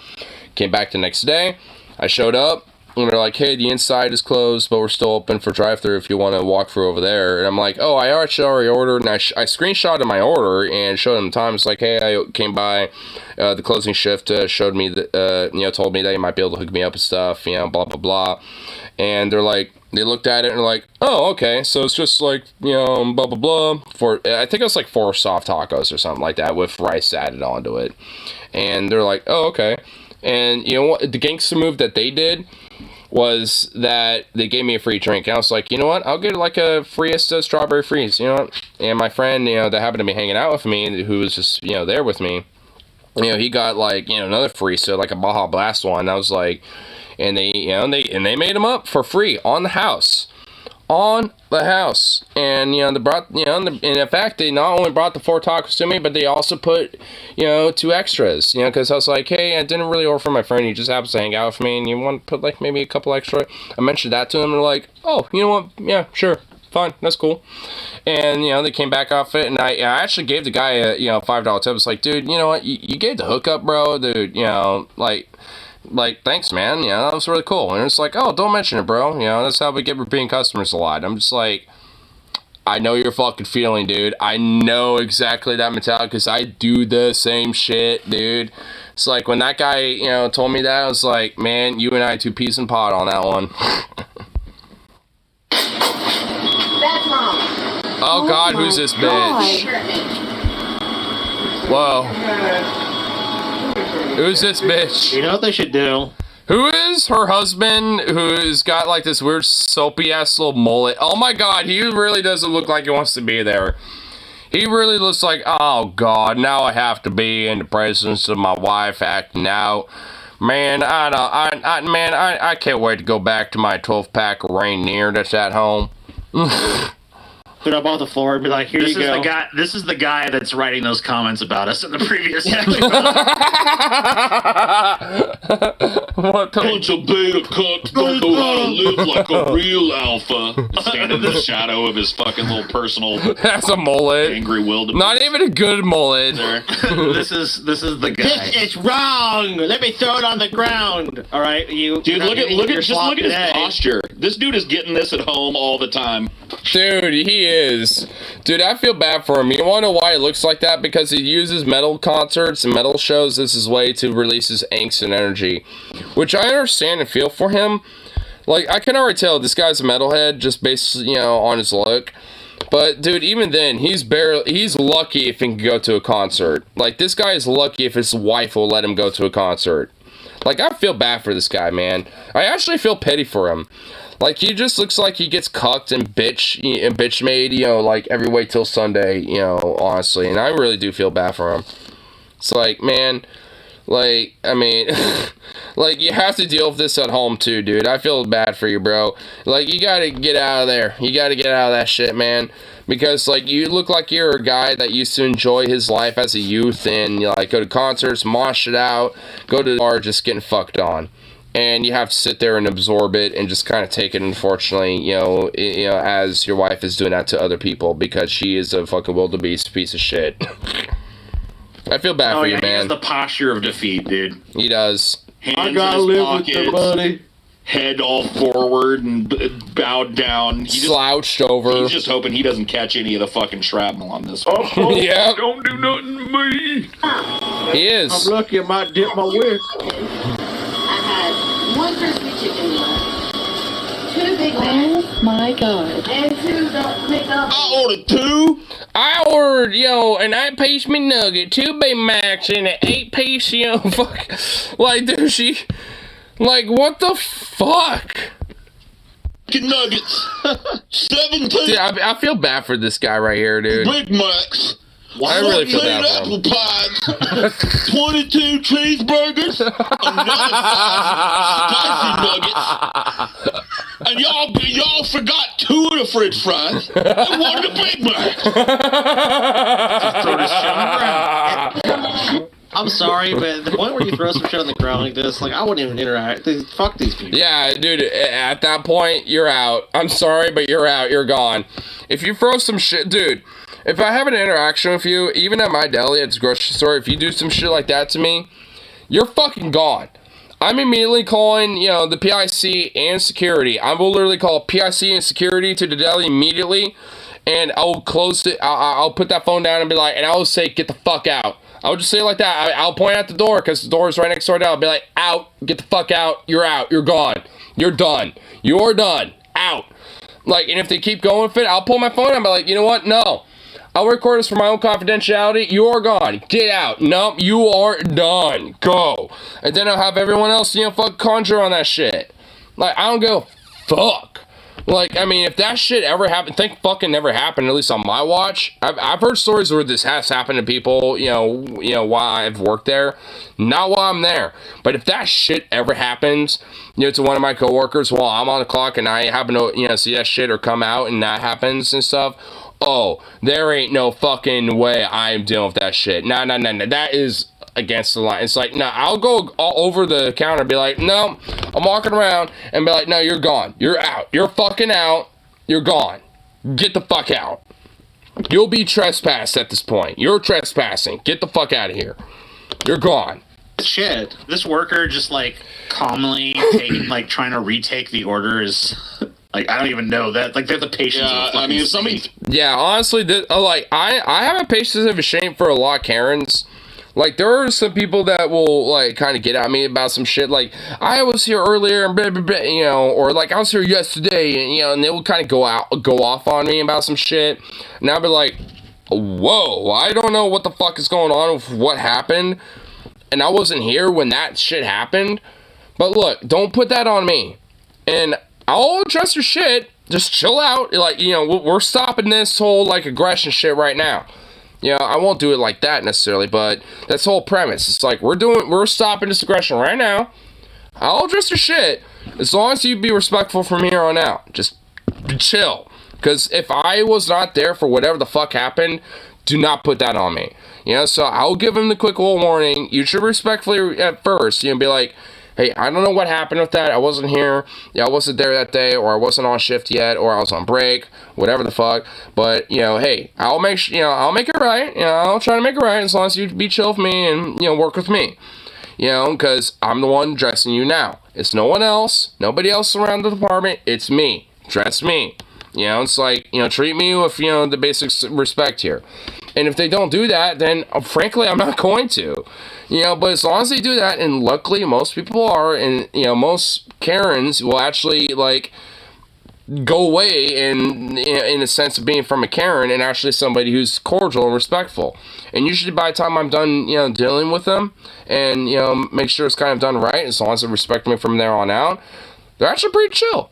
And they actually will be pretty cool and, be happy and, you know, come back the next time and be like, oh, I remember you. You know, I really liked how you gave me the service. Or I'll hear about, like, oh, yeah, there's this one lady and blah, blah, blah. Like, somebody else, you know, will be on shift and hear about how I was able to help them and, like, you know, give them the service that, you know, gave them, you know, like, and because they respected me in a way.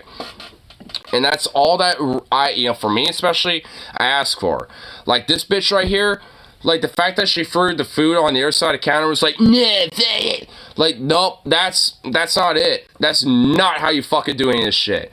I mean, she came up to the counter and was like, hey, you got my order wrong, you missed a few items, you know, can you make sure that I have these items, or whatever the fuck. If she was cordial about it, then, you know, I would be in this guy's position and be like, you know what, yeah, let me make sure let me look at the back order, alright, here's what was ordered, and I see what was missed, let me go correct that for you. If she was respectful, cordial, then she would have been able to get her stuff replaced and been fine. But no, she decided to fucking freak the fuck out and unleash hell on, frankly, in her personal life, on her husband, but also when it comes to people and retail workers like this guy and people like me, she will unleash hell on them. And fuck these people. And you know what, I'm so glad to live in an area that does not have a predominant population of these type of people. And usually if they happen to come around, we fuck them right off. That's why we don't really get them often, because, you know, not just me or other people in my department necessarily, but people at our store specifically do not tolerate this shit. Like, if this shit happens, we kick them right the fuck out and we make it known that we do not want them around if they do this shit. Because if they are willing to do this shit to us and make a scene over bullshit that if they were respectful, could have easily been resolved, then fuck them. We really don't want to deal with them. It would be, you know, like, and you know, a betterment of us and a best interest on our part for you to fuck off if you act like this. Then, like, we want you to go away. We don't want to deal with you. We want our work, you know, to be more chill and, like, you know, easier on us. We don't want motherfuckers like you. Like, fucking Karen like this. Used to work the counter fucking fast food and shit. If somebody threw something in my restaurant at one of my employees or whatever, they got two options. They could turn around and walk the fuck out immediately, or I could call the cops and have them. Yep. Like, there was no, like, I'm gonna make this right for you at that point. Oh, fuck yeah, exactly. Paul gets it. Because he worked in the same industry that this guy is working, and I've worked, and am still working. Because working at a grocery store deli is pretty much, you know, analogous to working this. It's not the same, but it's analogous. There's equivalence, you know, into working the same type of shit. Like, it's not that different. There are differences, but those differences are more or less like corporate aspect, you know, surface level / you know, the specifics of the work that you have to do. Beyond that, it's the same type of work. Retail, fast food / food industry work. I mean, that's what I do. That's what this guy does. Ain't that much different. Like a child and throw shit at me, okay? Yeah, sorry. I stand on that. I stand on that hill. I'll die on that hill. Amen. Right? Oh, yeah, I'm not your little fucking piss boy, all right? Because I have to work here. Fucking bed. Solidarity, Go fuck brother. yourself, you pink sweatered nightmare. Pink sweater nightmare. Dude, amen, Paul. Get him. It's been since something that isn't pajama pants have touched those legs. Oh, dude, she has snow leopard pajama pants, and I love snow leopard patterns. Oh, wait, no, those are snow leopard. Those are horseshoes. Okay. Woo. Dude, because I kind of like snow leopard pattern on people. Snow leopard patterns are kind of cute and attractive. Especially if it's like body paint on a very thick woman. It's like, damn. Not this type of thick. I mean, like, athletically, like, chunk thick. Like a Velma thick. Not this. In a minute, so... No, probably not much.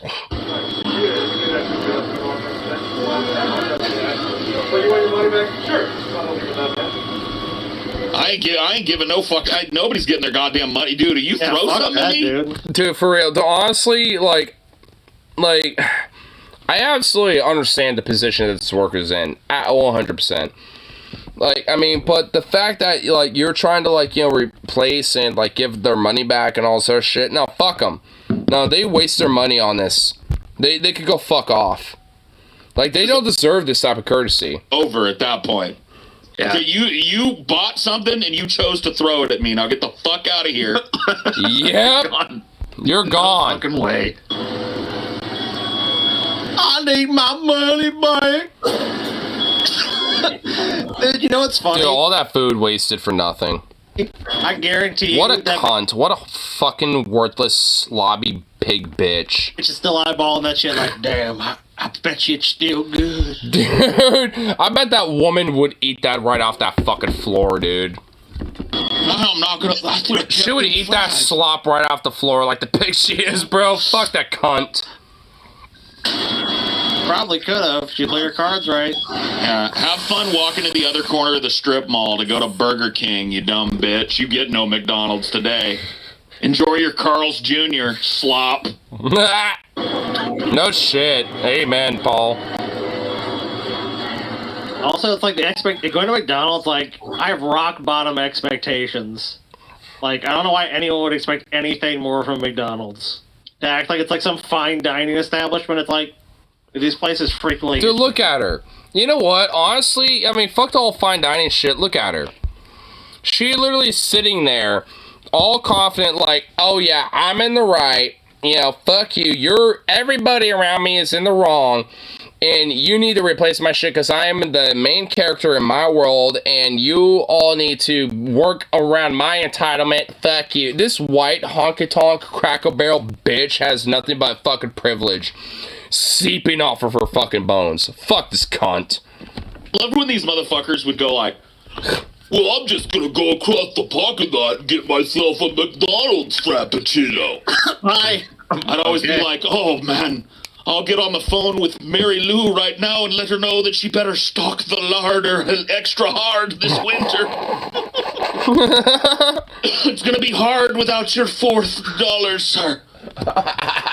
I don't know if little Jimmy'll make it. Like, I mean, honestly, the fact that these people think that they're getting the money back is impacting workers like him doesn't. Like my wage does not get impacted over the fact that they buy shit from the store. The company gets impacted by that. Me as a worker don't. Like, at the end of the day, I could be working anywhere else if I really wanted to. It's just the fact that, you know, with the contract and with the unit I'm in, you know, it's just like it's at least decent enough to stick around just a little longer, at least, you know, until better opportunities arise. You know, it's just like, it's at least, it's at least, as good as I'm going to get for at least in the meantime.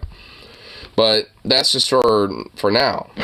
You know, but it's just like, if it wasn't for that, I wouldn't give a fuck. I exceptionally wouldn't give a shit. And I still don't, really. The only reason why I do is because the fact that we got, like, you know, previous contract shit.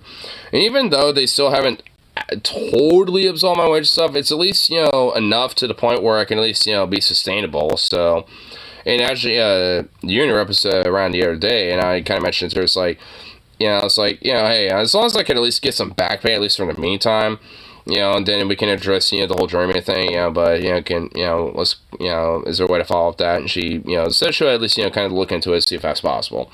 So next time she pops in, you know, I'll ask about that, you know, and see what's going on with all that. So, I mean, because at least right now, at least, you know, like, because I basically make it at least like $17.50 something now at this point, which is obviously way better, but still not like the $20.53 that it really should be. So like $3 more. But at least it's, you know, enough to live off of, at least from my circumstances. But it's still bullshit. So, I mean, at least, you know, going to still see, you know, obviously if it needs to be addressed. But it's at least something that for now it's at least okay. Even with me, you know, putting a lot of money in, like, concerts and shit like that and all sort of stuff. So, even with that, you know, it's still relatively sustainable. So, at least it's, you know, with my lifestyle, it's better, you know, either way. But it's still not good enough, obviously. But either way, that kind of shows the point, though, like, why we don't get paid enough to deal with cunts like her. You know, to bring it back full circle, I don't get paid enough to deal with you, motherfucker, you're right? Like, I mean, so, like, I mean, I get paid, you know, like, I act, you know, how I'm paid. Like, if I'm paid, like, you know, $50 an hour, then I might fucking deal with yourself and, you know, be like, you know, goddamn, like, Michelangelo, you know, the fucking angel of God, you know, to fucking, you know, win you over. You know, but I don't, so I don't care enough. So go away. Like, I mean, like, either buy some shit, treat me with enough respect, you know, be cool, be an average person, and abide by the social contract, or fuck off. I think they're taking a fucking dollar out of my paycheck or something. I mean, no shit. Or it's insulting to them. It's like, you know, I'm an annoying prick. You won't have to deal with me. It's like, what is this fucking beeping sound that will not shut up here, too? That is one of their food alarms that goes off to let them know that something needs to be done, and it is ubiquitous. Yep. In fast food restaurants. So, like, when the... And in delis. Same thing for our department. Our ovens will beep, you know, when they're ready for food, you know, to be released. You know, when our roasted chickens are ready. Those things will beep endlessly. When the fires, you know, are ready to be stirred, they'll beep halfway through. And that whatever's inside means that they need to be stirred. And then once they're ready to be lifted up, they'll beep non-stop for like 10 minutes straight. And like in our department, there's a lot of things that go beep. And McDonald's ain't no different. They just got the different versions of beeping. Like, honestly, I'm desensitized to a lot of the beeping and all the industrial noises, you know, and shit, because, like, I've worked around this shit enough. Like, if anything, I've actually, you know, made it, like, as a way to make music out of it. Because, like, there's certain tones and, you know, certain notes that are being played with those beats. So it'd be like, beep, and then I could be like, beep, beep, beep, beep, beep, beep, beep, beep, beep, beep, beep, beep, beep, beep, beep, beep, beep, beep, beep. You know, I'll just kind of play around with octaves and harmonies and stuff like that. Like, I honestly will make it kind of like a musical game in a way. It's the only way to keep me sane and not go crazy because of all the noise. It really is. Or like if like some fan goes like, then I'll be like, ba da da da da da. Like, I honestly would fucking, you know, I do this shit at work. Like, I honestly do that shit because it's the only way for me to not go insane because of all the noise. Like, I mean, that's how I get desensitized, is that I'll just, like, kind of do that shit in my head. And hum it out and stuff, because it's really the only way for me to not go insane. In the fryer, a beep goes off to let you know that, hey, like, within the next minute or two, you need to take these fries up out of the oil or they're going to be burnt. So, not only is this bitch throwing food and asking for a refund, but she's apparently stopping food from being fucking pulled when it needs to be. Yep, because she is fucking with people at a workplace that is heavily understaffed, and that means that a lot of food and a lot of different things are not being done because there's a, you know, they feel like they're that entitled, you know, to the fucking business and to service. It's one thing if they're like, you know, waiting there for like a few minutes and I haven't served them yet, because that shit's happened, and, you know, and like, I'll at least, you know, let them know, you know, to some degree, be like, hey, you know, let me finish this real quick, and I'll be right out, and at least 99% of the time, people are pretty chill. It's like, alright, you know, I'll be right here, take your time, and half of the time, it's usually me, like, frying stuff. So when I come back out, it's like, all right, what can I get you? It's like, are you making any more tenders of Joe's? And I'll be like, well, luckily, that's literally what I was just doing. So if you want to come back in like 8 minutes or something, then they'll be ready. It's usually shit like that. And they're like, oh, okay, cool. Let me do some shopping and I'll come back and, you know, wait a little bit. And it's usually shit like that for the most part, luckily. You know, but, you know, half the time, some people are grabbing some other stuff. But, I mean, at least most of the part, people are pretty chill. And that's just from my experience. But I think that's just because in the area that I live in, there is at least people that are not, like, total fucking dickwads. Like, I mean, it's a really kind of, like, chill, laid-back, you know, neighborhood and community that I live in. Like, it's not really full of dickwads. They do exist, but even then, they're not, like, full-on Karens like this cunt. Understaffed like most of these places are, she's literally doing that. This person is working register and making food, and she is... Yep, and I've, you know, the thing is, I've done this. I've had to work a register, do the customer service, and fry food and stuff like that, and have the fryer go off for like a couple minutes, and have to run back and forth. I've done this shit. I still do this, you know, sometimes myself, because, you know, there'll only be 2 closers. There'll be 2 people after like 4 o'clock. and it'll be like me and one other person, the closest of the night, and we would have to basically man the castle, and if one of us is on lunch, that means we're by ourselves. And we have to basically man the counter, fry food, whatever needs to be done, we're by ourselves. And honestly, we all just hope the fuck that it's slow, because if it's not slow, then we're just fucked, because nothing's going to be able to get done. People are going to be like, why ain't food getting, fried up? It's because, like, well, I'm by myself, my coworker's on lunch, I can't do it right now, and if I do, then it's going to be backed up, people are going to be pissed anyway, and, and it's just a nightmare, dude. I mean, it really is a fucking nightmare, bro. It gets stress-inducing. Like, I mean, I've had panic attacks about it before in the past. Not anymore. I've learned to be able to, work around this shit. But in the past, like 4 years ago, 5 years ago, dude, I used to have fucking straight panic attacks over shit like this. And I would get scared at the idea of being by myself. But nowadays, I can handle it. Like, I can man the fort by myself. Like, I don't give a fuck anymore. I've been PTSD ridden. I'm a veteran. I don't give a shit.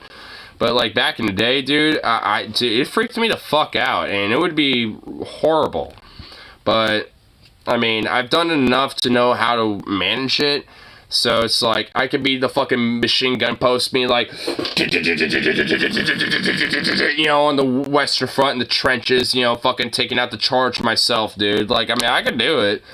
But back in the day, being a green, green bag and fucking, just being all new, just like being new grunt, like, dude, I wouldn't be able to handle it. I'd be in the corner being like, oh God, what am I doing? Everybody else's orders so that she can have a temper tantrum up in here in her pajama pants. And I guarantee you the lady recording this video has to wait for her order, which is probably going bad and getting burnt because of this fucking cunt. Just $3 flow hose with socks on. Give me a fucking break, dude. Dude, she do have flow hose on. Climate change needs to come quick. The herd needs culling.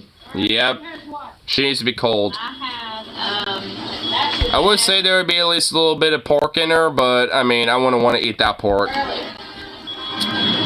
But you're getting your fucking way. See, this is why you don't do anything. Get the fuck out of here. This is why you don't take the time to process a refund for these people, because she just wants to stand there with her total fucking beta cuck husband standing there looking like he's a whipped dog and berate people, because she never gets a chance to do that in her fucking real life. Go fuck yourself. I ain't getting paid enough. Soak up your emotional abuse. The only fucking food she should ever be served at a fast food restaurant should be in a dog bowl. Fucking serve her shit on the ground. Make sure it's fucking extra greasy, too. Well, I guess at least somebody got their DoorDash. It should be legal to retaliate against people who cause problems in fast food. I mean, to a certain extent, it is. I mean, actually, yes, it is. Like, I mean, you can't be the one to escalate it, but if customers like her are throwing food or, like, assaulting people, you do absolutely have the right to retaliate. It's actually kind of somewhat of a misnomer of corporations to say that, like, we don't want you to retaliate against people that might be, like, attacking you or stealing shit or whatever the fuck. Now, you can actually do some shit. I mean, it's just the things that the company doesn't want to be sued, mostly by you, by the worker. Because, I mean, most of the time, you're technically in the right when it comes to some of this shit. Like, honestly, this worker to be in the right to defend themselves and be like, get the fuck out of here. And if this bitch decided to escalate, they'd be in the right to kick her out and fucking get a little physical. Because she tried to assault them by throwing food at them.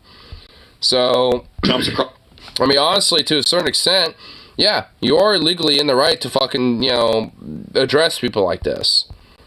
Beating you, it is totally legal in all 50 states for you to beat the fuck out of them. Yep. If McDonald's wants to fucking fire you for that, you can sue them and win big money. Because they don't pay you enough for you to not be able to defend yourself. Yep. Exactly. A lot of these people like riding that edge, too, dude. Throwing shit at people, that's called assault. Yep, assault and battery. Eat in peace. Let's see what happens here. Eat in peace. Oh, shit.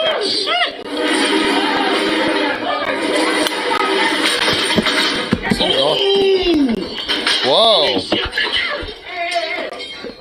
Don't fuck with Popeyes now. Yeah, see, now, oh, shit. Getting gang stomped. See, this is what happens to your ass. Wait, hold on. I need to see this again.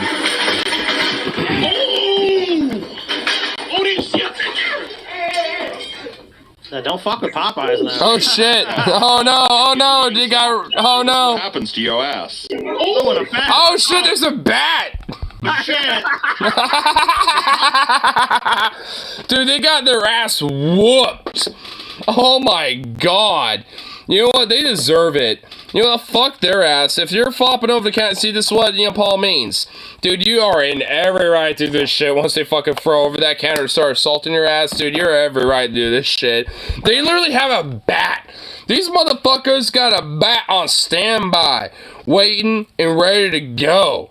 To fuck some motherfuckers up, dude. Like, I mean, they ain't playing. Fuck yeah. Dude, Evan Conchita Based. getting in on it with the... I wish I could have a bat. Dude, we honestly actually used to have this random pipe that had, like, that one of our coworkers put a bunch of tape around because he would use it to kind of, like, do twirls and stuff like that with. He was actually pretty good at it. But then, eventually, they just took it away. Like, one of the morning crew fucking threw it away. And it's like, you know what, low-key, fuck them. Because I was, all of us, even the night crew in the night PIC, one of the night managers is like, you know what, keep this around. Because we get some weird-ass motherfuckers, we might even, swing by and grab this. And then we're just like, you know what? Hey, cool. We'll let you know where it's at and stuff. And... eventually, give enough time, they fucking threw it away. It's like, what the fuck, dude? It's like, man, that was like a good weapon, dude. It was a nice, solid fucking, like, steel pipe. Like, you could bonk a motherfucker and give him a concussion, dude. And it's like, man, it was such a nice weapon. I should have took it home with me, honestly. Like, you know what? Because as soon as they were murmuring about throwing it away, and I saw it in the trash bin once, and you know what? I should have been like, you know what? Just for protection's sake, I want to keep this with me, and I'm going to take it home, and, if we feel like we need it, let me know, and I'll bring it up. Like, because honestly, it was a good weapon. It would have been such a good weapon. Like, oh, I'm honestly sad that it was taken away. I am really sad. Unfortunate, but whatever.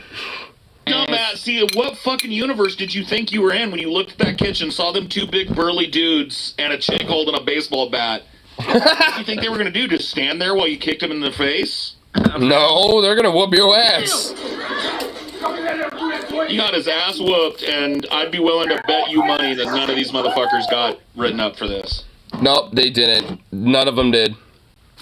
I wouldn't be surprised if one of them got a promotion.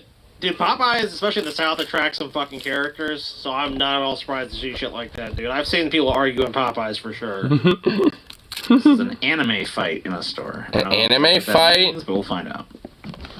Hey! Oh shit! Hey, watch out, chill, please! The Dark Lord is here! Dude, is this like Pink Guy? Hold on. Oh my god. This is one of these, like... Hold up. This reminds me of some shit, dude. Hold up. What the fuck? Oh my god. Wow. Well, that was a little annoyance. Okay. The Dark. Oh, oops. The Dark Lord. What? There we go. No, not Lord. Lord is... Here it is. Yep. This is the equivalent of this. Oh, wait. The Dark Lord is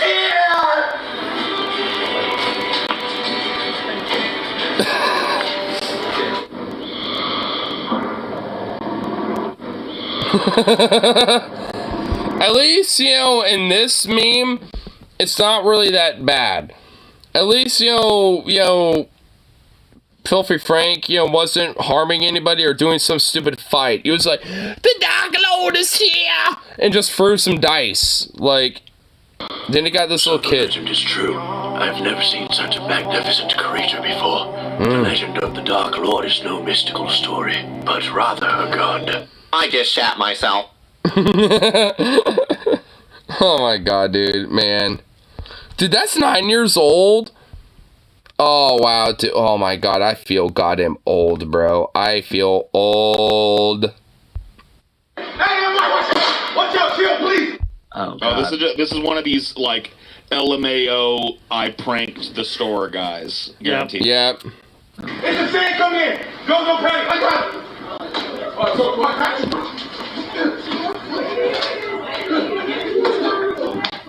Yeah, everyone that comes here, this is what they want.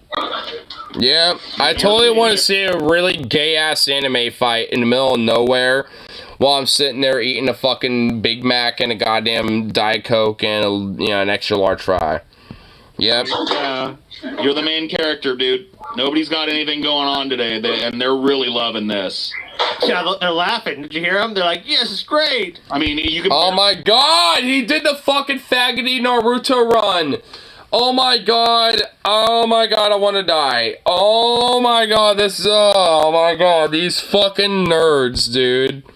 Going on with all the uproarious laughter that's echoing through the fucking annals of time over this fucking real humdinger of a joke right here. Oh my god. Ketchup Karen, I thought this shit was fake. I was wrong. Ketchup Karen? Oh god. Oh no. Where's your manager? Can I speak to your manager? Can I speak to your man? Oh god, she's doing the Karen shit. Can I speak to your manager? Excuse me, what the fuck is this? Can I speak to your man? I hate this shit. A lot of this shit happens at McDonald's. Dude, this shit happens in like any fucking fast food / retail workplace. Dude, this happens in my place. This happens in my workplace. I work at a grocery store, for fuck's sake. I mean, this happens everywhere. And god, I hate this shit. No, like, I hate it so much. I've had it happen to me. And honestly, like, because there's no manager in place, and I'm pretty much like the only one in seniority to basically be the sit-in manager, I'm like, well, you're talking to him. Like, I mean, I'm basically the sit-in manager right now, so you're talking to him. What's up? And it's like, oh, well, and then they'll, like, get even extra offended, like, somehow I'm even more rude that I'm a manager now or something. It's like, fuck you. It's like, no, oh my god. It's like, get out of here. It's like, what the hell? It's like, no. It's like, I hate this shit. This shit's raw. I can't even comprehend or explain how this shit annoys me so much. I've had to deal with this stuff so often over the years. In the goddamn almost 8 years of working in retail to deal with this shit. Oh my god. The amount of times I've had this happen, I'd basically be fucking like Bezos rich. Holy shit, dude. A lot of this shit happens in fast food, period, but McDonald's probably more so because there's 3 of those for every other one thing. Look at this sandwich. I mean, it looks like a basic bitch-made sandwich like any other McDonald's. What the fuck vest are you wearing? There ain't no cowgirl. Like, quit thinking you're some wannabe, like, cowgirl, like you're fucking Sadie Adler from Red Dead Redemption 2 or some shit, bitch. You're nothing, dude. Like, what is this? She literally has the Karen haircut. Oh my good fucking lord. What is this? What is this? Oh my god. What is this? A sandwich that you fucking smashed on the ground because apparently there was no ketchup. And right now, she just violated the Paul's doing anything about it principle and your ass is getting out. Honestly, yeah. You know what? At this point, your ass is out. You already paid for it. You're gonna be fucking this butthurt about it. You're gone. If you wanted to be like, hey, excuse me, the sandwich wasn't made correctly, it's alright if I had it remade, I mean, it didn't have all that I wanted, or honestly, you could literally just ask for it, be like, hey, I wanted these condiments, they weren't, given to me on the sandwich, can I, it's alright if you give me a little bit, and they'll give you a little something to give it to you. Like, if you're courteous and respectful and chill about it, these people will be more than happy to just do it for you. Like, just be chill. Like, mama, chill. Like, you don't have to be a fucking, like, weirdo and be unhinged about it. Like, goddamn. This is not... Like, I get it. Like, I mean, if you're getting something and then it's just, like, horribly, mistaken on the order and it's just wrong, and then you go back. But, like, don't be a dick about it. Just be like, hey, my order was wrong. It's alright if I get it replaced. Just be like that about it, and you'll be chill. Everything will be fine. You don't have to fucking freak the fuck out. Like the thing is, that this is what I hate about these, Karen / like, I'm the main character syndrome motherfuckers. Like, they don't, like, they can be, like, the main character of their fucking world without being a dick. right? Like, I mean, they can think the world all pertains around them and all this other stupid bullshit, but just not be a fucking asshole to everybody else. I mean, seriously. I mean, it's like, they can at least recognize that. Like, don't be a dick to anybody else. You can think the world revolves around you like a weird solipsist, fucking egotistical, freako wine mom that you are. But, like, don't make it everyone else's problem, okay? Don't make it, like everyone else have to fucking, suffer because of that weird ego trip because you're insecure about your life, you weird wino. Like, I mean, my lord. Ugh, man, motherfuckers like this, dude. I've had to deal with people like this. I mean, this shit gets under my grill. I pretty much always will almost, like, stand in solidarity with workers like this, because I deal with this shit like this. I mean, it's just so annoying.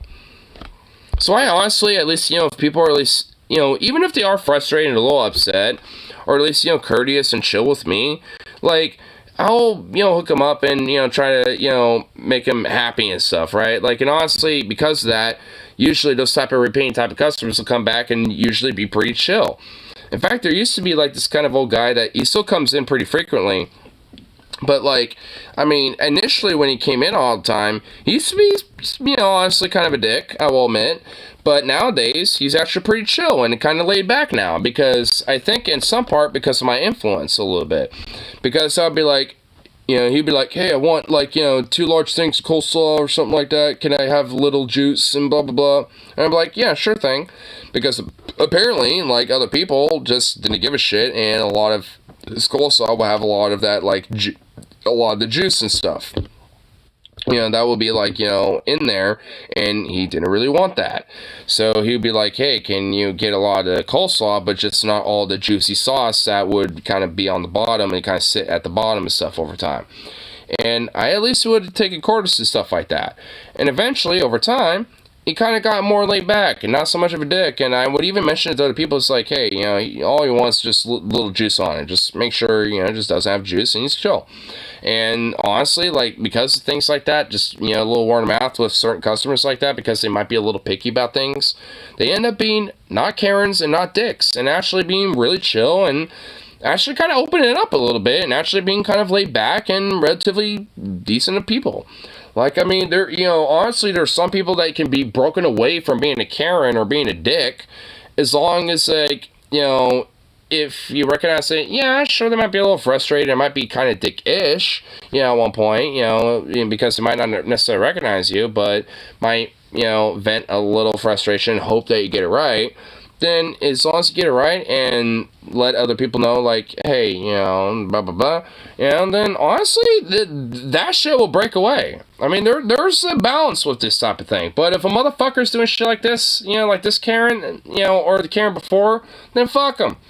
Like, I ain't gonna help them at that point. If they're wanting to throw shit around or, fucking get verbal and fucking, threatening at me or anything else, then no, they're out. They're gone. Fuck them. Like, I mean, it's one thing to just be like, a little frustrated or something like that, or a little upset, but it's another thing to do some fucking shit like this. Insecure about what? Is dick length understandable? No, oh my god. You obviously came in here out of context. Hardy har har. It's because you're mad because mom forgot to buy Fruity Pebbles. Okay? You're not. Mommy forgot Fruity Pebbles. Food, intentionally fucking making a big mess in the store. Get your fucking bitch ass out. I mean, all you have to do is customers are always right. No, they're not. Money, dummy. Hey, could you guys... At the end of the day, we're always right because, hey, we're in the workplace all the time. We know what the sales are. We know what the deals are. We know what the prices are. We know what's up. We're always right. The worker is always right. Honestly, that's what really should be the norm. The worker is always right. That means that the worker, might, make things right for you as a customer, as long as they're respectful, cordial, but that doesn't necessarily mean that you as a customer is always right. We'll make things right for you, as long as you're cordial for us. And that logic will mean that you're right. Cash is king Safeway, though. It's not just... Dude, cash is king in capitalism. And all these companies, partake in that. Not just Safeway. And maybe I'm fucking... I mean, you really think I give a fuck about their fucking profit margins? No, I don't. Because they're doing more wage theft than anything else. You really think I give a fuck about their margins? No, I don't. They're, they only want it so they, the fucking execs and the fucking, higher ups and CEO can get fucking bonuses. The CEO is a little older than me. That guy's a young buck, and that guy's making, like millions, like $1 million plus more dollars than I fucking am. And that rich fucking silver spoon little cocksucking little faggot motherfucker, is like able to fucking throw his dick around, have to work a day of his life, and just fucking walk around and flex, at these different stores, and see all the work that he's done, which is all the shit that we have done. Because I've seen that motherfucker. He's a little twink bag motherfucker, dude. I mean, honestly, he's just, like, the idea that that guy's done any hard work in his life is just ridiculous. And he's honestly just slightly older than me. Like, that guy is young. I can just look at him and notice that. But he's also nice and powdery and all this shit. He's a little powder muff elitist aristocrat. Silver spoon in his mouth and everything. Fuck his ass. Because, he's stealing wages and making sure that people like me have to fucking suffer. So fuck him. Why should I have respect for him? Don't got respect for me. He sees me as replaceable. And why? I'm valuable to his profits. If he thinks I'm replaceable, then he's going to have a little, maybe not for him, significant dent, but for the store that, represents him and his profit margins, that is a dent. And that makes an impact. And he doesn't want that because that's a thorn in his side. So, I'm valuable, to him. Because I know what I'm fucking worth. That's also part of the reason why I'm still sticking around. Because I'm able to actually, leverage my value in the fact that I'm actually respected at work. Even by the managers, too. To get, at least closer to what I actually fucking want. Because, I at least, do enough to get shit done. And they recognize that enough. And actually, recognize that. And that's at least leverage for me. If they get rid of me, that deli collapses. Dude, if I'm gone, dude, that deli's gonna fucking collapse. Like, dude, I'm pretty much the only one that actually, gives enough of a shit, to keep that fucking place running. Honestly, I'm not even kidding.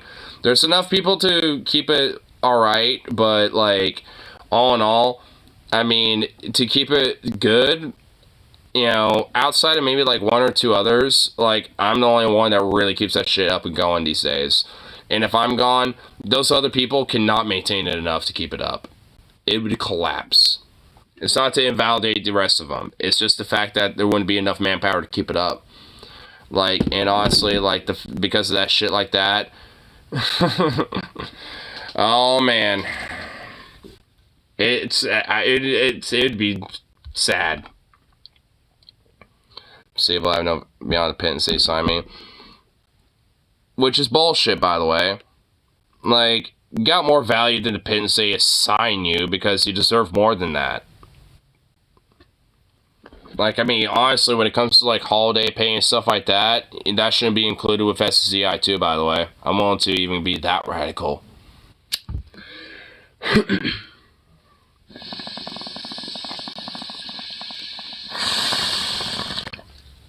If we get it, why should we be able to get it with Social Security, including Social Security and disability? Either way, it should work across the board as far as I'm concerned. But, too communist, too radical. It's not on the political menu. Over to the fucking drink area and grab a couple packets of ketchup out of the fucking thing. A lot of McDonald's do not have the ketchups out anymore. Then just go ask for a ketchup or something, you fucking asshole. There's 1,000,001 polite solutions to this.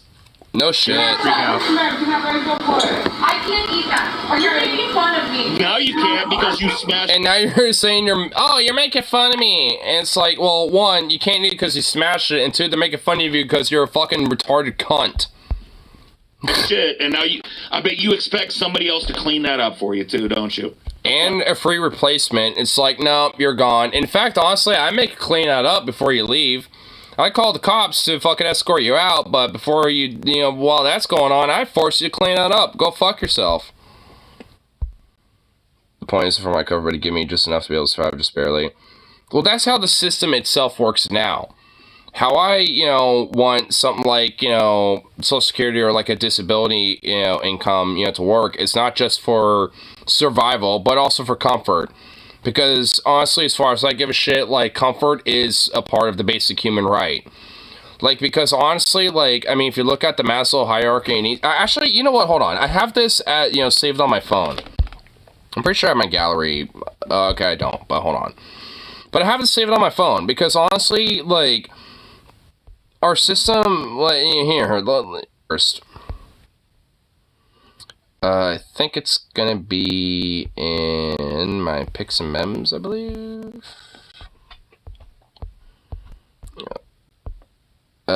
Yep, here it is. Yep, I found it. So here's the version I downloaded. So sociological needs. Here's the Maslow's hierarchy of needs. It's a pyramid. So it starts with food, water, warmth, and rest. And then safety needs. Security and safety, which includes things like shelter, things like that. The first things are the basics, having a spot to sleep. Things like warmth, being able to keep yourself warm at a cold night or during the winter, food and water, which are the literal basic biological necessities. And they got safety needs, which is having a roof over your head and a basic sense of security. Not just having a roof, but like, sense of walls and like it can, at least, basic sense of society to kind of, keep a sense of security and things like that. And then you have belongingness and loves and needs, where it comes to like relationships, friends, like partnership, like connections with, people in society and stuff like that. And then you have self-esteem needs, which is things like prestige, feelings of accomplishment, things like, having confidence in things that you do, like having hobbies and, like enforcement of positive behavior and, positive things that you do for yourself and for other things. And then self-actualization, which is just, creative activities, one's full potential about like who they are when it comes to their full identity and who they are in themselves. I mean, and honestly, like when it comes to everything on this entire fucking hierarchy of scale, when it comes to Maslow's hierarchy of needs, our entire system in one way, shape, or form does not fucking allocate for any of this. Like our system, monetizes any form of sociological needs, safety needs, it monetizes and capitalizes on all of this. So all these things, are basically like, at best, like some bare minimal scrap that you can fucking achieve, if that, at least, for these like first three, and the third one being lucky.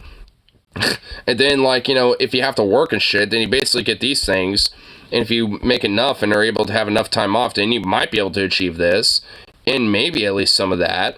But you'll never really truly achieve this, because I sure shit haven't. I haven't even really absolutely totally achieved these two things either. I have enough, for the first two of these Maslow's hierarchy needs. I mean, I can recognize that for myself. But the thing is, at the bare fucking minimal, people deserve these basic three things right here. Because if you got those three things, then these two things are way more achievable, for people's, life and shit, and when it comes to the time, that they have. Like, if you have at least, these basic three things, then these two things are way more achievable. I mean, if you only have two of these things, like this, third thing is way harder to achieve, and then these two are, at that point, pretty much impossible. So it's like, I mean, unless our system at minimal allocates and acknowledges and at least you have some basic comfortability, not just scraping the barrel for these basic needs here, then these things here can be achieved for people. Though, and honestly, the whole idea of meritocracy should be kind of built around this idea. I think Maslow's hierarchy of needs, I mean, while albeit very, somewhat simplistic, I think does have merit and is at least, can be expanded on as a legitimate meritable idea.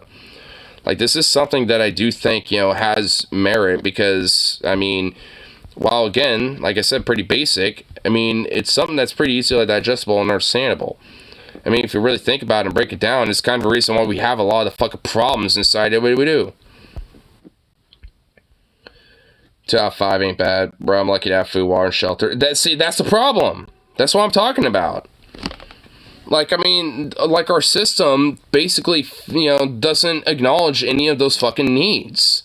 like anything in that pyramid.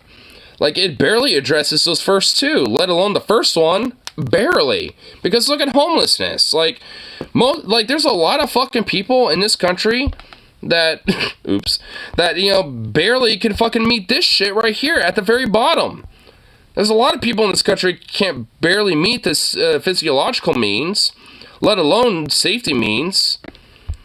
There's a lot of people in this country that barely could fucking get that. I mean, it's like, there's barely anyone, you know, there's a lot of people that, you know, can't, you know, even get to that first fucking scale. Very sweet, but barely understands what she's doing. I mean, you know, and honestly, I, you know, respect that a lot. I mean, not that it's like an invalidation of anyone else, but it's like, I feel bad for her. And in fact, honestly, she shouldn't have to work if she is, you know, someone who's mentally challenged. She should just be able to just, you know, figure her own self out and honestly have an ability to, like, you know, have something in place to where she actually has the opportunity to help expand her own health instead of, like, stressing it out further by working at Jack's, honestly. She, you know, is, you know, her mental health, you know, and, you know, her mental abilities and faculties would honestly do a lot better if she wasn't working. Like, you know, honestly, there are some people that I do recognize that just frankly aren't necessarily cut out to work, and that's fine. To me, I recognize that is okay. And you know what? So be it. She's old school regarded. I know what you mean. Honestly, there's a guy that works at, you know, that, I've, you know, I get it every now and then. I've, you know, we'll have little, like, mukbangs on stream, you know, where I'm having little burgers and fries and stuff. It's called Mike's Drive-In.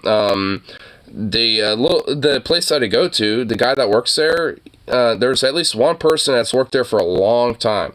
He's a Asian guy, but, you know, I'll admit, he's mentally challenged. He's he's someone who's partially disabled, but yet he works there, and honestly, like, you know, for all things considered, he does a really damn good job. Like, he honestly, you know, for all things considered, does a good job. There's somebody at my workplace that has fetal alcohol syndrome, and yet, like, you know, despite that, is honestly kind of a smart guy. Like, I mean, you know, despite that.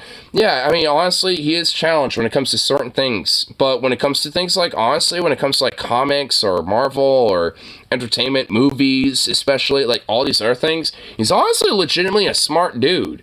Like, and he's a really cool guy, and he's really chill if you actually kind of get to know him, right? Like, nonetheless, he's someone who's mentally challenged, but yeah, he's legitimately a really cool dude, and, you know, and will, like, in a way, kind of go out of his way to help you out. Like, I mean, he's a really cool guy. I mean, you know, and and honestly, I kind of like talking to him every now and then, because he's, you know, kind of a dude who's pretty chill. I mean, it's not like, you know, someone who's, you know, challenged to where he can't speak or nothing. Like, he can hold a conversation, or, you know, but, you know, it's just because, I mean, the whole thing of fetal alcohol syndrome, like, it's not like something that makes you, like, so challenged to the point where you can't speak or anything like that. I mean, but it's definitely something that, you know, obviously, you know, like, yeah, it fucks, you know, children over, because, like, you know, the parents, you know, were the ones who fucked them up. You know, honestly, it's not their fault. It's their parents in a way. I mean, honestly, I mean, I kind of actually admire his position when it comes to, like, substance use, because, you know, he's somebody that, you know, is vowed to always be straight edge, like, to never touch a drop of alcohol, to never touch, you know, like, anything, just because of that, because he doesn't want to, you know, he basically doesn't necessarily want to repeat, you know, what his parents did, and I honestly totally respect and validate that. Like, I respect that. Like, I mean, you know, because I get it. You know, I mean, you know, especially if, like, you know, the fact that you being born was something that, like, was unfortunately, you know, something that, you know, like, a part of what your parents did while you were pregnant was, like, a consequence of, like, you know, an arbitrary factor you had no control over. Like, it's absolutely understandable. I mean, and you know what, despite that, you know, he's, you know, like, pulled out on top, you know, honestly. I mean, you know, it's really kind of like you know, at least for me, kind of an inspiring kind of story with him. I mean, there's even been times where he's even heard about people gossiping behind his back, and he would, you know, like, at least on Facebook and, you know, social media, would be like, you know, be like, hey, you know what, I don't give a fuck if there are people that do kind of make fun of me and stuff like that, or bully me behind my back, or gossip, or this and that. Like, I know the fact that I do have friends that do care about me. I know who I am, and I like who, you know, I am, and I enjoy what I do, and blah, blah, blah. So, you know, in a respectful way, he basically said, fuck you, you know. So, and it's like, and I heard about that, and it's like, man, I respect that shit. You know, because, like, you know, for, you know, a kid like that, it's like, I mean, you know, I kind of see myself a little bit like that, because, I mean, when I was at least growing up, honestly, I was a lot more, I guess, challenged in a way, at least when it comes to social interactions and shit. And, I mean, honestly, it's a part of the reason why I'm so glad I had, you know, the, you know, extra help that I did, you know, when it came to education, you know, that I have, because it's not like I feel like it wouldn't necessarily be too much different, but it definitely would have been harder for me to kind of figure things out, you know, over time, you know, because, like, there was, you know, a lot of aspects and variables, you know, about my own upbringing and my own development that I just was not fucking aware about, that, you know, even my mom wasn't aware about, because, you know, it came from my dad, and he didn't even know about it. He, like, honestly, for the longest time, you know, my dad thought he was just kind of like a weird, abrasive asshole, and, you know, just didn't really think, you know, like, you know, there was anything really specific about it. But once I was diagnosed, you know, they traced it back and diagnosed him and realized it came from him, and he went, oh, I guess that's why. But at least when it came to helping, nurturing that type of development, I mean, for him, it's already been, like, heavily ingrained, because he's, like, you know, like a, you know, middle-aged guy at that point, you know. But for me, I'm still a kid, so I at least had an opportunity. You know, for him, you know, he's just stuck in his ways. But at least for me, you know, it's like, I've developed enough to where, you know, at this point, like, I mean, I'm at this point, like, kind of like, you know, forever expanding, you know, curious bee, basically. Got this right. Miss Ray, she was extremely nice and sweet. Just had a hard time processing the world around her. She was so so much nice for a little, because she's cute too, but I can't see beyond.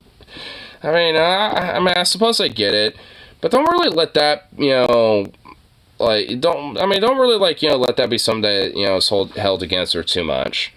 Because honestly, she might legit be, like, a really cool person either way, despite that. I mean, so, I don't know. Like I said, like, I mean, I have a coworker that, you know, is mentally challenged a little bit, but still, like, I mean, it's a guy that pulled out on top. Is actually kind of like a really inspiring kind of story of a person, you know, that suffers with disability, but nonetheless has legitimately, you know, like, you know, put himself together in a way, you know, not just on his own, but, you know, like, you know, with, you know, help from friends, family, community, counseling, all sorts of other things, because people care about him, and, you know, and he recognizes that, and, you know, and I you know, honestly, I care about him. He's a cool dude, you know, like, yeah, I mean, because, you know, like you say, he's saying rabid, protective, flirtatious. I mean, and like I said, I get that too.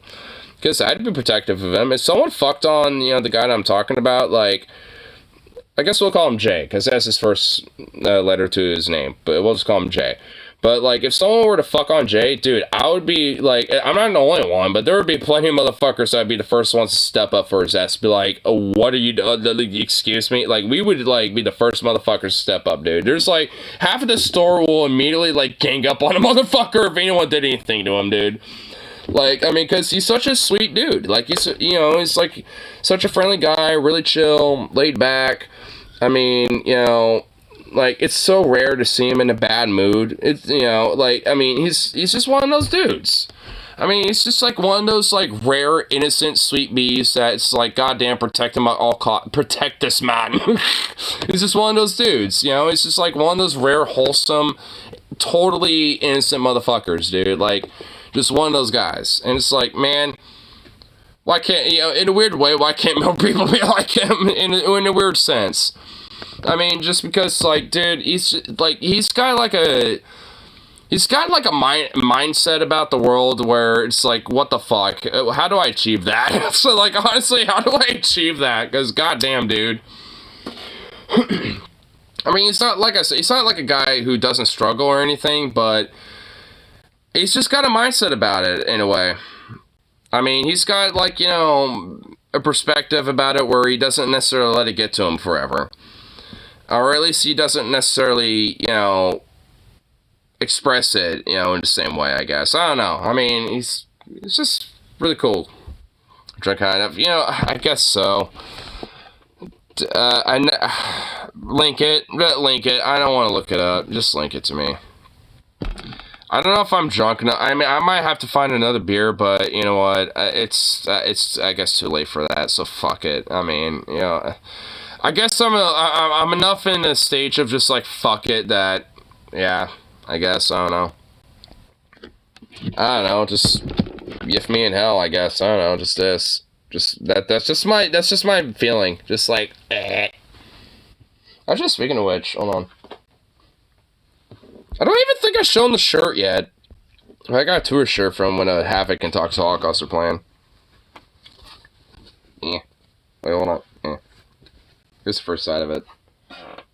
This is the first set. And this is still damp, by the way. I was sweating so hard in this that this thing is still, literally still fucking damp. And the back of it's right here. Yeah. Also, Portland is right here. We're the 1, 2, 3, 4. We're the 5th state, or the 5th city in the tour. Idea, of course you would.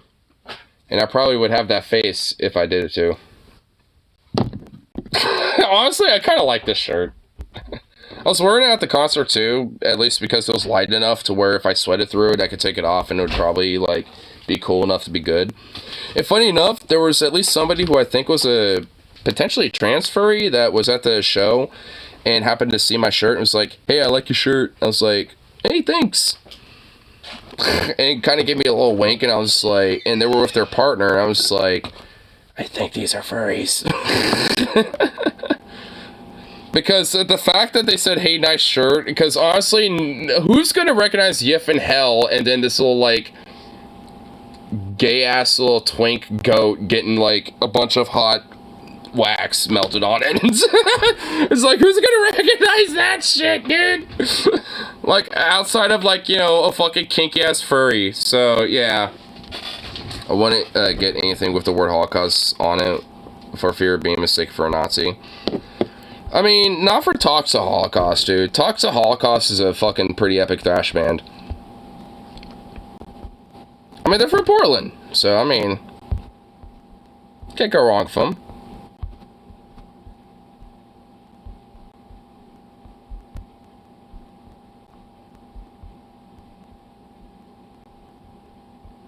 I think I might legit be a chaser, meaning to be, because goddamn Ussy be hot. Man, Ussy is hot. Well, that's not necessarily being a chaser. You just think that's attractive, and, well, go for it. Who cares? Do it.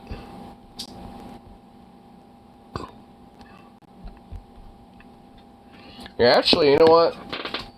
I have a Toxic Holocaust set list. Here. Let's find a song out of all this. So there's Bitch, there's Silence, Grave Lord, Acid Fuzz, Wild Dogs, Atomic, In the Name of Science, Primal Future, War is Hell, Reaper's Grave, Death Brings Death, Endless Armageddon, Nuke the Cross. Oh, that sounds like a good one. Nuke the Cross. I mean, come on, that sounds pretty badass. And it sounds like anti-Christian theme.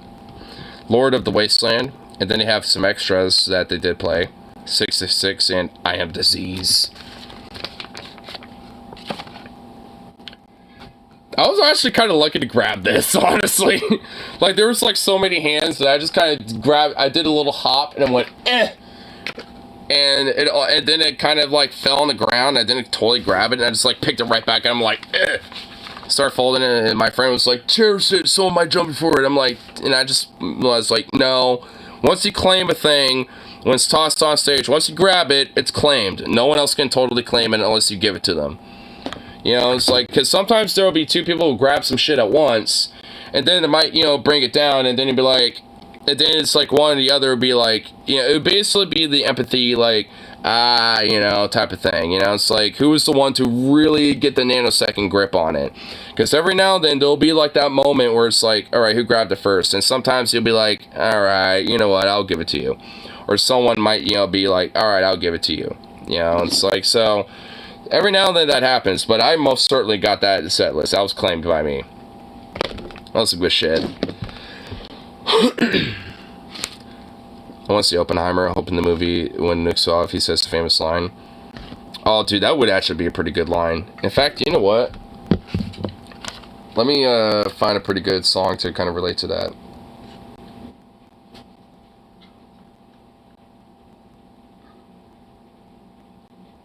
I mean, Nuke the Cross sounds pretty good, so let's find that. Yeah. Oh, right there. Yeah. Oh, that's an old song that they did.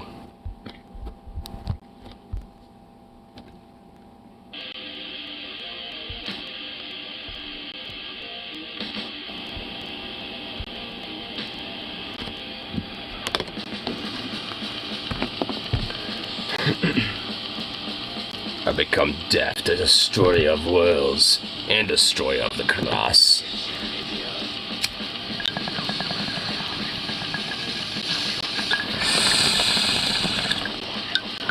I think if he's still alive, he'd be surprised if we have managed to not use nukes more. Yeah, I guess I'll give him that. Or I guess give us that as humanity. We've only used nukes twice in war. Hiroshima and Nagasaki. It's gross.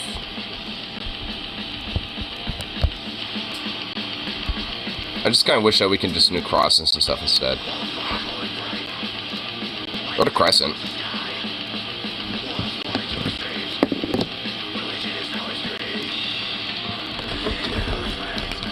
I kind of want to say the other one, but I really don't want to skirt that line.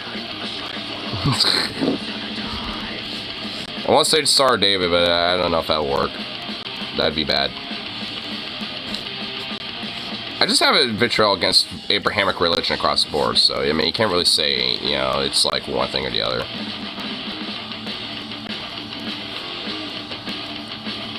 I'm glad people like FDR and Truman have power like that. Not Truman. Truman was honestly a piece of shit. Like, Truman was literally the one-term vice president that was literally a neoliberal compromise because, like, FDR was too strong and too based. Like, the neoliberal establishment in the Democratic Party at the time was really adamant about making Truman the vice president at that time because they wanted to try to get some sort of a compromise, you know, with the radical progressive policies that FDR was trying to push at the time. They wanted at least some sort of a balance, in a way. But he wasn't as bad as, say, as Obama. Well, I mean, well, duh. I mean, I'm not really going to say he was bad as him. But, yeah, he was scum, though. I mean, like, I'm not really exactly, you know, gonna give him credit. At least he had the balls to make choices. Well, so did FDR!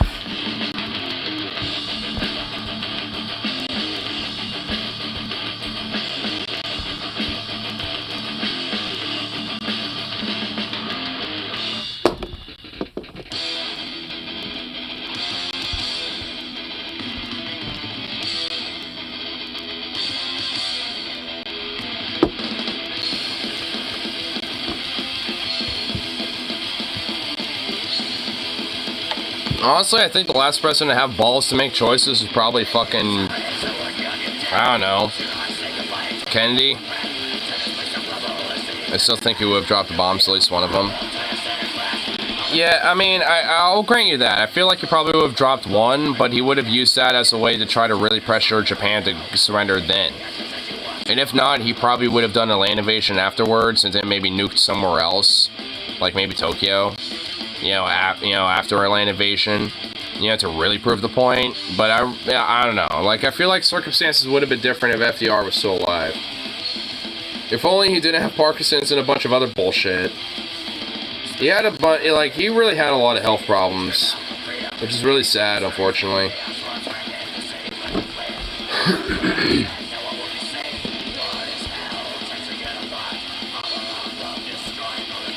I think it would have nuked military targets to civilians. Yeah. I'll give you that. I feel like he would have been a little bit more prevalent about that.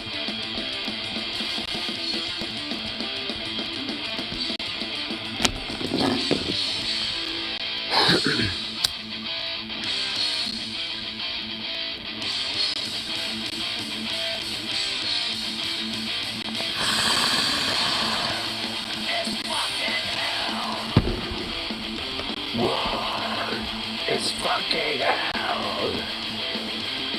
More. It's fucking hell. More. It's fucking hell. Keep trying to grab this fucking coffee. I don't want no goddamn coffee. OMG, Elon's retarded. Tell me something I don't know. Of course Elon's retarded.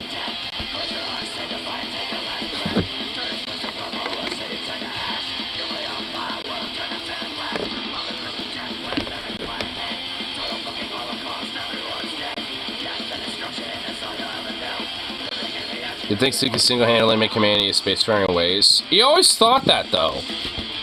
He always had that weird fucking, like, delusion. Because he's a fucking retarded idiot.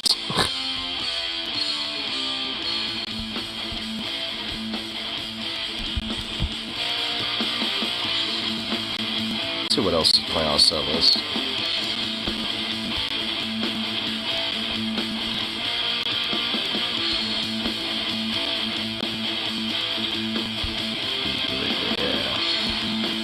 Got our song. Cool.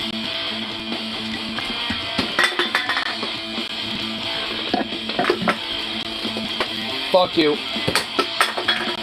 Alright, well, I barely missed that, whatever. But I figured he thought he could do it through SpaceX, not by himself. Well, that's what he's trying to do. He's trying to make single-handedly, you know, humanity spacefaring ways via fucking SpaceX. Which, that's not possible, honestly.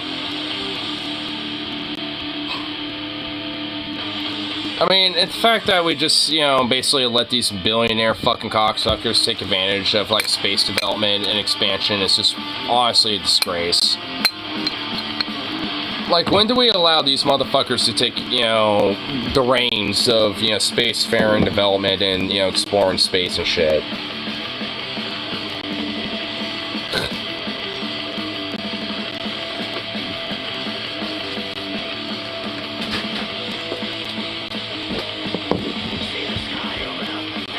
Or Elon making a spacefaring. Specifically, Elon making a spacefaring, the latter. I think humanity's already left Earth a couple times, just not really that far. But the thing is, like, I mean, humanity can leave Earth. I mean, I just don't think Elon's going to be the motherfucker to do it. Because he's an idiot, and, you know, if anything, he's probably going to have more people die, you know, trying to leave Earth more so than actually leaving Earth.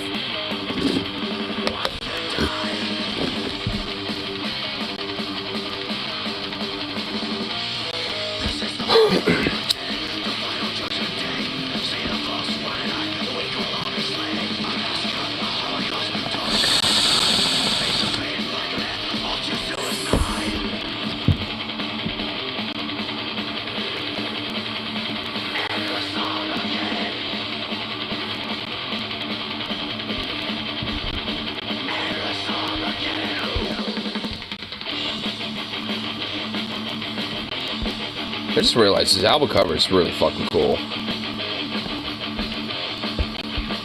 An overdose of death, but you got these fucking badass looking wolves. I wasn't even really like, you know, we're looking at it too much until just now. It's like, you know what, that actually looks fucking awesome. I dig it. When a vape breaks half full and no longer charge. You know, I honestly kind of hate that shit too. I kind of feel you on that.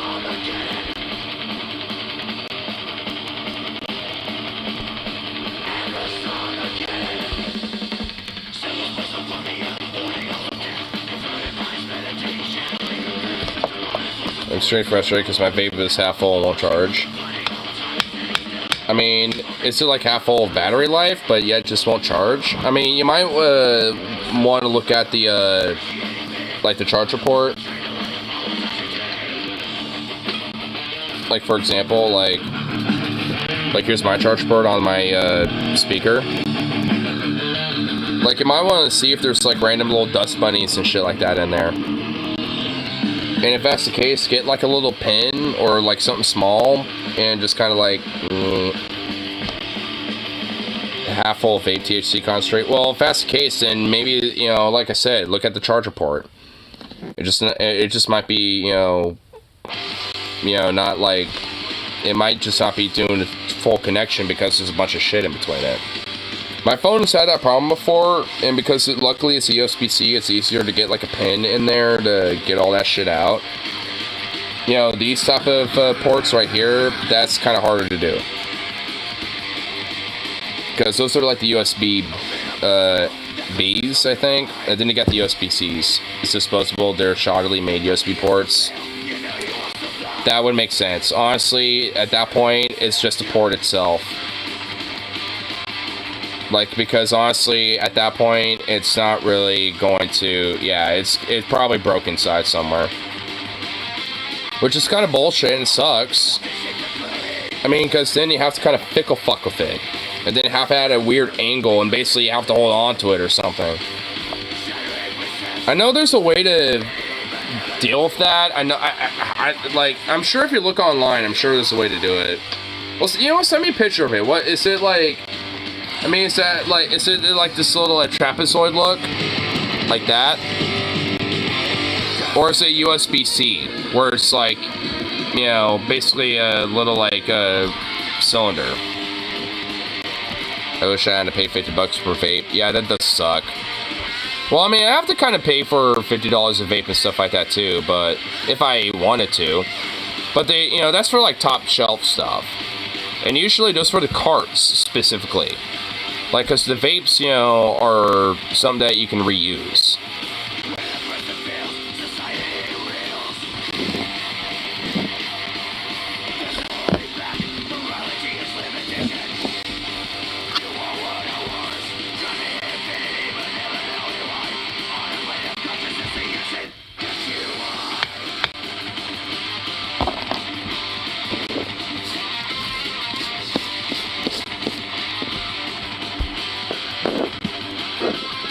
Here we go, okay. Yeah, let me see this. Well, I mean, dude, that's blurry as hell. I mean, I can't even tell what I'm looking at. I know it's a vape, but I can't even tell what specifically I'm looking at. It's blurry as hell.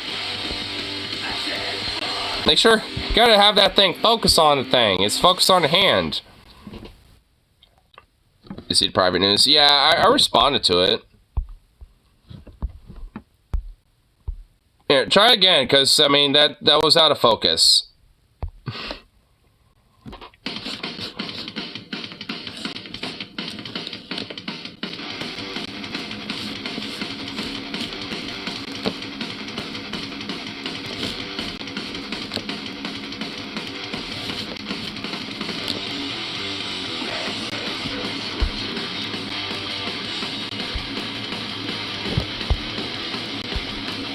Ah, there we go. Oh yeah, that's the USB-B. Yeah, those are kind of hard to fuck with a little bit. I mean, you could try to see if you can get like a little pin, like, cause I don't have my work shirt or anything. Do I have a pen just lying around though? Oh yeah, I guess I do. Yeah, here we go. To be honest, I'm all about photography. Don't worry about it. But here, like if you have like a little pin like this and something like this, you might be able to. Like, I mean, here, because I can kind of show.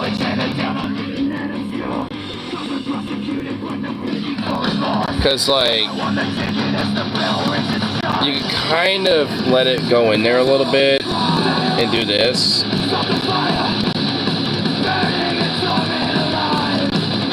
But for one of these type of ports, like those type of ports, it's really hard to do with. A USB-C is way easier to do that with because a pin like that can go in between the actual like charging port itself, in between the space.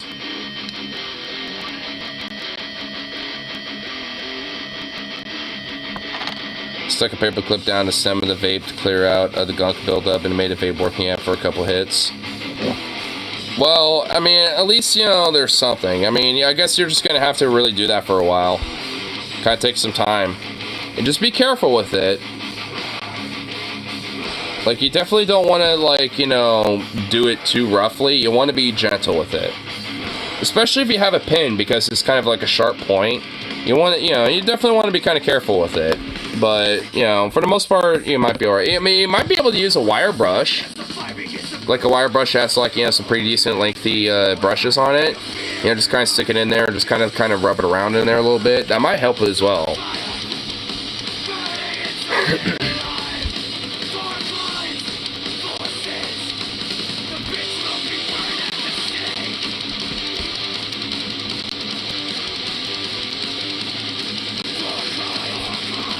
Explosive racer are not built well at all. Yeah, that's unfortunately the sad thing about them.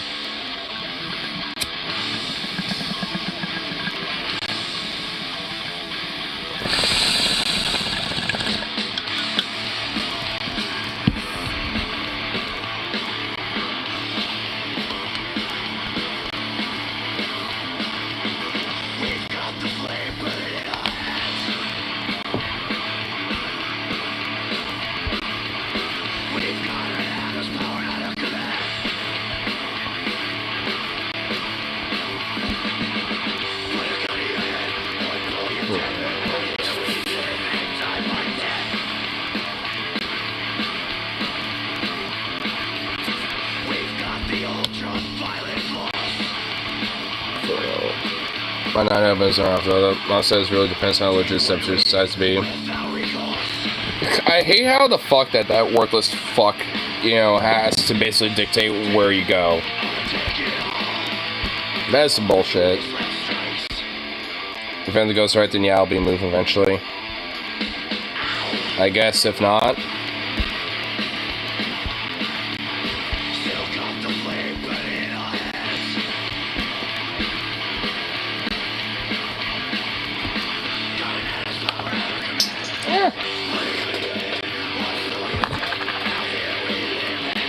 But if he fucks around then lose property, I'm stuck here then.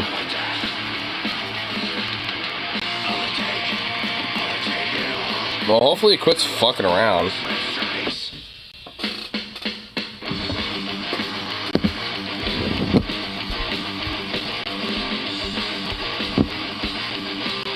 We can afford the 50K to move out trailer. Man, that really is some fucking horse shit.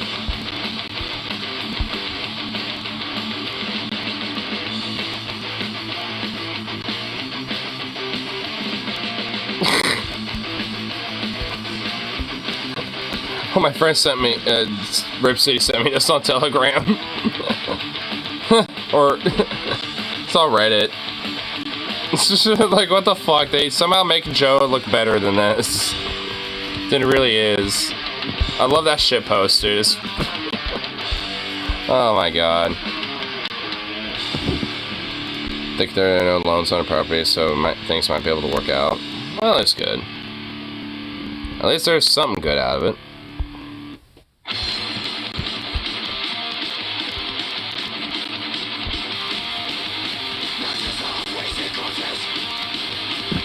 Did you know Corehouse still maintain archives of ancient last ledgers because they didn't know until yesterday? Yeah. I mean, it's kind of partly how you get a lot of the ledgers and, you know, a lot of old ass archives documents, you know, these days anyway.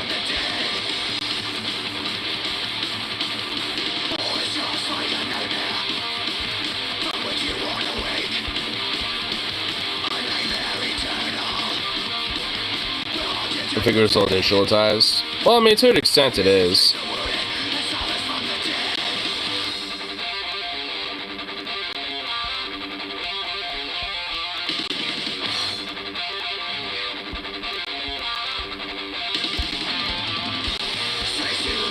See what little things to find a little bit. What's going on?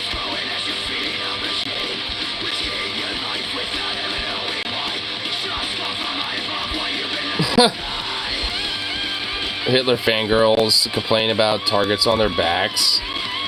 Hold on. Let me get the screen up. There we go.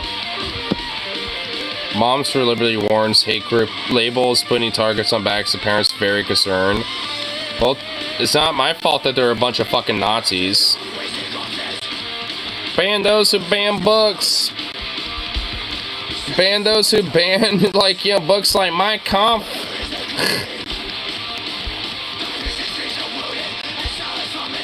Mother emphasized the importance to keep physical records in case the internet goes down. I mean, there's definitely some importance to it for sure.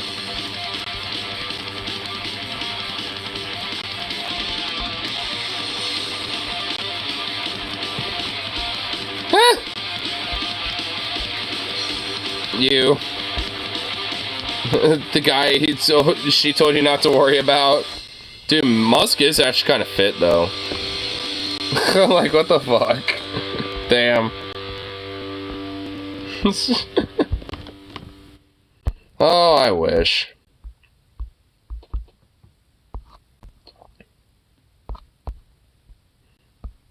Bro, Waffle House is amazing. I haven't even been there, and I know. I'm all aware of the amazing says Waffle House. I've just never been there yet. I want to. I just haven't. Yet. Though in time.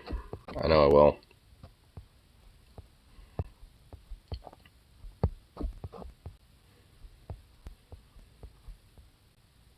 Comzona. I know they got him over there. Let's see what,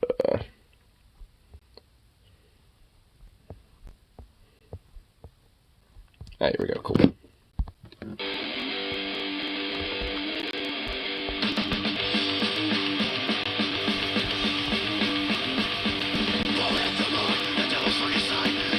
For sure we can find a Waffle House. Oh, yeah. I know Arizona's got them there.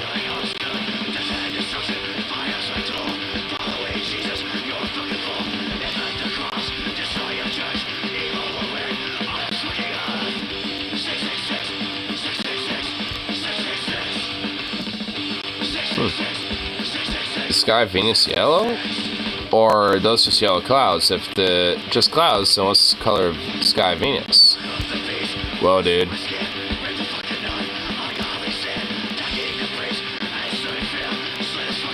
The sky of Venus is clouds, so it doesn't appear to when it is cloudless.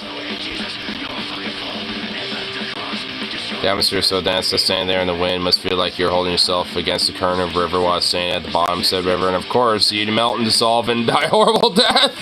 Damn! Jesus!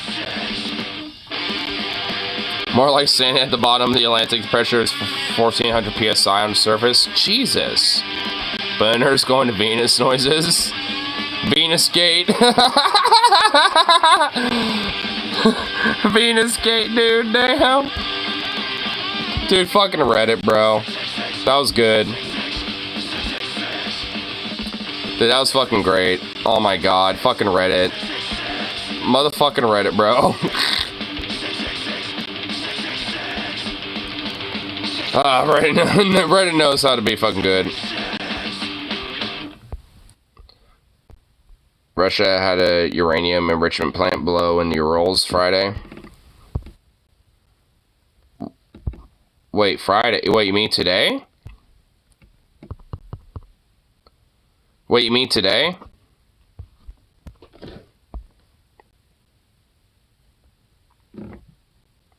Because today's Friday. It is today. This happened while we were streaming, bro. Dude, this shit happened while we were streaming. Dude, this shit blew up while we were streaming, dude. What the fuck? Oh, my lord.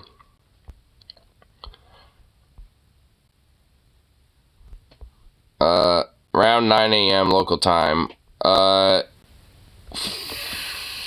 Fuck. What does that mean? 9 a.m. in the Ural Mountains. I wanna like kind of figure that out a little bit. Well, yeah, here we go.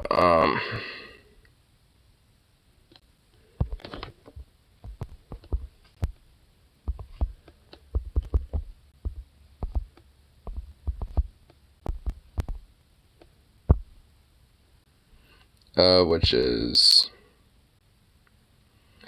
currently right now it is, wait,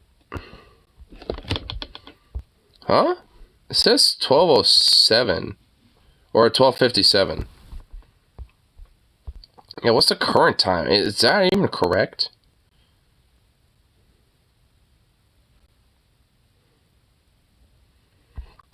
Hold on, I'm trying to... Oh, here we go. Oh, the current time is 4:46 p.m. So it happened 5 hours ago. So this happened just before I streamed. So that happened just before I streamed. Whoa, dude. It happened an hour before I streamed, dude. That's kind of crazy. Whoa. So that shit is literally concurrently in development right now. A cylinder with depleted uranium flexylhoride was depressurized in a workshop, and which is a chemical used during the uranium enrichment process. Russia's state radiation levels of the facility were normal. The incident was promptly localized and added that there's no risk of people living near the plant. Workshops being sanitized, the rest is operating normally. Well, at least from what it sounds like, I guess take it for a grain of salt, but it seems like so far, it doesn't seem like it's really that concerning. It just seems like it was a mechanical failure, but it doesn't really seem like that drastic outside of, you know, isolated in the room or the facility that I was at specifically. So, I mean, it seems like it's not really that bad, you know, from what it sounds like. Watch this be Chernobyl 2 Electric Boogaloo. It's not like a nuclear... Well, the thing is, it's a uranium enrichment plant. It's not a nuclear power plant. Those are different things. So, there's different things going on here. Yeah, so I don't think that's what's going to happen. It might be a... I mean, it's like... I'm skeptical about... This is partly why I don't like, you know, the current use of nuclear technology. I mean, I'm going to say that right off the bat, but, like...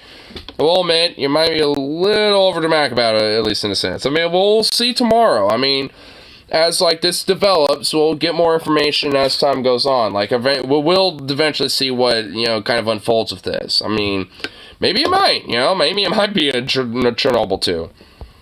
Which it kind of already happened. It was called Fukushima.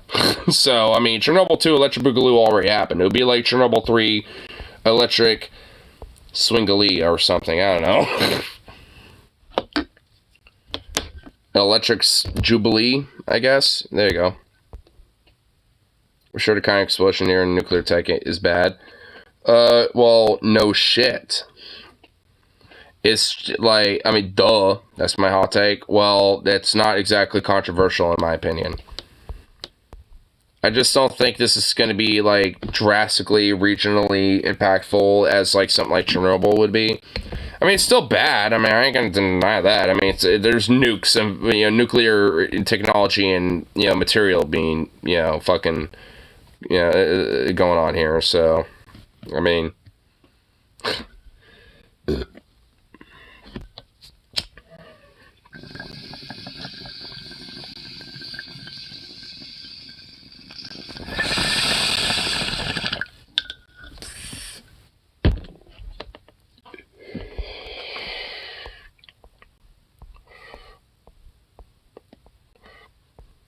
Oh, some nuclear ignoracy. Oh my fucking god. Good lord.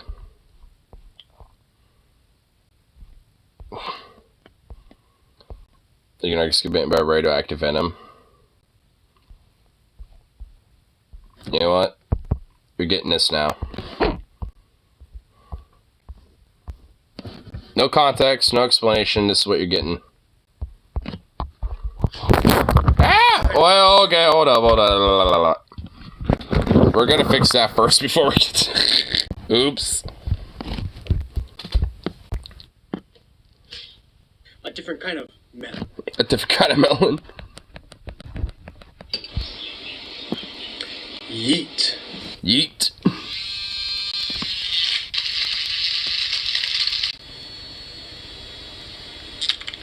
You should get one like mine. You should get one like mine. Wait, what? Milk. Milk. Shake it. Shake it. Is this coconut drink girl? Yes, you know. Dude, I love Johnny Tsunami, dude. This guy is amazing. You know it. You know it. Yes. Some ice.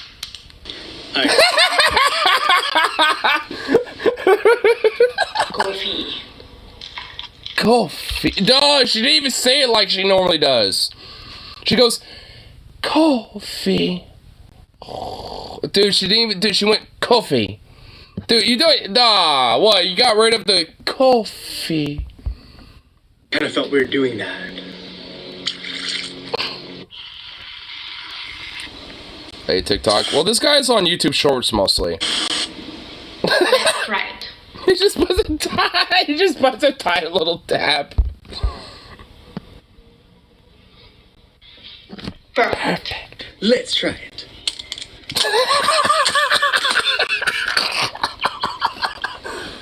Wow.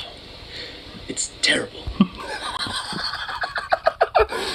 Of course it would be fucking terrible.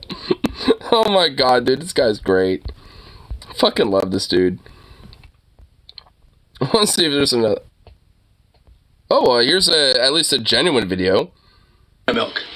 Let me show you. First, we gotta open the coconut. Okay, that just got me bricked up. Alright, now that you're sweaty, knees weak, arms are heavy, got vomit on your sweater, okay. Mom, spaghetti. Now that we got the nut out, what I'm going to do is I'm going to hit this coconut exactly 1,400 pounds of force right down the middle. Oops, I was actually 13 here. 14. Now we're talking. Ooh, there it goes. We're going to get all the water into the bowl. That was a lot of coconut water. Now we're going to open up the coconut, and we're hoping that there's going to be a lot of meat. Awesome. That's good enough. Now we're going to scrape all this out. I'm going to use a spoon. You could use whatever you want. Don't really care. A lot of people like to use butter knives, but the meat in this one is actually pretty soft. So it's coming out pretty easy. It's usually hard. But well, hey. Don't trap me, bro. You're already making me thirsty. Yeah, this one's coming out pretty easy. So scrape out all your meat. All right, we got all the meat out. We're out of here, so I'll probably just keep these, maybe make some cups or... I was about to mention make a broad, and then he fucking does this. Coconuts have meat? Well, that's what that, white stuff is called. Like, that's what it's called. The coconut, like that white stuff, that's called the coconut meat. It's not literally meat, but it's just, that's what it's called. Like all that white stuff. Like that right there, that's called the coconut meat. It's not literally meat, but that's what it's called. We're both out of here, so I'll probably just keep these, maybe make some cups or, I don't know, something. We'll see. We go to our blender. Just going to add the coconut meat into the blender. What I like to do is just put just enough coconut water so that doesn't get stuck in there. Perfect. Hope it's perfect. It's not too loud. Oh, okay, turn it on. That's what you got to do first. Turn it on first. Okay, hold on. Got it. You're going to get yourself one of these little strainer things, and you're going to just put it right on top of the bowl, just like that. You're going to go ahead and pour it right on top. Then we're just going to squeeze it out and let it strain. And that's your coconut milk right there. You can have vanilla for your little foo-foo drinks, or just drink it like this. But there you have it, your own coconut milk. Coconut milk. Alright. Alright. That's how you make it. That's fresh coconut milk. And honestly, like, goddamn, I like it. My frother works just fine. Wait, a strawberry? How the fuck are you gonna make a drink out of a strawberry, lady? Tina Kalana, how are you gonna do this? Yes, I know her name. I actually follow her directly because, I mean, her videos are fucking fire. Wait, hold on, wait, what's he got? Every strawberry. He has a handful of fucking stuff.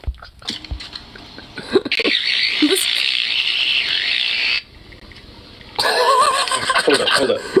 There it is. See, it works. Told you it works. Yeah, it's definitely working. So wait, roses? Bigger roses. One of them poked me. One of them poked me. Damn. Honey. Ooh. Don't perk me up there, bro. Alright, how in the fuck did it get all that coconut milk in that little strawberry? Like, what the fuck? Is that like an affinity strawberry? What the hell? Could use a little more. I really like coconut. Perfect. Go. Dude, she barely put any in there. See, there you go. Use a little more. I really like coffee. Perfect. What? Let's try it. There's no way there was actually a drink in there. What the fuck? You just eat it. Let's try it. Could use a little more coconut milk, but it's okay. 7 out of 10. I love his, dude. His is so fucking oversaturated. Oh my god, dude. I love it. It's so fucking beautiful.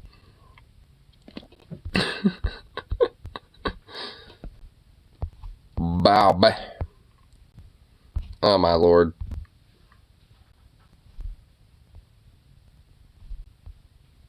Well, here. Back. Dude, there's no way it took a shit that long. Or that quick. No way. You know what? Boom. One more. Lemon. No.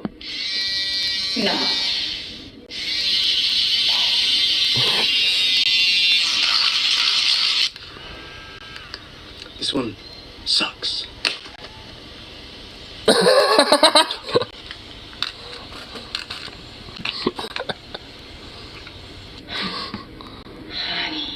Honey.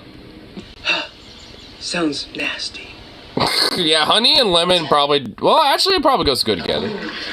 What the fuck coffee is that? Sounds nasty. What? Matcha... What? Why are you doing this to me? Chia. Chia? Chia. Hold on. A little more. He just put it out of his pocket. Coconut. Water.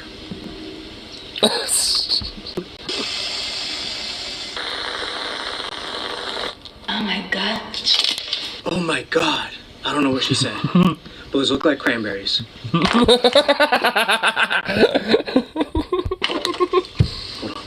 Could use a little more.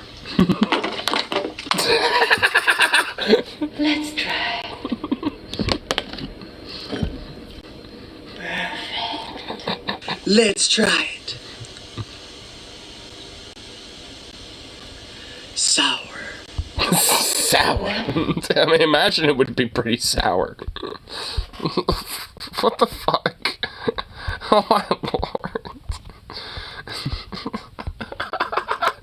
Dude, I love these, dude. Oh my god. It's not the only thing he does, but oh my god. Like, I mean, partly the reason why he does them so often is just because, like, Tina Colonna also is aware that he does them too. So they just go back and forth now. They just do this as just a meme. Back. Quit fucking lying. Quit fucking lying.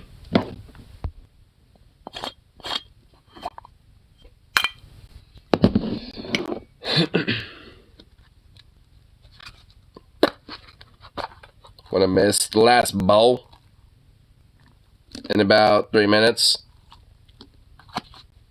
That's what. How about damn apples? Because at least then it'll be around 420 when, you know, it hits that mark. Okay, I don't even really need to grind this up. I'm just gonna fucking, like, hit this with my hands. Yeah. Yeah, there we go. Yeah. Couple more hours because off work. Dude, I want a thing called sleep. Like, bleh. There's a thing that I do cherish.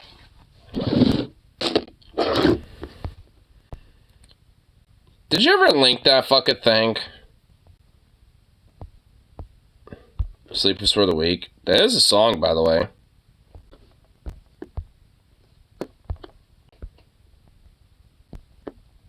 I'll pull it up because, you know, fuck you, how about that?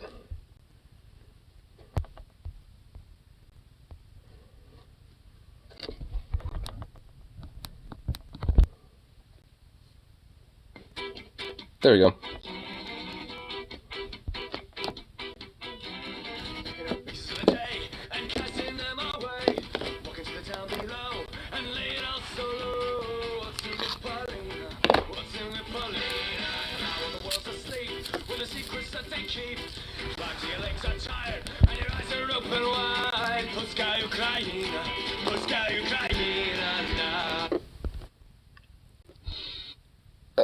I'm sorry, Nair. Oh my god. No, I forgot Lamau. Well, yeah, it is actually songs by the Dreadnoughts. Way better than Colleen's apology, as traumatized video was. This apology is amazing. Oh my god. All aboard the toxic gossip train. Down the tracks of my hair removal. Toxic gossip. Got a one-way ticket to a hairless butthole. Toxic. Dude, he actually can play a guitar, dude. What the fuck? Okay, this guy is honestly a mastermind, bro. Dude. You know, dude, he knows what the fuck he's doing, bro. Oh my god, this guy's a mastermind, dude. Oh my god! Dude, this guy is a top tier troll, bro. You can, I refuse to believe he's nothing else. He's a troll. Like, I mean, dude, this guy knows what he's doing. You know what, I don't even give a fuck. I don't even give a fuck, dude. He's earned it. He's earned it for me. I don't even give a fuck, son. He's earned it for me. Just for the sheer edgelord shock value, just self-awareness aspect of it all. He deserves it. Like, this guy's honestly, he's a legend in the making right now. This is amazing. Just, my god. Oh, fuck, dude. Oh, my god. This is it. Of course, Cute Tink like him can play guitar. Well, so can I. I got one too. Tie me to the tracks and harass me for my crack. Oh my god, dude. Oh my god, dude. We gotta send this to Onion Nuggets. We gotta send this to the TJ Discord, to the Patreon. Dude, we gotta send this to them. Dude, we gotta send this to the guys. They have to talk about this on Onion Nuggets later today. Oh my fucking god. Oh my god, they did. Oh my god, they need to. They have to do it. Oh my god, dude, it would be peak. They got the toxic gossip train, bitch, and this guy. Dude, they need to. They need to see this. Dude, there's no way, bro. Dude, if they somehow don't talk about this, I will be actually upset. They have to see this, dude. This is so fucking great. But hey, at least my hairs are gone. Dude, he's got like the filthy He's got the filthy Frank stare. He's like, yes. Dude, he's got like the pink guy look, dude. Yes. Oh, no, he's got like the chin-chin shit going on, dude. It's like, yes, a chin-chin desk in there. Dude, he's got the look, bro. He's got like a filthy Frank vibe on him, dude. Oh, you know what, dude? And filthy Frank, he's in all our souls. He's in all in our hearts. And this guy has embraced that part of his heart. Dude, yeah, I see it in his eyes, man. Dude, it's the eyes. Honestly, it's the eyes, dude. He's been inspired by the Frank. He's been inspired by the Francis of the Filth, dude. Sir Francis of the Filth has inspired this man. Toxic gossip train. Dude, oh my god, this is making this song catchy. Jesus Christ. At least this song is good. With funny reactions, toxic gossip train. Dude, he knows that he purposely did it for funny reactions. Dude, this guy is so self-aware, dude. I love him. I honestly do love him. And he's actually not a bad singer, too. But close your eyes, otherwise you'll realize blood chicks being spread can be a cause of death. At least my hairs are gone.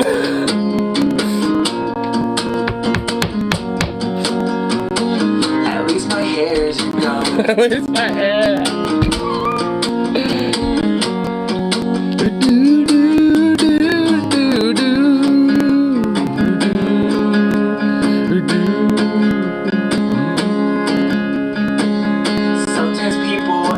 Educate and teach others how to douche and shave so great.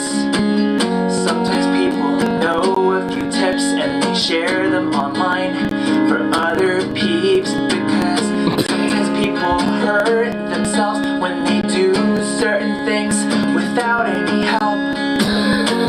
Oh my god, dude, this apology is unironically like 8 quadrillion times better than every cringe-ass apology made ever. Like, you know what? It's not like, because he's self-aware. He's actually pretty blunt about it and honest. And he made a catchy tune. And he's fucking on somebody else who is generally made a horrible, probably the worst apology in the universe.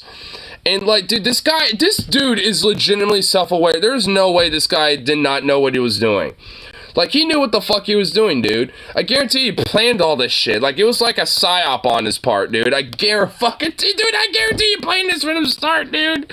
There's no way. Someone like me when I was first trying out bottoming.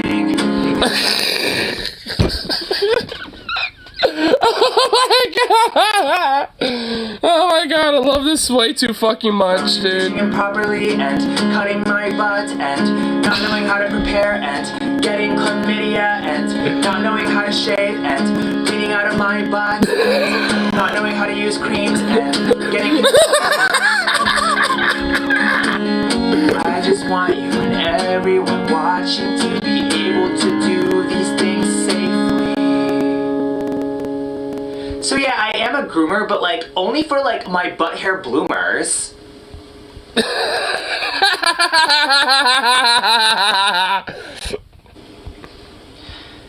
Thanks for watching. I hope you understand. Hey, I understand. In fact, I'm giving you a fucking like for that one. Oh my god. Oh my god, you know what? That's just fucking beautiful. You know, that was art. That is true art right there. Wow. You know what? That was beautiful. That was goddamn beautiful, dude. Wow. Where do you even go from there? That was just... Mwah. That was just some straight fucking art. Just... Magnifique.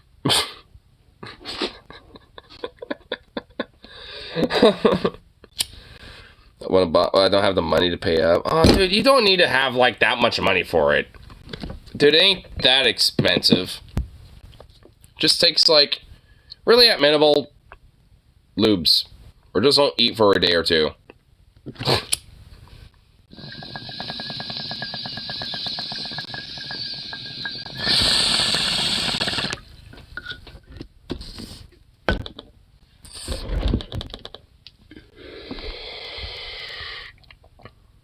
$100 is like 1/12 of your income. It don't cost that much.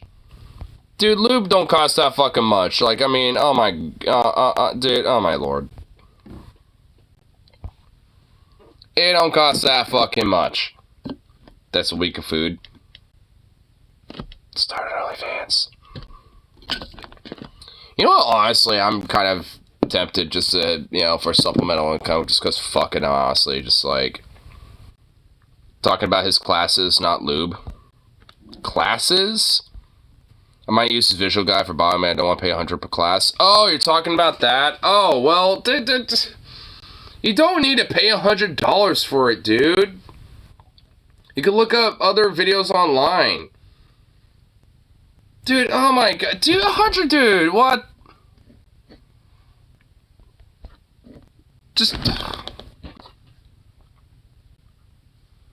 I guarantee you can probably find some shit like that on Pornhub, for fuck's sake.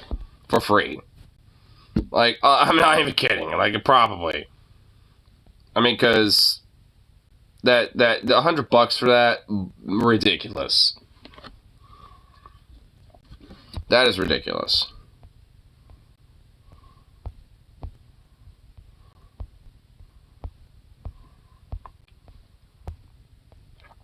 Here. Oh, Chinese hackers breach state U.S. Department, other U.S. government emails.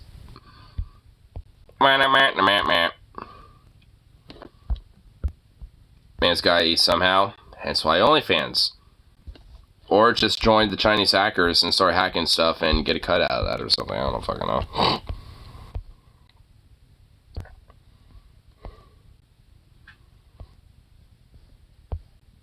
Let's see what other little things on news. Majority of DeSantis' 2020 Ford funds come from his 2022 campaign. Oh my god. That just shows how little people are donating to his car campaign. Wow, what a fucking soppy, dude. He's dead in the water. I'm getting news from India. What the fuck? Chandrayaan 3 launch at something. Like, what? I don't live here. I don't, like, what the fuck? That's what?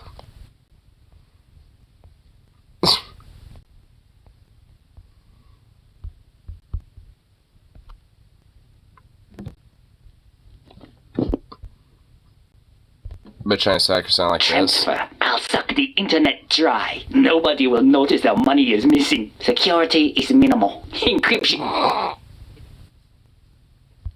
Code is primitive. No backup for this. I'll let myself in, thanks. Let's exchange information. Booting up. I'm in. Hack complete. I've disabled their building. Enemy building is disabled. No! This game is banned in China. Command & Conquer Generals. I wonder why. Oh, gee, I wonder why.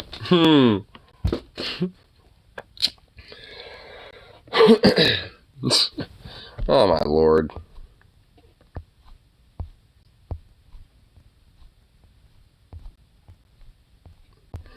Well, that's really so much on to for anyway. Well, I'll find some more for the morning. Because this shows China using nukes, not for the hacker. Oh, well, either way. Well, I mean, either way. Winnie Pooh got a little offended, so, you know, he had to censor things. Because he's a little insecure bitch.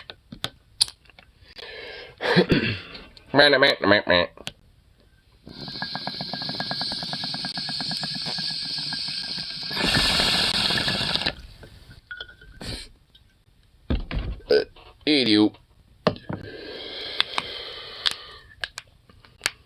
Gonna get myself some food. Call it good for the rest of the night. All that good shit. So, anyway, peace out. And of course, I see all that. The boost state. Oh my god.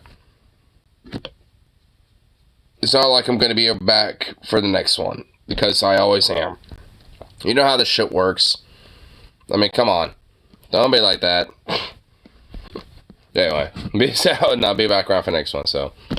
I did leave back these.